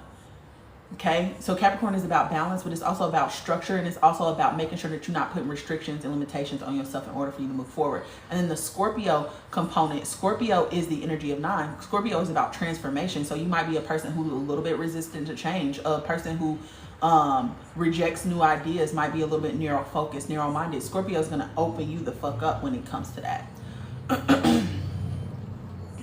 I'm a Pisces. Oop, child. Sorry, this is moving fast.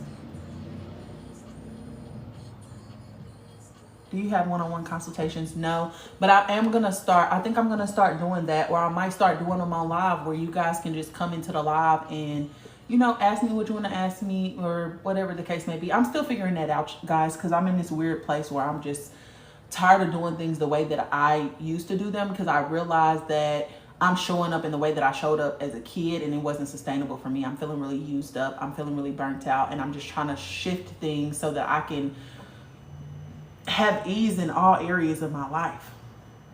Grandma is tired. Okay? I am tired. So I just need to figure out how I can do this in a way that's beneficial to y'all, but also doesn't make me feel used up. Okay? And I don't mean that in a bad way. I just mean that energy. Like, a lot of this energy work takes so much energy in my subconscious sun. The energy in my subconscious sun energy is an energy that burns out. I'm not designed to burn out because I'm a generator, but the energy in my subconscious sun makes me burn out. So I have to, it's the fucking contradictions is what it is. He was cheating our whole relationship, which I didn't find out until 3 years later. Oh, the Taurus man? Oh, baby. I can't even tell you what these Taurus men have done to me. I'm too ashamed. I'm too ashamed, baby. But I believe you. If I don't believe you, I believe you, and I feel your pain, and I'm so fucking sorry that you had to deal with those closeted monsters, because they don't like to tell you up front that they ain't shit, but they not. Not all of them, of course. Tauruses are very loyal signs if you get them before they meet somebody else. They're very loyal signs, but they're gonna do what the fuck they want to do, period. Can you tell us about Libras? Yeah, Libras are about balance. Libras is Venus energy, but Libra is supposed to show us how to have harmonious and balanced relationships. Okay.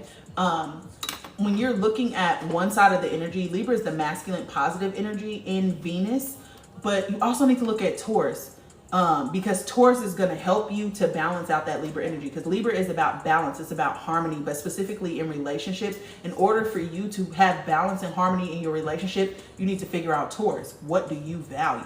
What's important to you? What do you prioritize? Where do you want to spend your energy? Because that's going to help you with this. Okay. So Libras are about balance. They're about harmony. Libras are very blunt in the way that they speak. I think when Libras are in that shadow side, they don't give a fuck who they hurt, how they gotta say it. They're gonna say it however the fuck it comes, and they have no regard for the people around them sometimes. But I think Libras are very much so a loving energy, and they really, really care about relationships, because Libra is the sign of relationships. So when it comes to their friendships, when it comes to, you know, whatever, they really, really care about those specific situations. It's really important to them. I think they get a lot of their value sometimes from relationships. So I think sometimes it's really hard for them to move on after they've been in a situation. Sometimes they can get a little stuck because, again, relationships are really fucking important to them, and they really care about those people. Of course, they came into community with them because they like something about them. So I think it's really hard sometimes for Libras to let go. I think Libras are more materialistic than Taurus. And the reason why I say that is because Libras are very much so luxury things. They want quality things, which I think Taurus just cares more about possessing a lot of things. And Taurus materialistic is more like them appreciating the material world. It's not materialistic as in items. They need to have high price items. No, it's an appreciation for the material world, because Tauruses live through their senses. So of course they have good taste in food, good taste in music, good taste in all of the things of the material world. Because once you leave this reality, you don't have those 5 senses that allow you to feel, taste, smell. You don't have all of those, right? So you came here specifically for that, and Taurus is the sign that is immersed in the physical realm. So they just have good taste, because Taurus is about aesthetic. It's about beauty, right? It's about experiencing joy, okay? Whereas Libra is more about balance. It's about harmony. It's about relationships. It's about what you do with love, right? Because self-love is really important for Libras as well. I love Taurus men and women, two of my good forms of Taurus.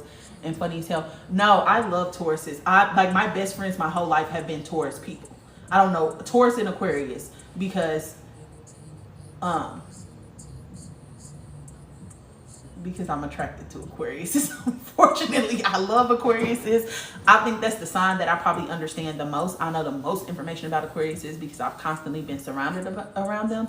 But Aquariuses are teaching you how to be free. They're teaching about liberation. And I was a person who put a lot of constraints and limitations on myself. So of course I was attracting the liberated sign, because that's what Aquarius is about. It's about liberating yourself. It's about freeing yourself. I'm a Capricorn. I attract 3 Scorpios, a baby dad, a husband, and a dedicated roller skating partner. Why? Capricorns and Scorpios just get along, babe. Was so crazy. Me and my brother were talking about this. Now, my brother attracts Scorpios because of his moon placement. You can attract based on your Mars placement, your moon placement, your Venus placement. If you have Scorpio in any of those areas, you're probably going to attract Scorpios. But also Scorpios are about the subconscious. Scorpios are about investments, partners, money, the things that are hidden, like things like that. Scorpio and Capricorn are both feminine energies, and it's just like they kind of give off, they don't give off the same vibe, because I feel like Scorpio is way more controlling than Capricorn is, but they handle things in very similar ways.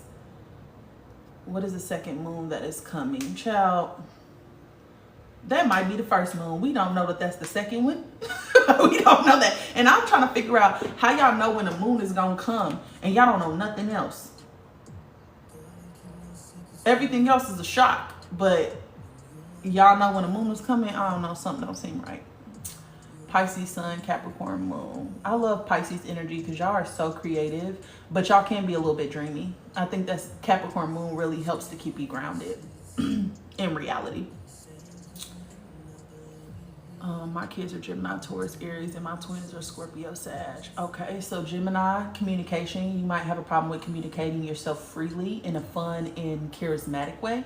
Taurus is going to be, again, about learning how to enjoy this environment, what you value, prioritizing yourself, prioritizing love. Aries is going to be about starting new things. Aries gives you the enthusiasm to say fuck it. It gives you the audacity, you know, to start new things. And then Scorpio, Sag. Scorpio is definitely going to be that transformation energy. Maybe you have a problem letting things go.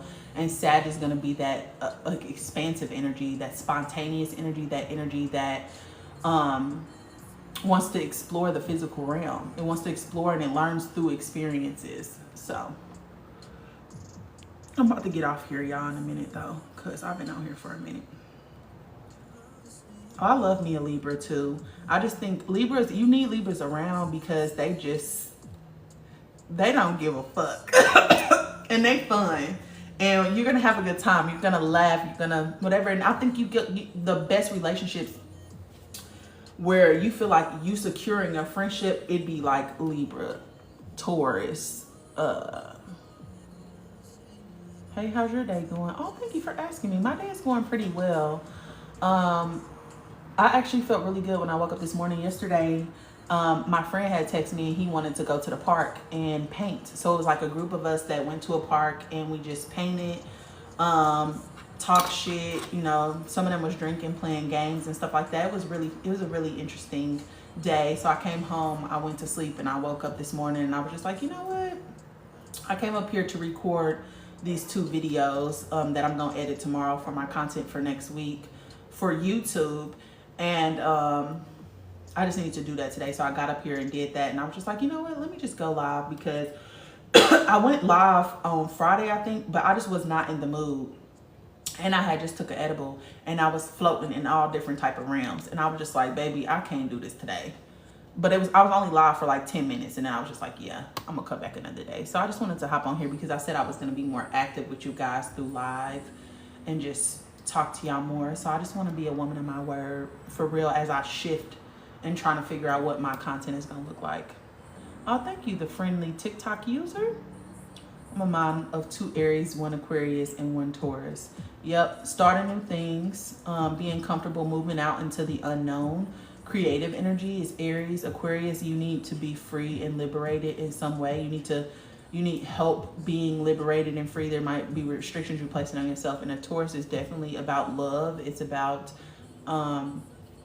what you value.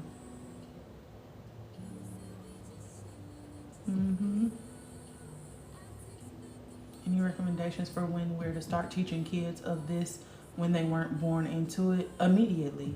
You know, sometimes we think that kids are just at a low capacity to understand, and we don't give them as much credit for as much insight as they already come into this realm with. Kids are wise. Kids are really wise, and they understand a lot more than we think that they understand. I think a lot of times when we try to protect them from things, we do more harm to them than we do, you know, by just telling them. Like, I grew up in a household where my mama told me everything. Was it the best thing? No, but I think when it was happening, you know, yes, some of that stuff caused me pain and suffering, and I was worried about shit, trying to fix shit that didn't have nothing to do with me, you know. However, as an adult, I realized that I was not sheltered. I was not naive to the treachery that happens in adult life. I was not naive to that. And it helped me to navigate some situations where I thought that I wouldn't have. And I think sometimes we think our kids don't understand. And because my mom talked to me about everything, now that I'm healing my daddy issues, I just literally a couple of days ago had the conversation with my dad and told him, you know, that I feel like I didn't trust myself because of my relationship with him, and that I kept dating him over and over again. Like, I finally just had that fucking conversation, ripped the damn Band-Aid off. And I think it just made me realize that I'm grateful for how my mama handled it, because I just don't hold as much hurt as I did. I don't hold as much hurt around it because she was communicating those things to me as when I was a kid. As an adult, when I try to unpack my relationship with her, try to unpack my relationship with my dad, I already have the facts. So, I don't know. Can you tell us about Virgo suns? Yes, Virgos are some of my favorite people in the world. I'm going to marry a Virgo. Quote me when I say this. But Virgos are very organized. They're very detailed. They're the sign of analysis. So people think that Virgos are being controlling and judgmental, but that's not really it. Virgos just analyze everything on the inside because they're analysis of the inner world, because it's a feminine energy, right? Whereas communication in the inner world, whereas Gemini is communication in the outer world, because they're both ruled by Mercury. Mercury is very mutable. It's always changing. It's moving quickly, the quickest moving planet, right? So they're really able to adapt to things very quickly. I think that they are very critical of themselves. As much as you think they being critical of you, they way worse on themselves. So I think Virgos really need to learn how to give themselves grace and understand that you don't have to be perfect. They try to make everything perfect, everything fit into a box. They try to make everything really controlled, and I think it's to help them feel safe, because they're always analyzing, they're always looking, they're always paying attention. So yeah, Leos teach you how to be your authentic self. And don't get me wrong, y'all, I love Taurus men. If I could have them and they wasn't living a double life, I would have them. I would have them for dinner every night. I would. But, child, my dad's an Aquarius, y'all. My auntie, my best friends growing up, boy and girl, Aquariuses. Aquariuses are really misunderstood. They just compartmentalize and mask a lot. And I think people don't actually authentically know who they are, so they're judging in the mask and they're not judging the actual person. Which is a whole nother story.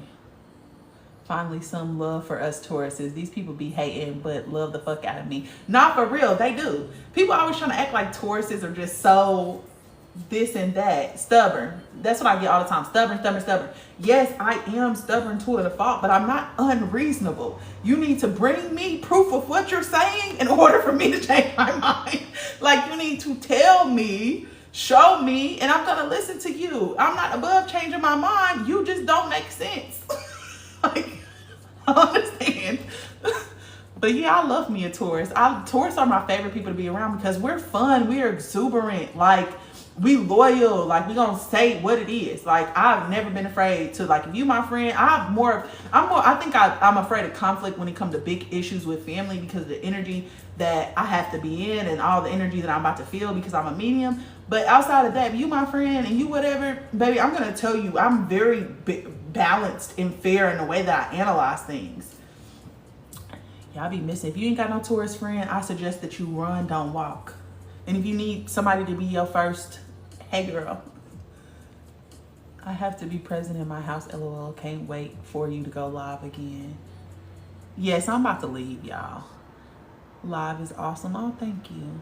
I'm a Sagittarius. I love Sagittarius too. We like frenemies. I will say that the easiest friendship I ever had was with a Sagittarius, but she had got drunk one time and we was in Miami, and Miami just does something to people. She just got drunk one time and was showing her ass, and I had to go upside her damn head. But I miss her. I love her, but I would never be friends with her again because once it goes there, then it's just too far. And she like thumped me. Like, you got to be out of your fucking mind. You got to be out of your mind. Thumping me. I'm married to a Virgo. Ooh, I love that for you. Being a Pisces, I love Virgos, but I want to marry this one Cancer. Ooh, messing around with Cancers is dangerous. Are you serious? Ooh, Cancer men. I love them though. I love them. Diabolical though. That's the shit that they be on. My younger sister's a Virgo and we're a year and 9 months apart. So I'm already knowing, yeah, one of my favorite cousins is a Virgo. She more organized than me. Absolutely. Absolutely. Are you going through all the signs? No, I just was like talking about, stuff that people was bringing up. To be honest, this live has kind of been like random and all over the place. But we talked about a lot of good shit though. It's been very insightful. It's just been, I don't necessarily know what I'm gonna talk about until I get on here. I have a general idea when I first hop on here, but I just use y'all comments to guide me because, I just be wanting to just start the conversation. I know I get written to all the time about people who are just like, I don't have a community to share this information with. I'm doing this all on my own. I need a place to go. I need to talk about some of this shit. So I just get on here to have a key with y'all real quick. That's it. My sister's with a Taurus and they work well together, so I can see why you want to marry a Virgo. Oh yeah. I love the Taurus and Virgo connection because Virgos and Taurus are also very fucking similar.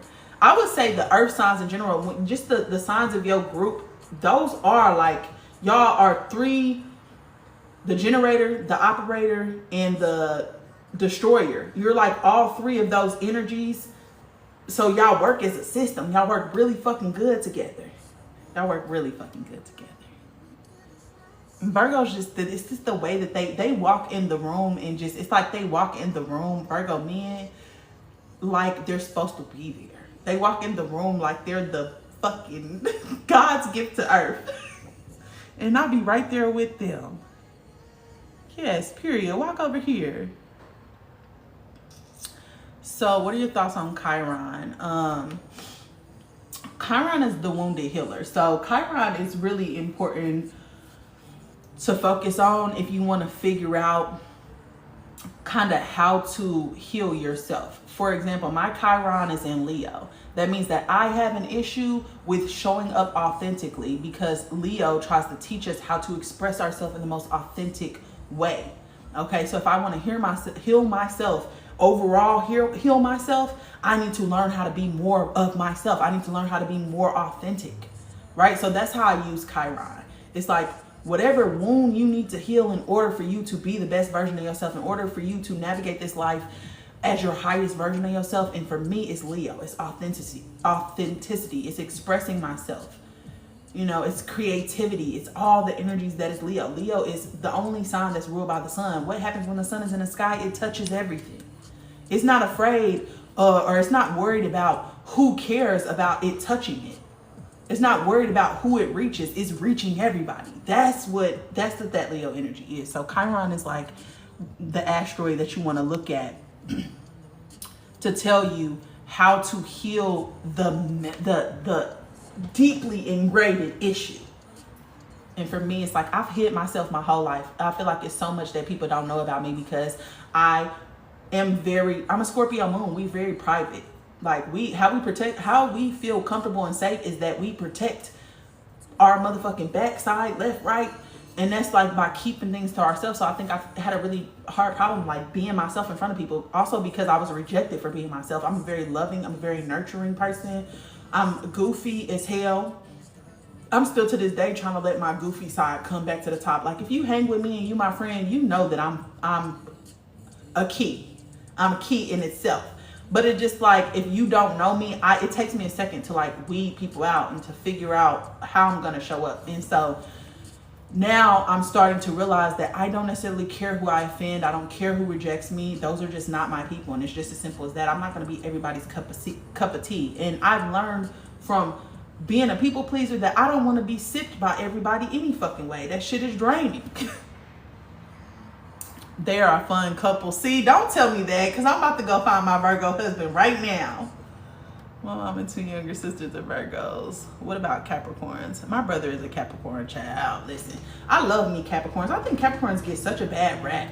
People always trying to think that Capricorns is crazy. I mean, yes, they are, but Capricorns never start anything. They're just going to finish it. They're going to absolutely finish it. It's like, you know, cornering a dog in a corner. Yeah, Capricorn's about to get in your ass, but you know, I think Capricorns are very emotionally intelligent.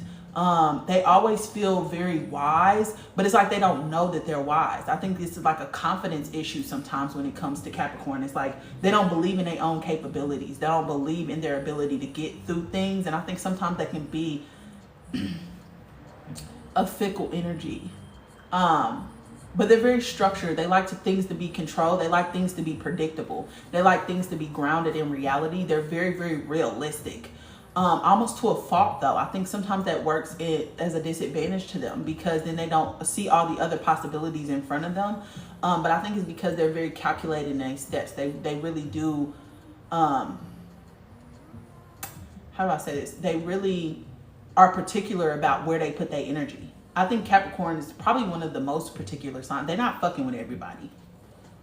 They're not being friends with just everybody. Baby, they're not like no puppy dog at all. They're not everybody's friend. Yes, we be going hard for each other because I'm a Capricorn. Yes, Capricorns. Oh, my brother is a Capricorn. I'm a Taurus. Yeah, that Capricorn Taurus, you can't tell me nothing about my brother. Nothing about my brother. He can do no wrong in my eyes. So you coming to tell me about my brother is just gonna get you cussed out because it ain't nothing you can tell me about my brother. He can do no wrong in front of you. Behind closed doors, I'm definitely gonna check his ass. But in front of you, don't tell me nothing about my brother. They be scanning the people I date and let me know if they're good for you. Yes, Capricorns are good at picking up on energy. My Chiron is in Leo. Yeah, learn how to show up as yourself. Learn how to show up as yourself. That's going to be really important. I'm a Scorpio moon, so my inner world is constantly going through this transformation. Scorpio risings, your outward world, how you're perceived by other people is constantly transforming. Do you think the house placements are more important than the planet placements? I don't think that there's one that's more important than the other. I think that the house is going to tell you what area of your life the energy affects you in. The planet is going to tell you what energy is affecting you in that area. So for example, if you're in the 4th house, which is about family values, is about, you know, things like that. No, let's do 3rd house, because 3rd house is about communication, right? So let's do 3rd house. In the 3rd house, if you have a planet like, I don't know, Saturn in your 3rd house, you're probably going to have restrictions and limitations about the way that you show up when it's time to communicate things. Right? So the planet is going to, it's like the house tells you what area of your life it affects you, but the planet is going to tell you what the energy is that is actually affecting you. And then the ruler of that house is going to tell you the second energy that's affecting you too, because, you know, Aries is the 1st house, Taurus is the 2nd house. 3rd house is going to be what? Aries, Taurus, Gemini. Yeah, communication, Gemini. So Gemini rules the third house, and then you have a planet like Saturn in Gemini that's restricting your ability to communicate. So there's certain things that are going to happen throughout your life that will affect the way that you show up when you're trying to communicate. So you need to figure out what those things are. That's what Saturn's telling you. Figure out what the restrictions and limitations are around your communication so that you can thrive. So I think it's just they work together. It's like we're in this society that's constantly teaching us that everything is separate, but everything is one thing. It all works together. Like, for instance, astrology and numerology. The numbers are associated with the planets. But then you have numbers, planets, colors are frequencies as well. You know? So black is associated with the number 1, is associated with the planet Saturn. Saturn is about restrictions. One energy is a very masculine energy, but it's my way or the fucking highway, which can be Capricorn's persona, right? My way or the fucking highway, which is ruled by Saturn, right? And then the color black. All of those 3 things are the same energy, but we all look at them separately, but they're the same thing, you know? Sound like you talking about me. I might be. What Gucci say? I might be. I feel you. I just show up as me most of the time. Yeah, that's the only way to be. And sometimes it's hard though, because you get conditioning from society that tells you you're supposed to be a certain way. So sometimes we conform to those certain ways, and it doesn't really suit who we are at a soul level. And when we disconnect from ourselves, that's when we start experiencing pain and suffering, right? So it's just a journey back to yourself if you disconnected a lot. And I disconnected from the lowest level, bitch. I think I was somewhere yonder in another universe from where myself was. So it was a long way back for me. And I'm still to this day working on it. Notice in both charts, the planets differ, yet houses stay the same. Yeah, I do more modern astrology, I would definitely say, which is a result of Western astrology comes from Pythagoras. And I've been studying Pythagoras, and people think that Pythagoras stole all these things from the ancient Egyptians. That's not actually the case. Thoth is a being that ascended, meaning that he could stay in his physical form as long as he did these Merkaba meditations, whatever. He's popped up many times throughout history to tell us things that we were ready to accept at that moment. And I think that the astrology, Western astrology as we know it, without it being whitewashed, is very much so similar to Egyptian astrology, because that's where it came from.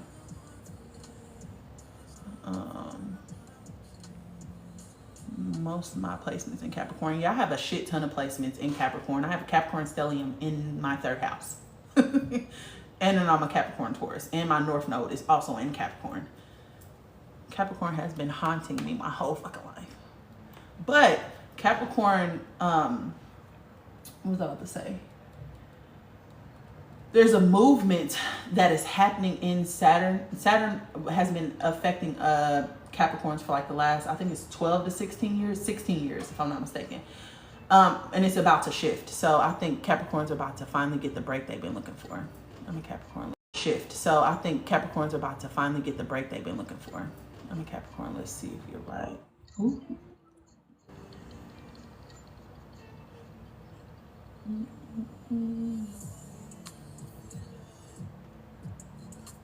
I'm a Capricorn, and black is my favorite color. Yes, I bet it is, because black is the color of your career.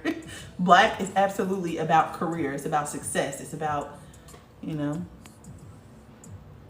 But Capricorns also, think about this though, because it's Saturn that's associated with 1. So yes, Capricorns exhibit that energy, but also Capricorns are mostly related to 8 energy. And 8 energy is money, it's abundance. So having those 2 energies kind of intertwined, that 1 and that 8 energy, both of those are leadership energies. 1, 8, and 9 are really leadership energies. So black is associated with your career.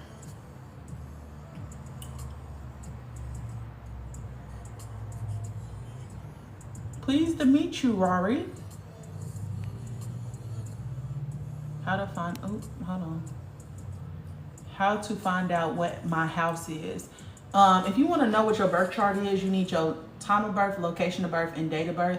I would go to Astro Cafe. I would literally go to Google and type in Astro Cafe natal chart. Natal, N-A-T-A-L, or you can say birth chart, right? Once you click on the very first one, Astro Cafe, A-S-T-R-O, Cafe. Once you click on the very first one, it's gonna ask you for your information, your name, your date of birth, your time of birth, your location of birth.